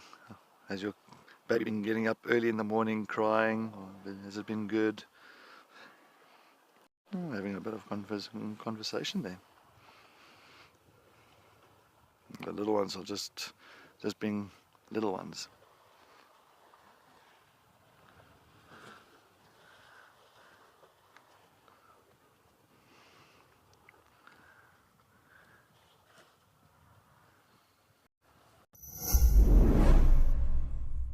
Did you know that explorers are watching ad-free right now? Right this very minute, they are listening to the soothing sounds of nature and seeing uninterrupted content. I am shaking with excitement. But don't fret, you can try out an Explorer subscription in monthly, 6-monthly and yearly options. Experience nature naturally, totally ad-free. Wild Earth Explorers, it's in your nature.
Well, if you guys have just joined, or anybody that's just joined our Escape to Nature, well, a very good, good afternoon to everybody. Thank you for joining us. And yes, I am sitting here at the Madikwe waterhole in the northwest at one of the waterholes called Klo. And we've had such an exciting morning on Escape to Nature and seeing so many elephants. We worked out maybe we got to see about 300 to 400 elephants coming down to this dam, buffalo, zebra, wildebeest. It's all been happening. But yes, good afternoon. My name is Cedric Dold. I am the naturalist here at Madikwe, and behind me on camera we've got Igor. So thank you, we do welcome you. And of course also joining us on Escape to Nature we've got Ralph. Sure, that wasn't Ralph, I promise you that wasn't Ralph. But we've got Ralph and don't come this way. But Ralph and Paul down at Amakhala. They've also had the 3 male cheetahs. They had a 1-day-old elephant as well. Fantastic. And of course Lisa on dam cam. She had so many gemsbok, also elephant and Abdon's stork. So yes, she's also had an amazing morning.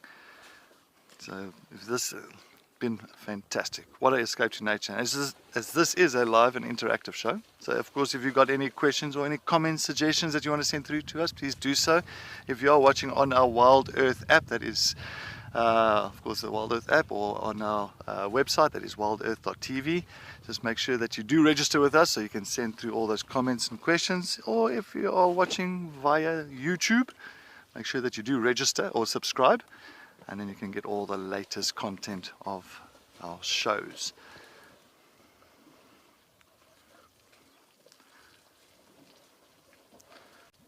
And as well, if you're enjoying the live drives, if you're enjoying the Escape to Nature, and of course our sunset and sunrise safaris, and you want to help Wild Earth continue to connect humanity with nature, and you want to donate something, please, you can head over to our website, that is wildearth.tv, go onto our donate button and click on the donate button, and you can donate something for the Wild Earth. And of course, and we can continue bringing you all these amazing live safaris. And it's nice just to bring it through to the kids, to anybody that cannot make it to the side, anyone that's got disabilities that cannot travel over to Africa. I'm glad that we can bring this through to you on your screen.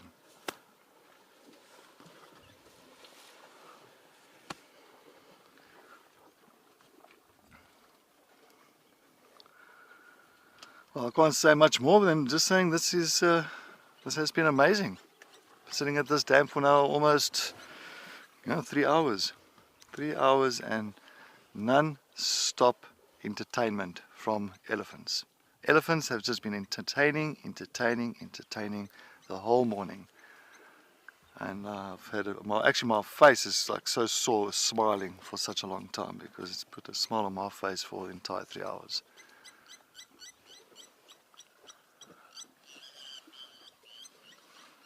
I'm just watching them enjoying a mud bath, making sure they cake their bodies full of mud.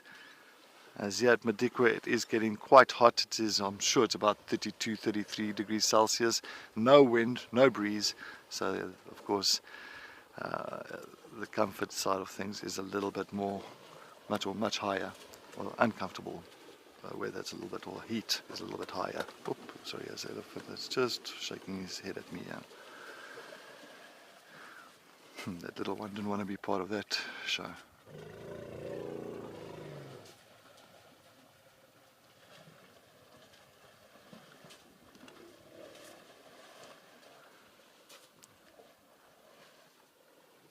A lot of big elephant bulls have been also chasing each other around in this area for the last 3 hours as well, back and forth. And it's just been quite amazing just to see that interaction between some of these males. But this little jacuzzi that you see now, this little muddy jacuzzi, is definitely the highlight of this place. It's definitely the hot spot of this dam. They all want to get a piece of it. I think the entire herd is almost inside there. Hopefully they don't drown any youngsters in there.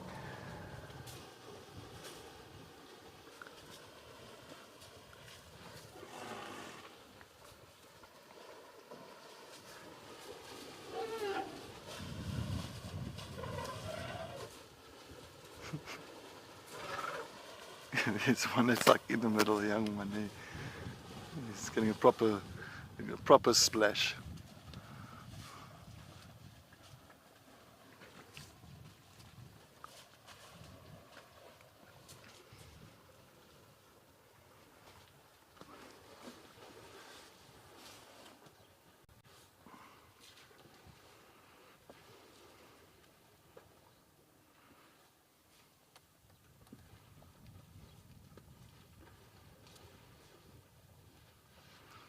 Eliora. Yes, I'm sure there's elephants that grow no tusks, definitely. It's like, remember, it's just really, I can say, modified eye teeth. Ooh. Ooh, calm down, calm down. Calm down. We are just here just to observe. We are here just to observe.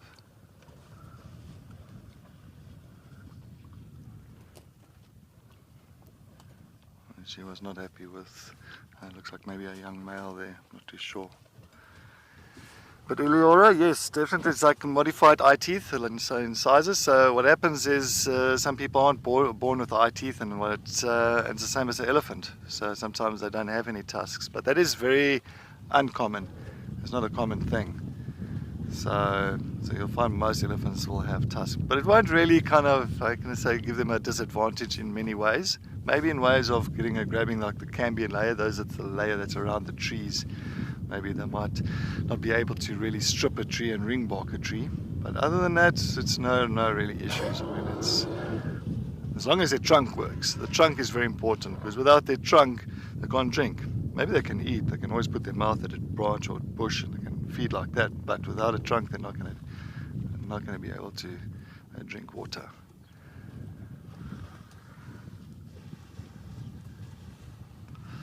Oof, I've got pins and needles in my left foot.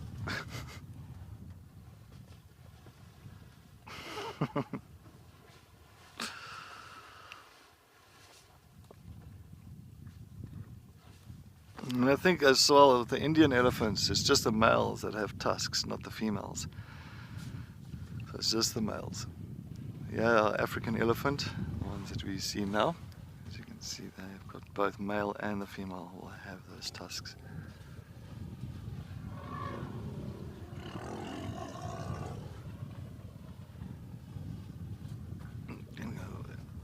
Oh, good. Sorry, I'm just trying to stretch my leg here.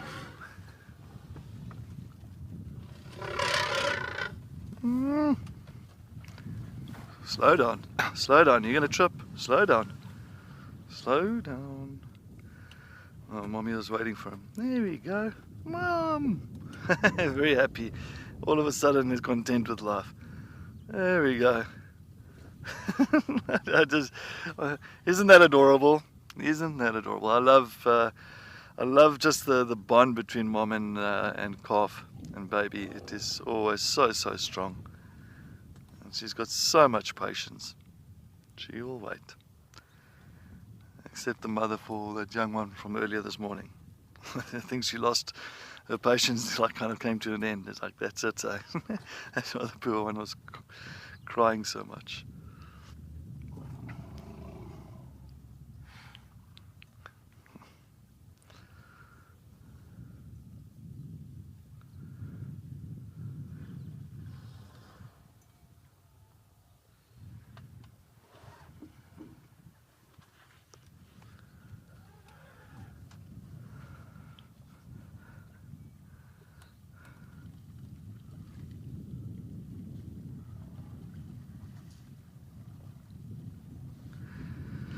Nicole, is the elephant the only animal with more than human traits? What was that? Let me copy that.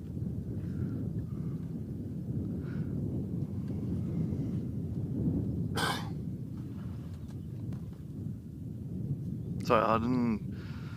Shall we go Max again? Did not pick up on that.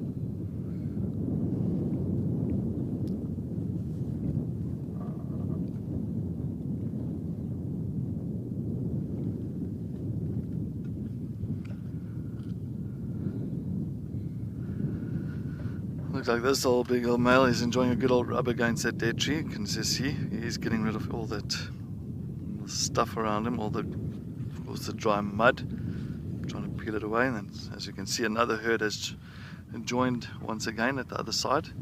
Another herd, like the 20th massive herd.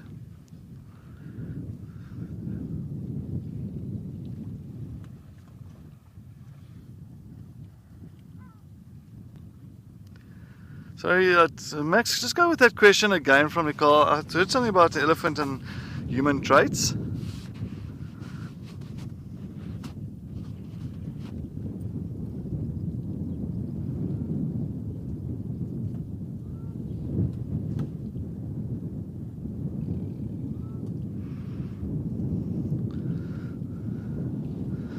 Oh, Nicole, yes, elephants, yeah, they're not just the only animal that's got as many human traits.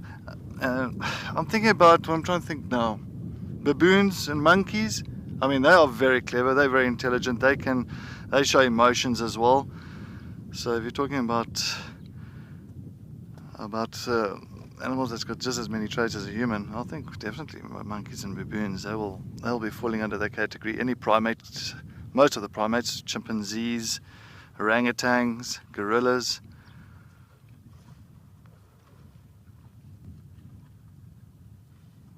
But definitely I know that baboons do show a lot of kind of emotions when it comes to certain things like a mourning of a family member that's passed away or was missing or something like that. I've seen baboons definitely sit and kind of have a moment about that, like I'm not going to say a sad moment. Well, most animals do that, but more so with baboons. Just like elephants as well. Elephants, they also have definitely one of those things where if a family member dies, they will definitely, like, as a herd, will all stand around almost like a minute of silence and actually just mourn that one's death.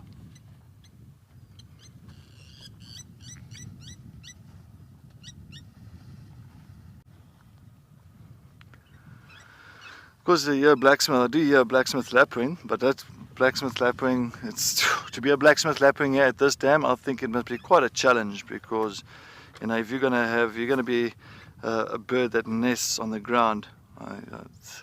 Fortunately, that there is a blacksmith lapwing there, just in the middle of that elephant's legs there. Of course, going crazy. Maybe got eggs there, I'm not too sure.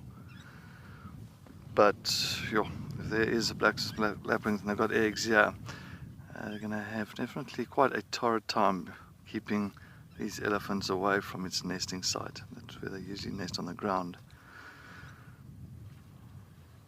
And they are one of the birds that can really keep elephants away. I mean, as I said, I've seen it before.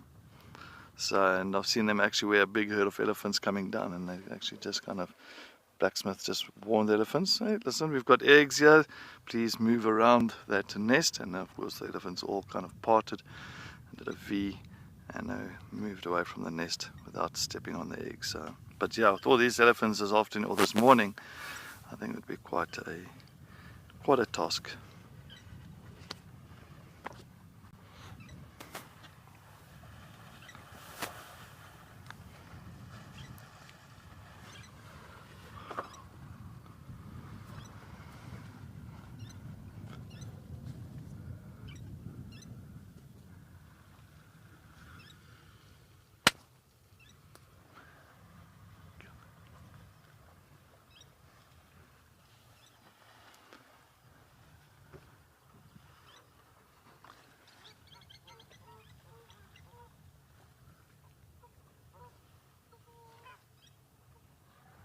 I'm going to sit here and just enjoy the noises of nature. I think it's always nice just to listen to everything calling and making a noise here at the dam.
Big bull coming now to the pipe.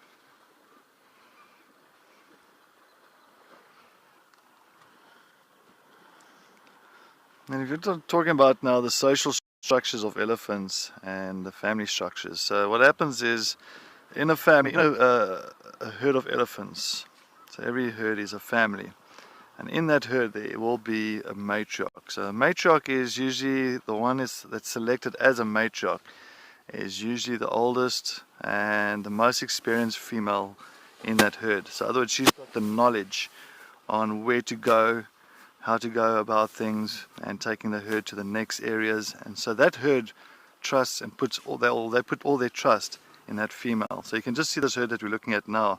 See the long white tusks? I'm sure that might be the matriarch. You can see how they all follow her. So they will stick together all the time. What happens after a while in this herd, elephants get up to about 60 years old, 60 plus minus. So what happens in this herd, if there is any males in these herds, in these breeding herds, if we can call it that, what happens is those males, once they get to like 16, 17 years old, of course what happens, they become too aggressive.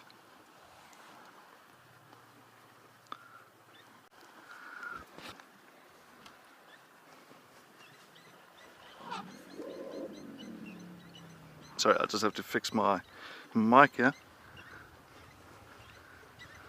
Alright, so if the males get to around about 16, 17 years old, they'll tend to kind of, that's when of course they reach puberty, that's when they start kind of, the testosterone is really kind of high, and then they start becoming aggressive with the young ones, and then the females will kick them out at that age, about 17, 18 years old. And then they'll go on by themselves, or they will join other males, older males, like this boy that's in frame now. He's a big boy, he's an old male, maybe about a 40, 45, 50-year-old. And he had to stop right behind the pole. Well done. So yeah.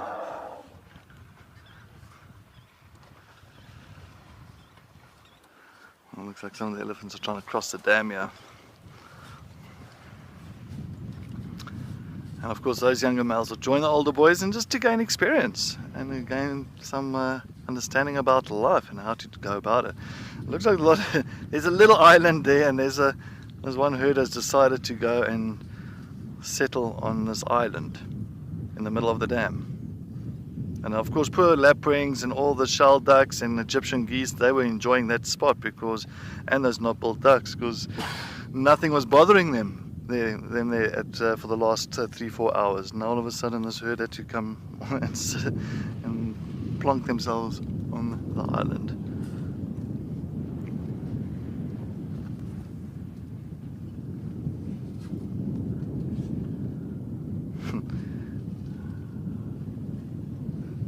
Interesting. The one is even lying. He's like even lying in the water, just enjoying a bit of a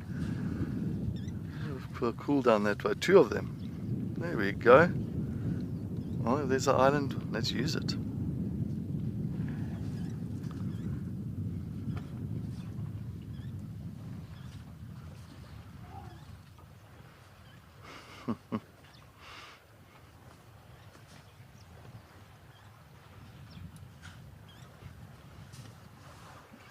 Yeah, it looks like this big male is going to confront this female. There's another male here as well. Hopefully it doesn't go and chase her this way. I'm just going to quickly reposition myself, just in case.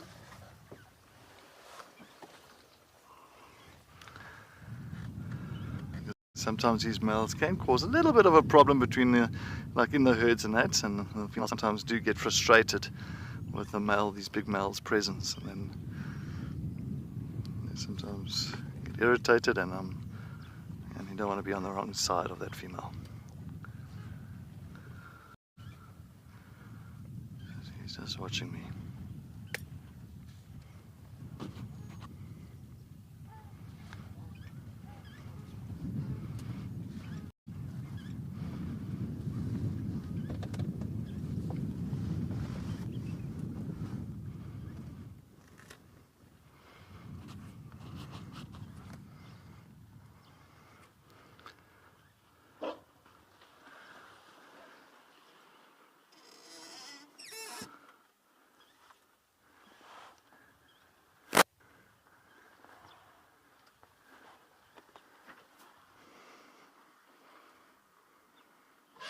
I'm just going to keep very still here, everybody. He's right next to me.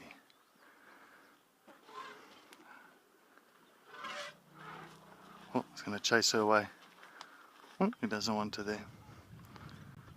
You understand why the females get oh, that's why. Because this big male's coming here now, sorry, to the right of us. And that's why he's running.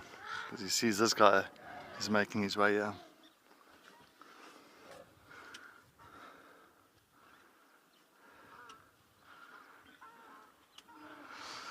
Alright, so well, we are going to take a look around here. Maybe we have to slowly but surely start heading back to the western or the eastern side of Madikwe, because we are very far from that area. Oh, well, we're going to try and contemplate about that. Let's head over to Ralph in Amakhala.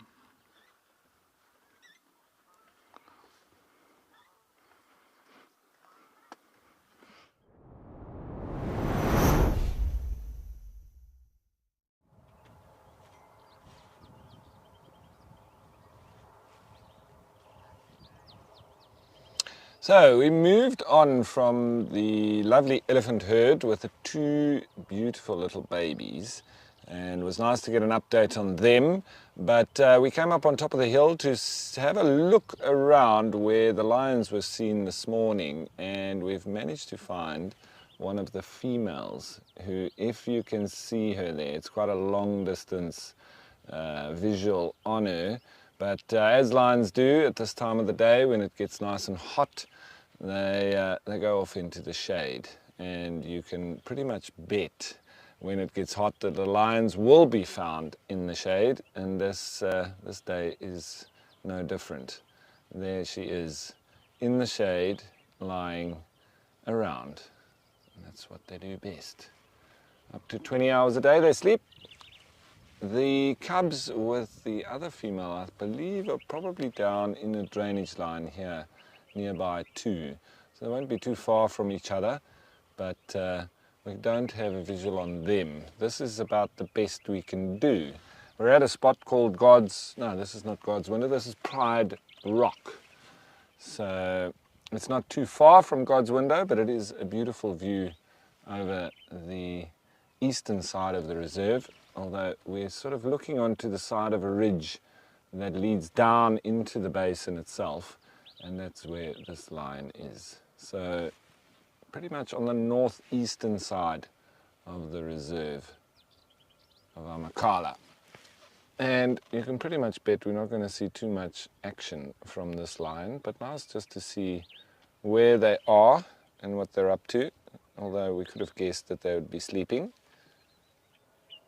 I must say, earlier when we were with the cheetah, I made a rookie mistake in misidentifying the tree that they were under, and one of the other guides just informed me that, because he was looking for the cheetah, so I was directing him to a very big scotia, or a karoo bourbeen, and he said there's lots of milkwoods around, but I don't see any scotia, and I said no, the big one, and turns out it was and is a milkwood.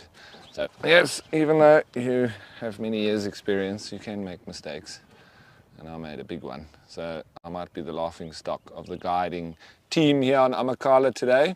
Oh well, you get that on the big jobs. What tree is she lying under? It might be, I don't want to make a mistake now, I'm pretty sure that is a common guarri, mixed in with some other, there is scotia there now. So yes, there's scotia and common guarris, a mix of them.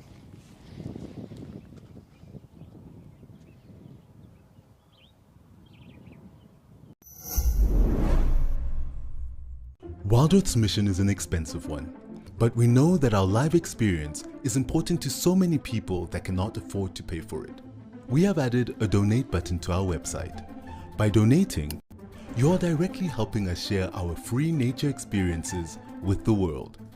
We want Wild Earth to reach children, budding conservationists, and the less fortunate. A little money goes a long way. You can make a difference to someone today.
So what will we do next? We've had a lovely escape to nature from our part on Amakhala. We started with those cheetah boys, then we went to the elephant herd. Now we've been with the I would say lions. I know we're not too far from them, but we can't see them, but we can see one. Then after this, I think we're going to head into the area a little bit more west from here, to where there is a couple of water holes, and we'll just see if there's any activity around there. So that's sort of our plan for the rest of the period that we have on Escape to Nature. I think we've done our best up until now, and a nice mix of animals, but I think we'll see probably some plains game, maybe giraffe and zebra coming down to drink, maybe eland and black wildebeest as well. We'll have to see when we get there what is around the water. It all depends on the day. It's always different. They might be packed on one day and empty the next. It's the beauty of wildlife. You never know what to expect.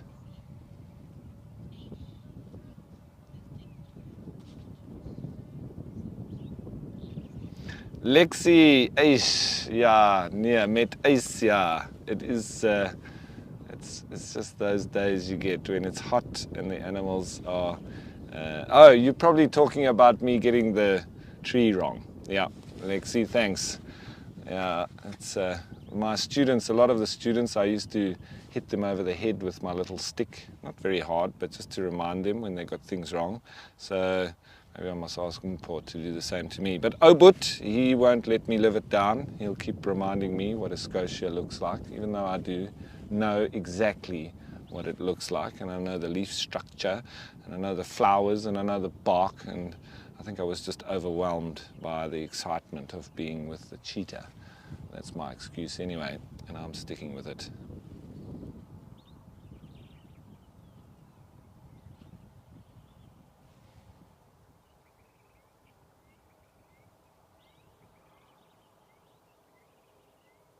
But yeah.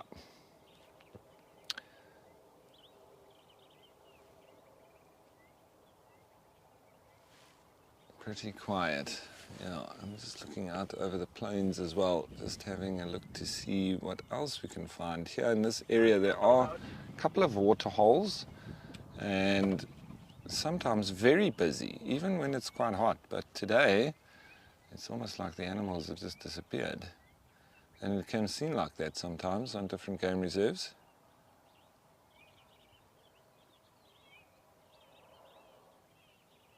And then suddenly, as that sun starts to go down a little bit and it cools off, they almost appear from nowhere. The classic birds are calling, the somber green bull, southern boo-boo.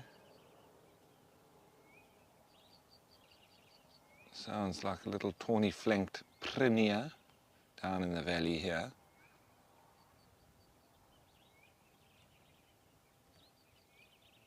We had an African fish eagle calling earlier too when we were near to the elephants. That was nice.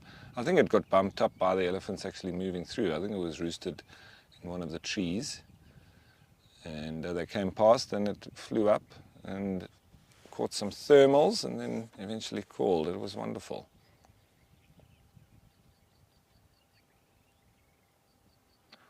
Little dragonfly just flew past. It's that time of the year where we see quite a lot of them with the rain being around.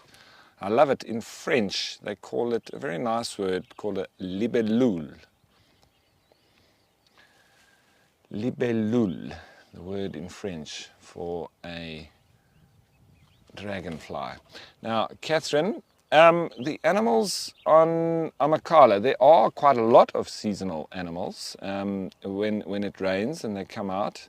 And so, yeah, when it's wet, we obviously have a lot more frogs, we have more dragonflies, and a lot of insects that come out. We might have the alates from the termite alates that fly around. We also have flying ants, the true flying ants, which are also alates, coming out to make new colonies, etc., and expand the population. And yes, at night you obviously hear a lot of the different calls from the frogs, etc. And then with the birds, we have the migratory birds that move in at this time of year. It's almost time for them to leave. So they arrive around spring, normally around the first rains, albeit here in these parts, it's all year rainfall. But you still have the animals that start emerging, especially insects, when the days start getting longer. And with that, you have the arrival of the migratory birds. And we've had a lot of yellow-billed kites here that come from Russia, and the Amur falcons that come from China. So yes, there's quite a few different birds that arrive at different times of the year and then depart as well as autumn starts arriving. Now, as I speak of departing, I think you need to depart from our sleepy lion over to Lisa.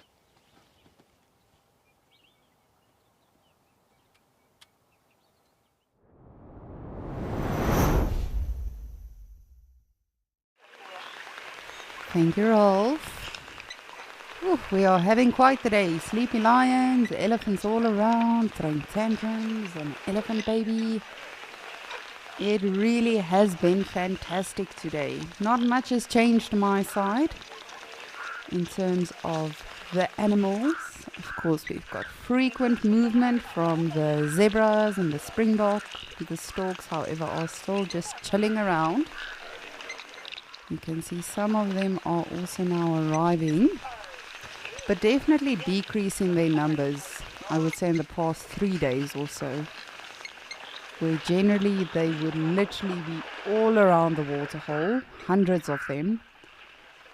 They have definitely broken up in flocks and probably checked out some other waterholes, which is understandable. They follow insects. They can feed on other creatures as well, such as aquatic creatures and mollusks and things like that. But right now it is pretty dry, so I think some of them have realized, alright chaps, we are going to move off a little bit and see if we can perhaps find a buffet elsewhere. But luckily we've still got some of them around. I always say, we tend to get used to a certain scene, specifically here in Okukuyo. And as soon as it changes due to weather or rainfall or just really the availability of food and water for the animals, then you tend to miss it. I know I for sure will be missing the zebras braying, the storks coming down for landing, the springboks being all over. But you never know. I do suspect, however, if we don't get rain soon, that these animals will just come more and more and more each and every single day.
Very interesting. We had an elephant early this morning, literally at the start of Escape to Nature. One elephant bull, and for the rest of the day, no elephant activity again yet. I do think the animals are feeling the heat and humidity today. You wouldn't think so when you look at these blackbirds. But I think it's definitely hotter than usual, and the animals are definitely feeling that. And you would think, alright, well, why not have a pool party? But I mean, let's be honest. I know my mom always scolded me and my brother when we were on vacation. We were never allowed to go out, whether we were at a vacation resort or perhaps, at the seaside. We were never allowed to go out in the middle of the day, because that is when you get sunburned the most. Not that the animals necessarily get sunburned, but I do think that humidity this time of the day does affect them.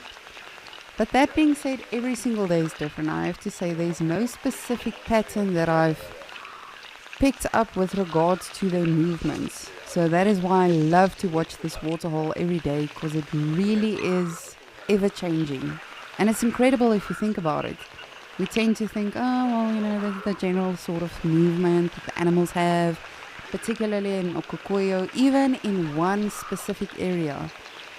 The ranges between movements and behaviors and dynamics can literally change within days. And that is why it's so amazing to watch these animals every single day. That's why I say this is when we learn most about the animals. Yes, you can learn about them by reading up on them or researching, but this is the best school for us.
And these birds might seem very basic and boring, but do yourself a favor and go look up an Abdom stork. They've got beautiful plumages in their actual face. They've got black and white feathers, and yes, I think they are probably scorching hot, having black feathers and standing in the sun like this. However, it definitely helps, just like we learn when a lot of birds dust bathe, when they water bathe, when they go through anting. sunbathing is also something that they'll do. So as they feel hotter and hotter, that heat will actually also disturb the parasites and the ticks even that might be in their actual feathers. And then those creatures will sort of jump off of them eventually. But I wonder, do you not suffer in the meanwhile then? That must be excruciatingly hot. And again, with these stalks, it's not like we see with, I'm sure many of you followed when we had the red-billed quillias all around, where they break off into smaller groups in the flock and they sort of go down for water and have a splash and have a quick sip of water. These stalks don't really rotate or take turns or anything like this. Unless something disturbs them, this is how they just sit for the whole day. Every now and again you'll get one jumping off his rock and then moving around, probing the soil, looking for insects. But this really is what they do. This is the extent of their activity throughout the day. So it's very interesting. You wonder, do they think of something? Are they perhaps communicating? Because even when they do take off, all of them as one flock, there's no like, caw, and all of them take off. They really just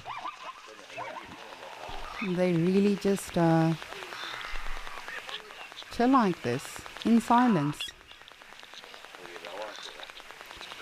But I'm sure many of you know by now, and you have seen and heard, but we are looking for some amazing footage. And again, I always say this, is it doesn't just have to be of African wildlife. It doesn't have to be a recent sighting. If you have any footage that you would like to share with us, whether it's about bald eagles, elephants, really anything, you can please share that with us by going onto our website and clicking on Content Creator. And you can always, in the process, if we use your video, you might win prizes. You can actually also earn money, see your name in the credits. So definitely go check that out. Oh, we've got some more stalks coming. Just saw the shadows overhead. Let us have a look, sir.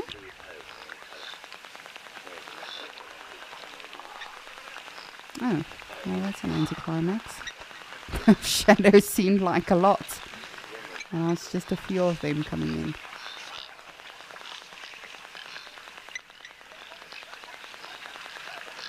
But it's also been very interesting with regards to the weather patterns and the clouds and everything here in Ukukuyo. For the most part, we've been experiencing blue skies and sunshine. But every now and again, generally around this time or even pushing it towards 2 o'clock, then we'll have some low-forming clouds that start to build. And for the most part, you know, I tend to get very excited and I think, hoo, storms are brewing. But for the past month or two, you know, it's really just built and then it literally misses this waterhole completely. Or it builds and then it just sort of goes away. But hopefully we will get some more rain, because what we've had is not nearly sufficient. I think it's literally at this specific waterhole, it's literally still under 100 millimeters if I'm not mistaken, which is not nearly enough. But that being said, you know, the animals that live here have acclimated, they adapt, they are used to these climates and these sort of rainfall patterns. But still, they are the rest of the stalks. I was just about to say. Those shadows seemed like a lot, and then it was like one or two coming in for landing.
Amila, you would like to know if storks eat other birds.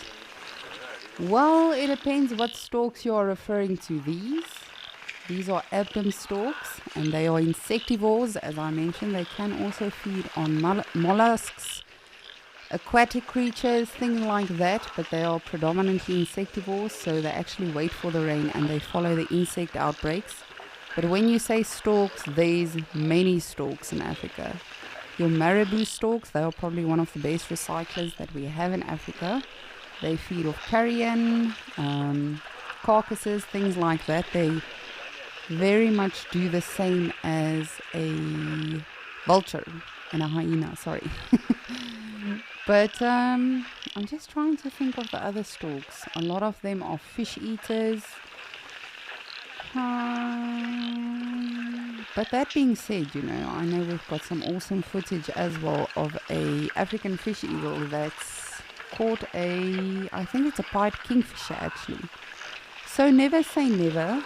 If animals do feed on fish and things like that, anything is possible. But storks in general, for the most part, I'm just trying to think of all of them. But no, they either feed on insects or fish. Or as I say, in the drier times, they will resort to other things as well. But animals, whether it's a bird, a reptile, a mammal, a predator, a herbivore, they are super resourceful. If there's no food, they will make a plan to get food. That is what it's ultimately about out here. Just like elephants, in the winter times, elephants know that a lot of the trees store their water in the roots, and that is why they shed their leaves, and the elephants can smell that, and that is how they will find not water but food in the winter time. So animals are definitely resourceful, and they will definitely make a plan, so never say never.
Monique, so happy that you are still with us all the way from Australia.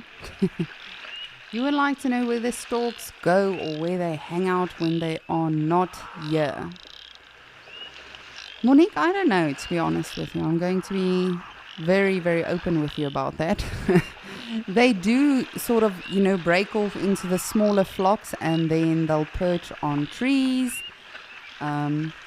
A lot of areas, just like vultures as well, if it's a mountainous area, they too will go to those sort of hills and cliffs as well. But for the most part, they'll head into the tree line and just hang out there for the evening. Stay safe as much as they can, and then in the morning again. I don't know if there's an email sent the previous night or if they have a morning meeting before they actually come to the waterhole. But it's incredible to see that you've got these different flocks coming in together. But as I say, the numbers have definitely decreased. And that is what these birds do. Yes, they are gregarious, but they'll sort of just break off into the smaller flocks. They'll form the bigger flocks again. And I think that is what we are actually witnessing right now. You'll see a lot of the storks are coming in only now. Probably coming from other waterholes that they've checked out. But now my question is, when do all of them then decide, all right, guys, we've tried for long enough. There's no rain coming. Let's all move on. I think that's going to be the interesting thing to see within the next month or two, to see what will be the behavior. And Monique, again, it's interesting with these birds in particular.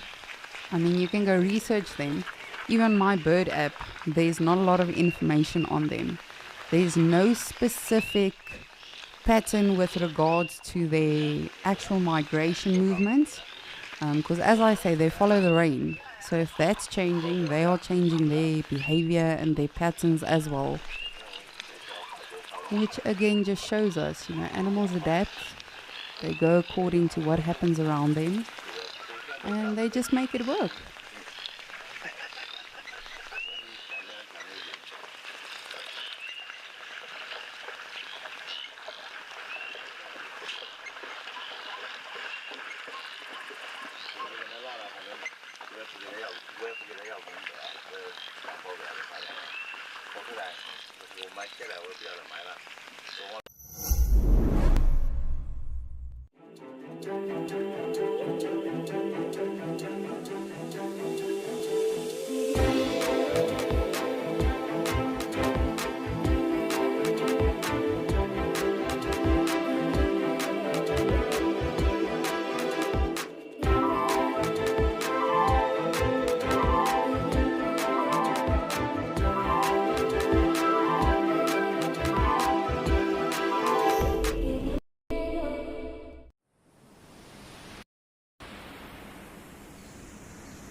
Absolutely incredible here today.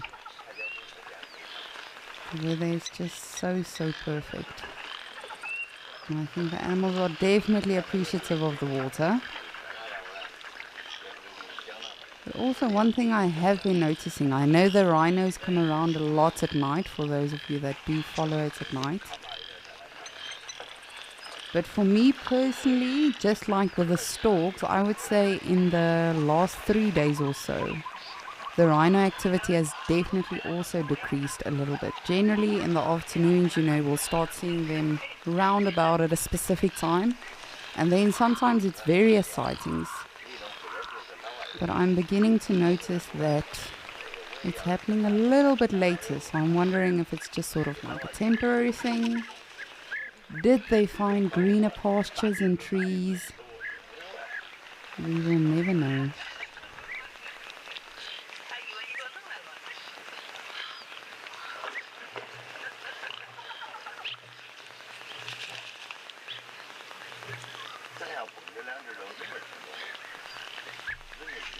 If you are just joining us, welcome, and thank you for joining us for the last bit of Escape to Nature.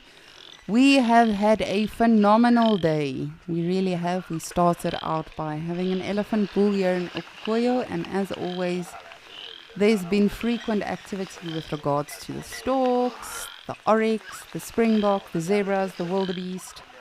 But really, Rolf, Cedric, Igor, and Mpho have been having an absolute blast today. Rolf saw the brand new baby elephant on Amakala with Mpho, and they also saw a very sleepy lion from afar, but nonetheless they did see it. Cedric and Igor are just having an absolute party at Cloud Dam in Madikwe. They've probably had over 100 elephants, if I'm not mistaken. A lot of behaviors and dynamics, and on top of that, you know, there's been buffalo and zebras and wildebeest. So that really has been the spot to be today. It's really been incredible. But I am Lisa, I'm the waterhole naturalist. Of course, keeping an eye on Okokoyo as well as Gowrie Dam. And yes, as always, we are live and we are interactive. So please, even for the last bit of Escape to Nature, get in touch with us. Let us know what you think of what we see. Send us your questions, your comments. I know all of you thoroughly enjoyed that time with Cedric at Madikwe as well. I too, my eyes were glued to the screen. It really was fantastic. And of course, that tiny baby elephant with Rolf. But thank you so much for joining us today. It's been an awesome day.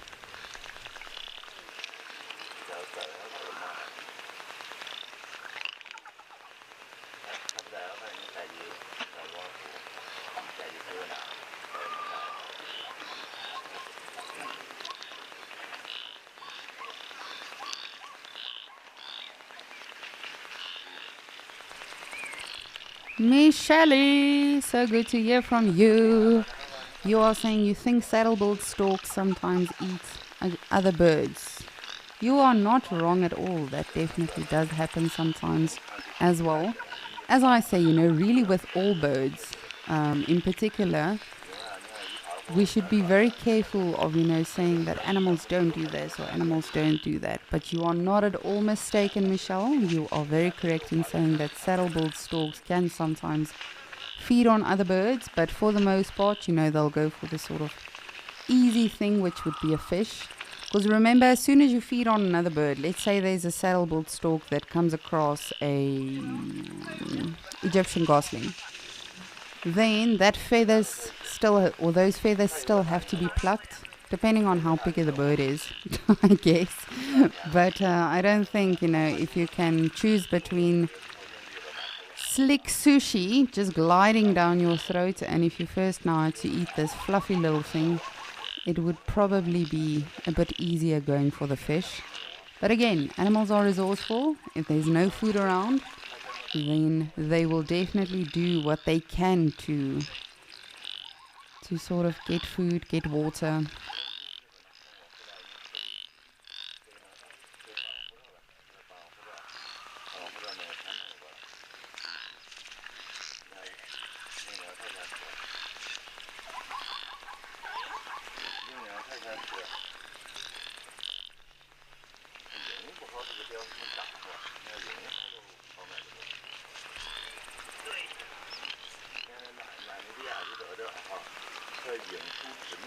And as always, if you do hear some extra voices apart from mine, those are the actual visitors that are visiting this beautiful location.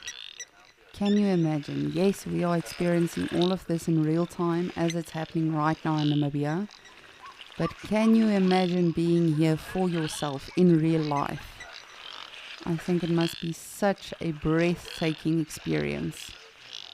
I remember when my mom went, probably a year and a half ago, she could not stop talking about, you know, you literally just have to, you don't even have to go on safari or look for animals. You literally just come outside and there might be elephants drinking, there might be a rhino right outside of camp. Of course, there could be lions. My mom said when they were there were a lot of lions roaring. So So I am definitely making a plan to get here this year.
Russell, good afternoon. You would like to know if there are wild dogs in Etosha National Park. Not to my knowledge. And I say that, Russell, because wild dogs are, even if you've got a fenced area where you've got actual cement underneath your fencing around your park, around your reserve, wild dogs will get out. And I say this, I worked with them about, I think it was 9 or 10 years ago. And we did actual thorough research on them and saw them digging out cement from underneath an actual fence and getting out of an enclosure. So not to my knowledge, no. And again, you know, wild dogs do come and go. So they might be, but to my knowledge, there's no actual frequent sightings of them, if that answers your question. I think the current population estimates is, I think it estimates between 3,000 and 5,500, if I'm not mistaken. But I know the last protected pack of free roaming wild dogs in Namibia was seen in Etosha, and I think this was in the 70s, if I'm not mistaken. But remember, the Botswana population also overlaps into the northeastern part of the country. So it's possible, you never know. But particularly, Russell, particularly for me with wild dogs, never say never. They really can break in and out of reserves very, very easily. I remember the one morning I had a guest that I had to take to town very, very early. I think it was something silly like 4:30. They had to be in town. It was a pilot that had to come back to Johannesburg. But anyway, I'm getting sidetracked now.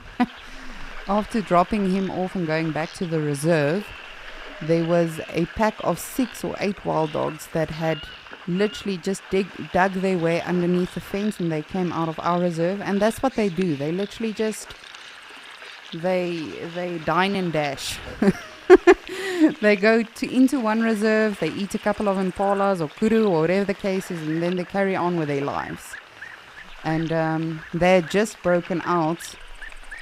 And yes, unfortunately, one of the dogs almost got hit by a vehicle, but luckily that did not happen, thankfully. But wild dogs are they'll dig underneath a fence through cement. They really are phenomenal animals. And the thing is, that is why they are also so successful. And a lot of people have asked me, okay, well, if they're that great, why are they endangered?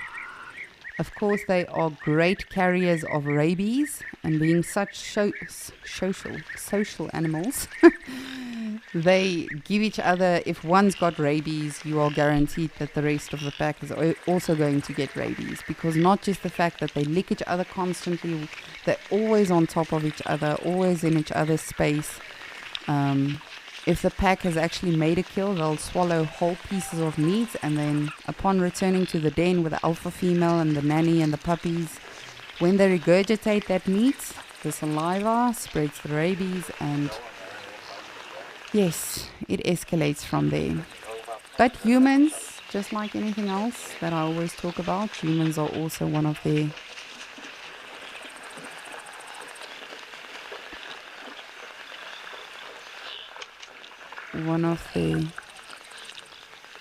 biggest Max, sorry, I didn't get any of that. If you'll just send that to me. Sorry.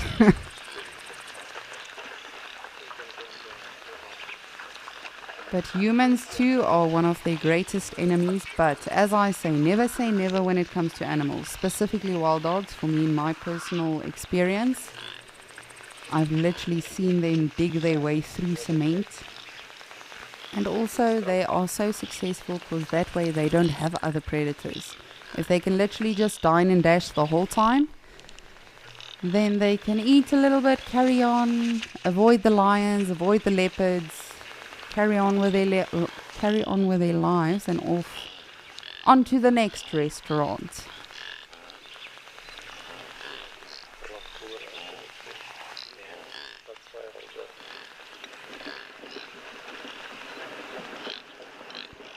Oh, alrighty. Thank you for that, Max. So today the African wild dog can only be found in the north and eastern regions of Namibia, such as in the Kaodom Game Park and the Kavango and Caprivi.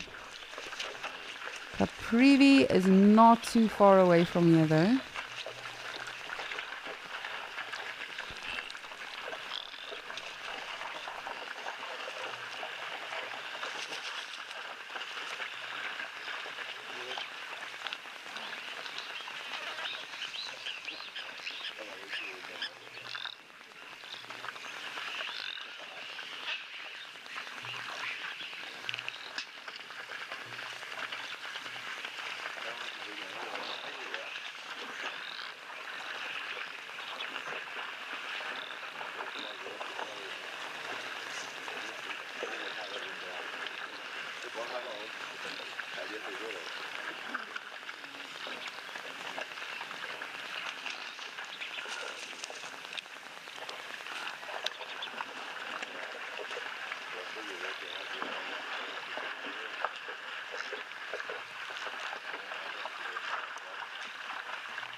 Gail, you are saying today has been a spectacular day. It really has. It really has been so amazing still to see all of these animals at Okokoyo going through their different behaviors and movements. I find these springbok hilarious that that lose their minds or their heads when they actually try to get to the fresh water. And yes, I know we've been seeing this a lot on the daily, but every single day is different. It's a new challenge, it's a new experience and journey that we take with the animals. But of course, you know, with Rolf as well showing us that brand new baby elephant, the sleepy lion, which was a little bit tricky to see, I have to be honest. Initially I was like, what are we looking at? Like, am I supposed to be looking somewhere else? But just goes to show, you know, the animals don't always do what we think is best, you know. They don't even know that we are there. And then, of course, probably the best. Today, Cedric has spent a lot of time at Cloud Dam, and he's had a lot of elephants. He personally also said it's been his best elephant sighting in his life, with a lot of vocalization and fighting from the elephants and drinking and playing. It's just been phenomenal today. And if you are perhaps only joining us now and you have missed all of that today, of course you can just check out the highlights where we take all of the best bits of Escape to Nature as well as sunrise and sunset safari, and we highlight everything for you. That way you can stay updated with everything that you may have missed out on. But yes, it has been a wonderful day, Jill. I agree with you on that one. I definitely have had the best time. Eventually I just said to Cedric, listen, should I go home now? Because it seems like you've got this covered. He really, himself and Olga really have been having a blast today. And Mr. Rolf and Paul as well. And I myself with all of you as well. Here at Okokoyo Waterhole, at Juma, at Gowrie Dam. It really has been spectacular. And it is... Yes, Max?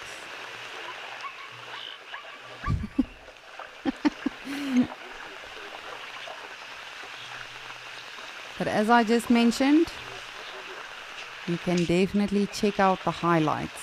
If you do miss out on anything, we highlight all of the best bits for you. And then you can check that out. See what you may have missed out on. And I think it's definitely incentive, you know, to allow you to join us tomorrow for Escape to Nature. We obviously, we cannot promise the same things. We would love to, but we cannot, sadly. But from tomorrow, for the weekend and for Monday, you will have Alex with you again on the waterholes. And then I will be back again next week, having some more fun with all of you. But it's been an awesome week, I really have to say. We've seen a lot of things. I actually just checked my diary too, because I log all of the sightings that we have at the waterholes, and it's really been splendid. We've done a lot of birding, we've seen the hippos, we've seen elephants, we've seen marips. I mean, yes, it was a mere silhouette of the cat, but now I can also say to Alex that I too have had a leopard on Escape to Nature.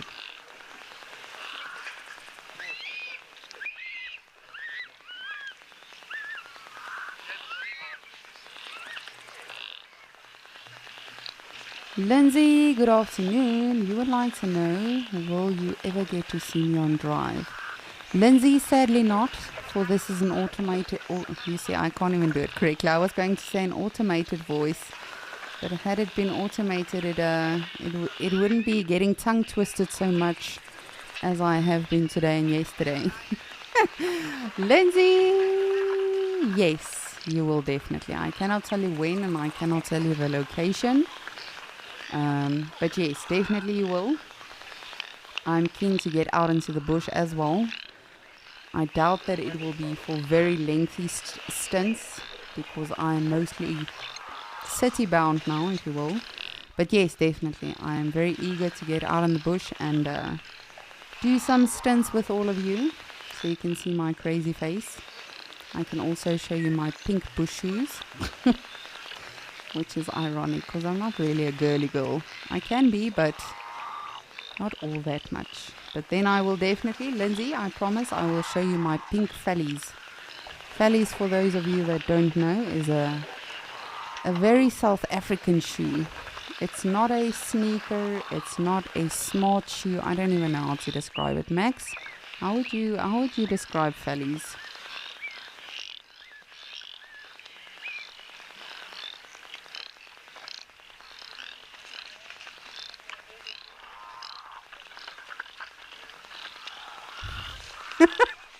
You see, Max and I are both like very South African. It's sort of like a soft leather shoe. It's very practical. It's super comfortable, depending on where you buy it. But most of the naturalists and rangers and guides and anti-poaching people that you would come across in the bush are wearing Fellies. I can promise you that.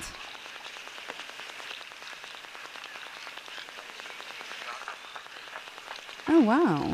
You see, Max, you educate me every day. Max is saying our Olympic team was actually dressed in Fellies at the previous Olympics. That's interesting. I did not know that. But I mean, also, you know, we always joke about this, and I say it with the greatest respect, but a lot of the times, you know, I've come across a lot of people that own a pair of Fellies, and then they say, my heart begins where the tar road or the city ends. And then I'm like, have you been to the bush? No, but I own Fellies. Then I'm like, alrighty then. So it definitely is a very South African thing. But I got very sidetracked there. Lindsay, yes. Yes, you will see me on drive one day. I can't tell you when. I cannot tell you where.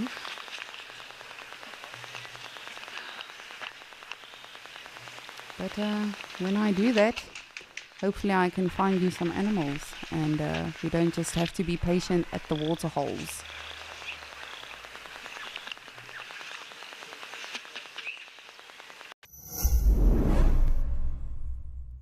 At Wild Earth, we are dedicated to bringing kids into the wild on our live, free, interactive safaris. Many of you will remember that we used to do this on a daily basis prior to the pandemic, but now, courtesy of our Wild Earth Explorers, we're aiming to take schools back into nature permanently. We'd like to extend an extremely heartfelt thanks to our Wild Earth Explorers who have helped us touch the lives of so many children.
I don't even want to comment on these clouds anymore. Because every time I do, I get excited and whoa, we'll get some rain, and then it doesn't happen. So we'll just enjoy the clouds, watch them, pretend we don't notice them. But hopefully, cross your fingers, hold thumbs, braid your hair, do what you need to, do your rain dance, get your rain shakers. I don't know what rituals all of you have. I know I definitely have a rain dance, which I will do when I get home.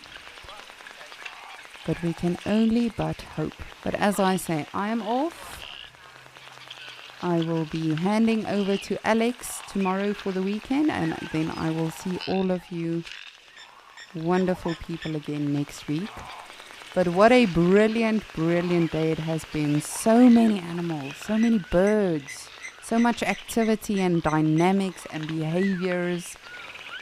I think this was definitely one of my favorite Escape to Natures, even though I didn't get to show you all that much because Cedric and Igor were showing off with their 1 million elephants in Madikwe. But it really has been a beautiful day. And as always, thank you so much for staying in touch with us, sending through your questions, your comments, your suggestions, your answers. I think we had all of 2 anagrams, Max. I can't remember. Yes, you see, at least we did not have nothing. We had 2 anagrams, but we'll do it again next week. We'll have a proper anagram day again. But I hope you all have had a wonderful time with us today on Escape to Nature. I know I definitely have enjoyed it. Oh, look at that.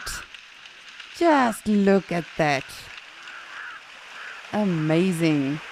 Speaking of amazing and incredible, and woo! I actually flinched for that. But from myself, Lisa, at the Waterholes, from Cedric and Igor in Madikwe, and then of course Ralph and Paul who are in Amakala. Thank you all so much for a wonderful day. Thank you for all your questions and comments, for just enjoying all of these wonderful creatures with all of us.